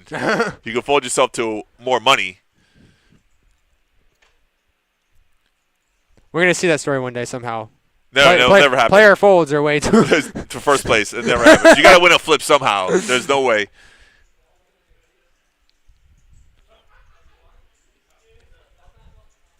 Their heads up players like, I got to go. He's like, let's go. Just blind them down, yeah. You fold your way to a chop, though. He is equity here. A double up really puts him in contention, though. See, the problem is they probably won't chop until he gets knocked out.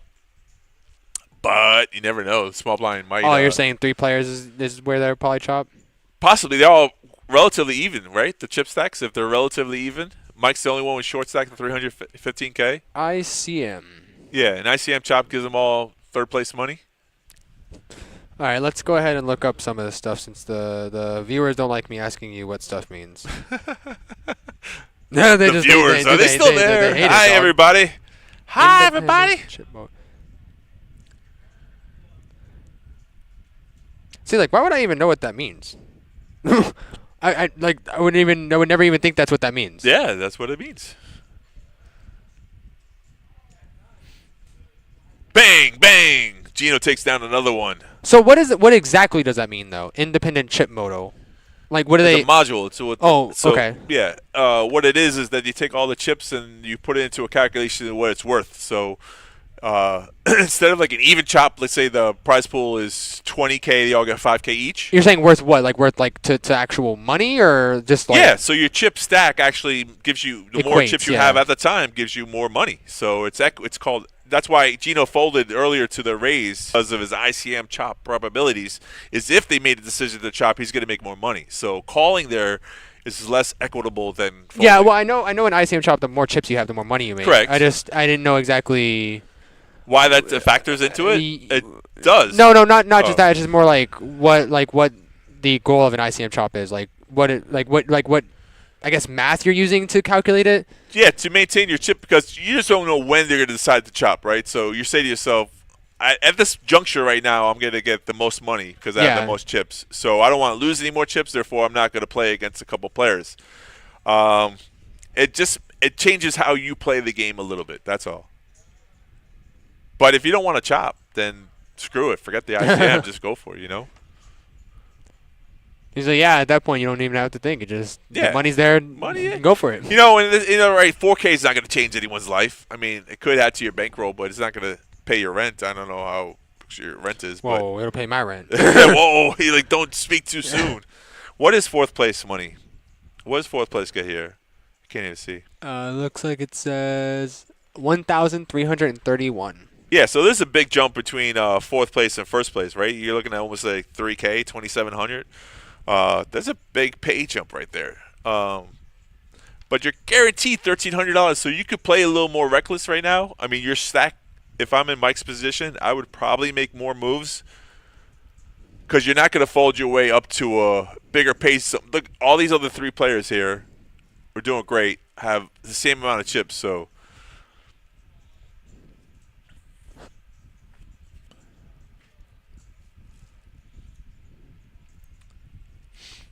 I've also been on a table where the short stack gets knocked out. I mean, right when the short stack gets knocked out, they're like, let's chop. First today, Banana is going to be 4,061. Chop can of Banana. What's up, my man? How you been, dog? Good to see you chiming in. Tropicana. Tropicana Banana. Sounds like a good smoothie, huh? I'll take one of those. Dude, I was just about to say, now I want a smoothie, dog. Mike, for all his chips. All in. I was about to say, Gino's definitely calling here, right? Yeah. Enough is enough. Let's see now. Ace high holds up. The prizes? All right, yeah. Total domination here. The best Gino could look for. 4, right, 9, so 10. Still ahead. 7 hearts. No Straight one has draw? a heart. For both of them. Oh, and an ace on the river. Yeah, ace is just like, you don't need it. So he's going to knock out Yep. our friend Mike. here. So wait, we're down to 3? You're good at counting, bro. no, it's weird that it's still showing on here 4. That's weird. They just didn't update the clock. That's all.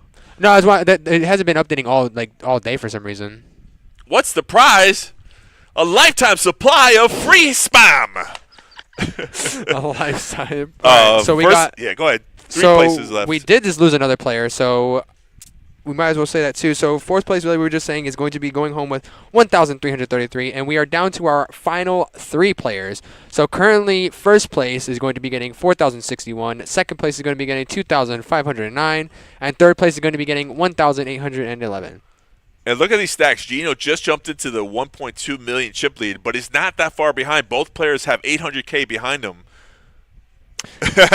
He's talking to Niall because he knows Niall's going to raise him. Can't help yourself. Gino hopes he woke up with a bigger hand. Chino going to get in there, of course. Sure, defend. You got to defend. Well, it's also Niall. He's like, I want those chips back. Well, you know earlier. Niall's raising light, though. He's playing the position and the button, so you're playing the player. And he does hit a 5? Yep. 10, 6, okay, 5, so all hearts. All hearts, no hearts for No either hearts for player, either though. player. So, check. 10 on the turn, not going to change much. Going to give Gino a straight draw, though. Yeah, he's going to give him a chance to bluff at it, so. Yeah, I usually check on this thing, and that's why I was surprised when I saw him get knocked out. I was like, oh, I'm surprised that... So he's going to call 4 on the river. So Niall's still winning this one. Yeah, he's got a oh, pair, wait, okay. So. But although Gino bet here, he might let go of this 5, honestly. It might. He looked back at the clock. It's a tough spot. Yeah, I was about to say, it's a tough he hates spot this for the spot 5 that to he's be any in. good. And this is exactly what you were saying. Like, you have to mix your bluffs in with hands that... He made the call. Yeah, he's got to make that call. What? He's like, what? He's like, no way you try to bluff me. What? Yes, sir. Niall is definitely just like... Gloating a little bit. Yeah, he's just like dancing. He's like, Right, we just got chips from Gene. He's gonna put those chips aside and be like, yeah, you see these chips, these are the ones I got from you. That'd be a good smack talk right there. No, I actually do that with my friend. There's one of my friends in my friend group, Ja'Cory. Yeah. He better not be watching this, Ja'Cory. Because next time I see him, I'm coming for those chips again. Every time we play, I put the chips I win from him aside, and at the end I give it to the dealer. Chop can have been in. We didn't put the payouts in. I know you guys use that. Let me see if I can scroll copy. Yeah, you could probably do that. copy pasta.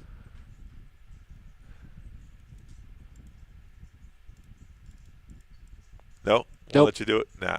From the chat. That makes sense. I've been bamboozled. Yeah, see, that's he was trying to do the payout trick. The thing you were talking about. Yeah, You're gonna have to show me how to do that. Yeah, we didn't put the payouts in there. Oh, Gino might get his chips back here. Ooh, kings! How nice. That's a nice hefty raise there. That is a nice one. But see, you just know like that it's not a bluff though. That bet right there, there's no part of that that's a bluff. You just know from that position, that hand, that scenario, that was a big hand. Coloring up some more chips here, it looks like. It's getting some of these reds off of here. What's he saying? He's just... Queen 5. Not raising my shit with Queen 5. I'm so confused. He's just saying, like... He's just appalled that he even raised it. Was that what he's trying to say? He's just like, how dare you even try to raise me? Sending you a memo. That's it, baby. Win a hand, send a memo. Gino loves it, yeah. Yeah, honestly, I was kind of surprised when I heard that we're not doing the cash games anymore, Banana. I enjoyed watching the cash games, too, on the stream. Yeah, I wonder why we actually put slots on the table the first time you see those. Ooh. Oh, wow. That's actually interesting that they did that. Yeah, this is like, no more something coming up. Wow. That's there for a reason, and it's not for tournaments. What is that called? Oh, yeah, foreshadowing.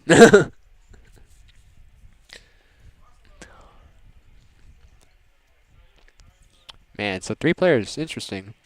He's like, take away now. I'm already getting you. It's so funny because I feel like it's just Gino and Niall just going at it, and just Brandon's just in the middle, just like, all right, guys.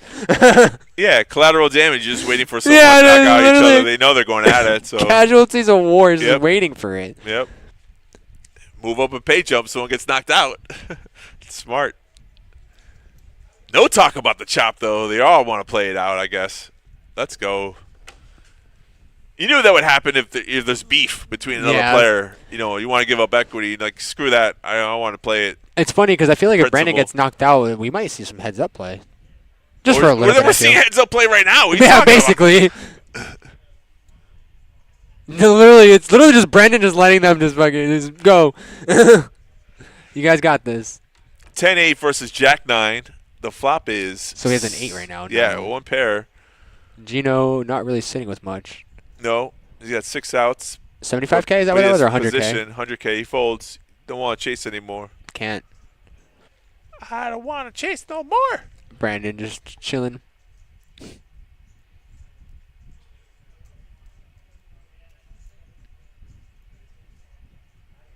Yeah, no budge here. Nobody wants to give up. No one even spoke about the chop, which is funny. Yeah, we haven't heard even when we were more players. Yeah, no mumble about it. Well, I knew I knew they wouldn't a chop with a short stack as good as Mike was playing. Oh, but you're saying like still. Yeah, they're not gonna give away free money. They expected them to wait for him to get knocked out, but now I expected them to talk about it. But I guess hey, let's play for prestige. If $1,000 ain't gonna change my life, let's play for the money.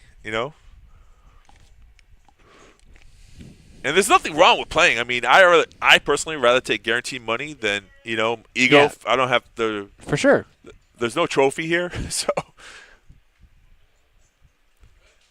But the dynamics change when you're three-handed. Your blinds come around quickly. Your range has to open up. I mean, Brandon's getting involved with 5-4 offsuit. I wonder how we're looking on the blinds right now. What the next ones are going to be. Wonder what the next blinds are going to be at. What are we at right now? We're at 2040, right? So they're going to go to 3060? Are we at 2040 or? Yeah. They haven't gone up, have they? So 24. What is this? Oh. If you really want to look, there's a structure sheet for the tournament. Sometimes I look on that and I feel like it's not right. Now trying to steal this one with 90K. Gets Gino out of the way and Brandon folds like a chair. A lawn chair. Like a lawn chair. Yeah, even the clock on the top shows that there's 4 players. There's a ghost player in the middle. Instead of 3, there's 4. Now the commanding chip lead at 1.3. Gino right behind him, 930. Brendan falling down, though, to 580. So for me personally, this is my first time seeing Niall play, and it's pretty interesting to watch him, actually. He seems like he's a good player. I like it. Seems like it. He's one of the best. Is he? So you know him? Okay. Yeah. Niall is really good. Niall has won one of our bigger events. Okay. Yeah. He's got a good hand and mob. He is a local player. I like him. Yeah. I like Gino, too. Don't get me wrong. Gino's our boy. I've seen Gino a lot, though, and I've actually spoken to Gino before. I've dealt to Gino before. Relax with the chair commentations. That's funny. Hey, thanks for joining in there. The chair. I don't know what that means. I said he folded like a lawn chair. He's like, relax. He's like, relax. Relax there. I'm nothing but chill on a Friday, my friend. Nothing but chill. Does Gino have a big hunting mom thing? I don't know if Gino's sending him up. Okay, I'm interested. Sure he does. I mean, I don't even know Gino's last name, though. That's a good point. There's your blinds, 20K, 40K. We'll have to find out Gino's last name, and then we can look up his Hendon mob. Gino might not even be his first name. Oh, we know. Solid. So many players go on these things with aliases, man. Yeah, you're right. Actually. You're right. We don't do no driver's license fact checks. We just take it for what it is. Oh, man. What was the funniest name I think I've seen on here so far? Someone had like a poker saying as their name that was really funny. Raise from Gino. Now's going to flat call. Not going to be pushed around. 4-3 of diamonds versus queen 4. 4 on the flop would be fun. Jack 5 queen. Top pair for Gino. Niall swimming in no man's land. He is going to check over to Gino. No free card. Gino's going to continue here. Of course. Yeah, no free card this flop. I mean, he also can't be very comfortable with his kicker either, so, I mean, that's also more merit to bet here. Yeah, but I think when you're three-handed and you hit top pair, Of course. It's just, I'm thinking just, you're feeling good. Basic stuff, basically. Look how close the chip lead is. Niall and Gino, 1.2, Brandon 1.3. Actually, it's crazy because Brandon actually is really just sitting here as a casualty. We're just chilling right now. Middle. But look, he's drinking his Gatorade, looking at his watch. He's all good. He ain't worried. So, there's a lot of players that have like the mutual understanding. Like, if a player is short stacked and they're all in, and you both call, like, people usually just check it down, right? Correct.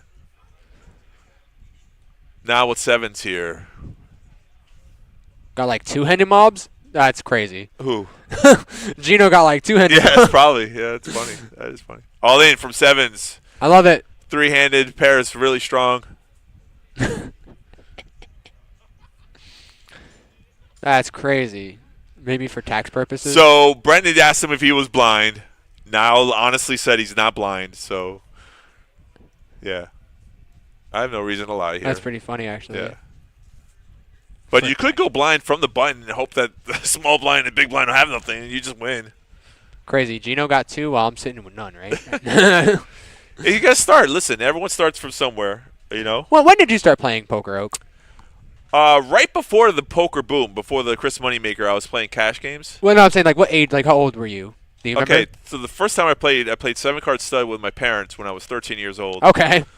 I used to play in casino. When I was 16 years old, I used to play at the Coconut. Really? Okay. Yeah. Wow, at the Coconut Creek. No, sorry. Oh. Before the old Semel Classic. Was Oh, smoke. yeah, Smoke yeah, was yeah. in the air. I was winning Smoke tournaments. was in the air. Yeah. I was a big kid. I looked like an adult. No one carded me, so it was easy. You know, it's crazy the amount of people that I heard, like, would go play underage and they're just like, yep. And I'm like, what the heck? I guess it's more strict nowadays with that kind of stuff. Well, it's Florida. It's 18 or older, so anyone could play. Some of the kids that come here look like they're 15 years old. No one's really carding them. That's what I actually make the joke all the time when I see young people. I'm like, no way they let high school out early today. When I look like a high schooler myself, right? Like, they have a famous story. Phil Ivey used to go by Jerome. He had a fake license to play poker. Really? He was oh my god. He was like 17 years old playing professional poker. Just out here, just winning millions. Yeah. What the heck? Just taking old people's money. No home, Jerome. I think my first official time playing poker was when I turned 20. Okay. Yeah, it's a good time to start. And it's not how long you play. Like, my game has gone better and then worse and then better. And it's not a game that you could play 20 years and be better at it. If you're not improving the game, you're not learning, not reading, not studying. So that's the main thing about this game, is like there's like honestly with every game there's a meta, right? Like there's like a way you should play hands and stuff like that. Right. But like that's what I'm saying. Like the strategies have changed over the times. Like they do. 100%. You for someone that's been playing for a long time, you could say that you see like the way people play has changed drastically. Yeah, it's mine. Thank you. No, the game will constantly change, evolve. Now there's solvers. Back in the days there were never solvers. Oh or yeah, charts. the apps and stuff like that. Yeah, there's too. so many. There's so much advantages to today's poker. Here's a flop: Ace, Queen, Deuce, 8-7. Oh, wow, both players have a flush right now. Yeah, and Gino's got the better of it. So this could cost now some chips because it's less likely that someone has a flush when you have a flush. Especially that's he's three-handed trying to get too. value here, but he knows he's in trouble because he bet the turn and got called. The river. This could be costly. Oh, he's reaching for the yellow chips too. Oh my gosh. Yikes! Is he gonna bet pot here? 400K. This got serious real quick. That's the only way I think he's getting Gino off this hand even remotely. Yeah. Snap. Wow. Okay. Yeah. Like it didn't even really matter. Gino was snapping you off. Oh my God! regardless. Look how happy Gino was. Turn his hand over with vengeance. That was the only way he was winning the hand, though. So here's the thing: Gino has a hand he call with, he can't raise with because he knows that he knows now has a flush. He just doesn't know how high the his flush is. I think. Okay, so here's the only way I can really interpret this. Niall betting there basically put his own price on the hand, I think. Because I think if Gino went over the top and went all in on him, I think Niall probably can fold this flush, honestly. Of course. There's only one. Yeah, there's no way. There's of course. So if The hand doesn't change. The results doesn't change. Once now put Yeah, out yeah, 400K. yeah.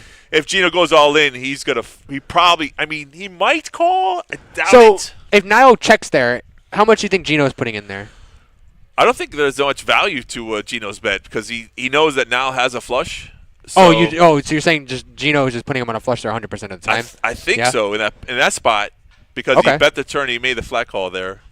People play differently now, of course. This whole thing, but I think your hand with a 10 high flush is just showdown value. So he probably just checks back. He might put 200K in. Mm-hmm. That's a good question. I don't know, but Niall's all in here with 625K with fives, and Brandon wakes up with kings. So, Brandon. Isn't that brutal? He's in a snap, just a snap call. Yeah. Is he gonna get? Oh man, that would actually be sick if he gets sucked out on here. King versus fives. No Yeah. way. Yeah. Let's see what happens here. Okay. 9 tray ace. Ace high flop. Safe for kings. Yeah. Kings are chilling right now. 6. Not gonna change anything. Nope. And There's your Oh, 4 yeah. dimes. He Mhm. called for it, but the wrong turn. So I think now still has some chips because Brendan was short stacked at 400 something. Niall's not out of the tournament, but he's short stacked. freeze outs are you can't buy back in, correct? What? Freeze outs. Freeze out Yes, tournaments? correct. A freeze out means you can buy one time. Yeah. Yeah. Yeah. This guy, he's great. I know he's learning. What do you love it. mean? He's I learning. literally asked, can you buy back in? And he explained it like he was like, all you gotta say is yes or no. No, freeze outs. That's the whole thing about like how tournaments were back in the days. That. Yeah. Okay, yeah, that's what I'm saying. So is that like the way it used? Like you weren't able to buy back into tournaments? Yeah. That's crazy. And also, poker was like 25, 50 cents or something like that, right? Like something crazy like that too. That's way back. That's too No, far. that's back. way back in the day. Yeah, one re-entry. No, I know. two is Poker good, was yeah. way different back in the day. Juan was telling me that about like the 25, 50 cent. He used to deal with that. That was way back in the day before No Limit, before their $100 buy-ins and stuff like that. That was way back in the days. Yeah, poker was a different breed, right? Okay, so now here with 3 big blinds, 1 move, all in. Let's see what happens. Don't even look at the whole He cards. said one move, all in. That's it. It's in. They got the cards in. You are right? Just don't even look at them. Just Don't be even like, look I'm at all them. in. Yeah, he's the big blind anyways, too, on top of it. So Gino's going to fold and let Brendan do all the hard work.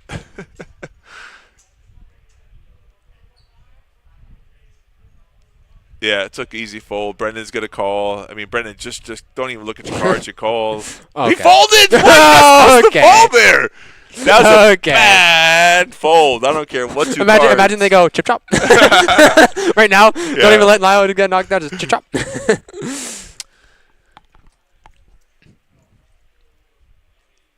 No way. He looked down. He's just like, actually, I'll let you take this one down. It's 1 or 2 more hands, so it's that. I mean, really him picking big up that deal. big blind there didn't really matter. His stack is still to the point where it has to be jammed in, right? Yeah.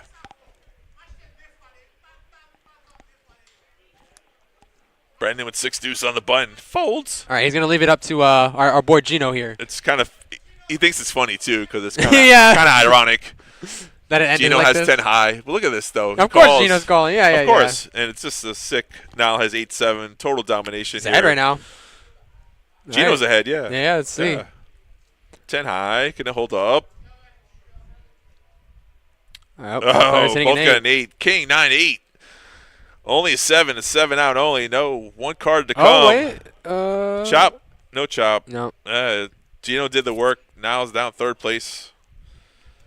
And he says, what are you going to do? What can he do, folks? That's poker for you. Wow, that's actually sick that Jack came. Let's go, Gino. You hear them cheering for him? This guy's on rail. Let's go, Gino. Wow, Gino is, yeah, it's just. All right, it looks like the players are going to look at the numbers Real quickly. here. Listen to Gino. I can't hear him. It's low.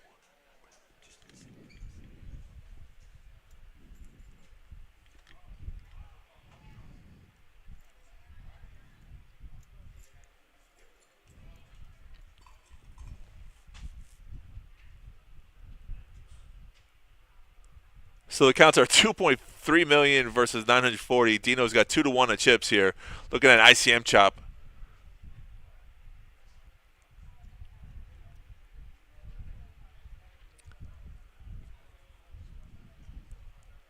Very nice of Gino. What? You're saying nice for him, what, to chop? Yeah. One hand, you could finish the tournament, win first place. Yeah, but also one-handed, you could just go back south, right? And the coins flip, yes.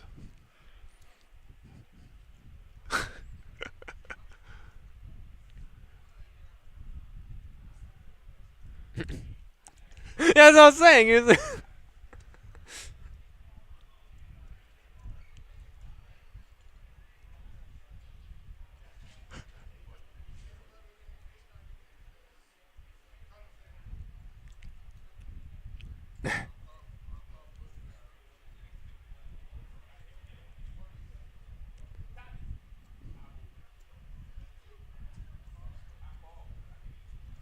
Gino was saying that the hand flush versus flush, that if he went all in, he calls, and it's possible that he would have stacked him and he would have knocked him out. So that's true.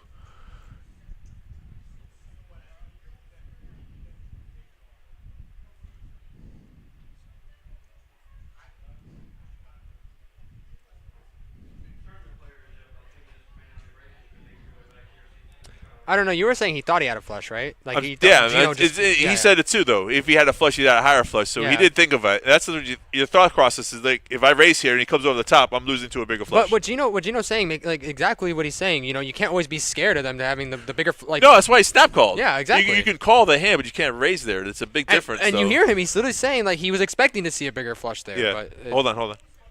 They did a chop. Yeah. What did they agree upon? A little extra money. Ah! Victory. Victory's mine. Get the trophy out. Get the trophy out. Mom, get the camera.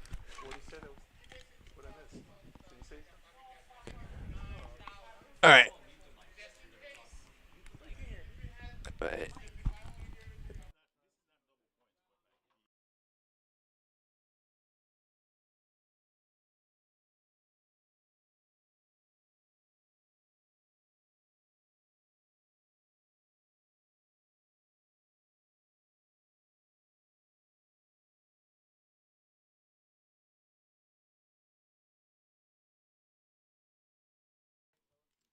So it looks like the players did agree on. Oh, yeah. Chop it up. Give me some salad. I'm going to go ahead and switch back to the. Yeah, go ahead to our camera. Your face is not that. Go on camera. That one. Boom. That one. There we go. Perfect. It's a little darker now, We huh? made it, folks, to the final. Gino taking home first place money. Yes, so they did agree on an ICM chop. Gino, of course, had the more chips, so he's going to be taking home the bigger amount. So Look into the camera, of course. Look into my eyes. Alrighty, so this is going to be the end of our broadcast today. Thank you all for joining us on this fine show today. That's really it. It looked like we had a great show. Like everything went. Man, listen, we had a lot of action. Pocket tens was the popular hand of the night. They're a little. Yes. We will be back Wednesday. We'll be back tomorrow too. Tomorrow too as well. Yeah, for the double green chip bounty. Double green bounty chip. But yeah, we have all these tournaments going on. All the information that you need for any of the shows coming up on pbkennelclub.com. Stream. Yes. Thank you very much. Click the like, subscribe, share button. I mean, thank you very much for showing up here. Without you, we wouldn't have a show. And let's wrap it up today.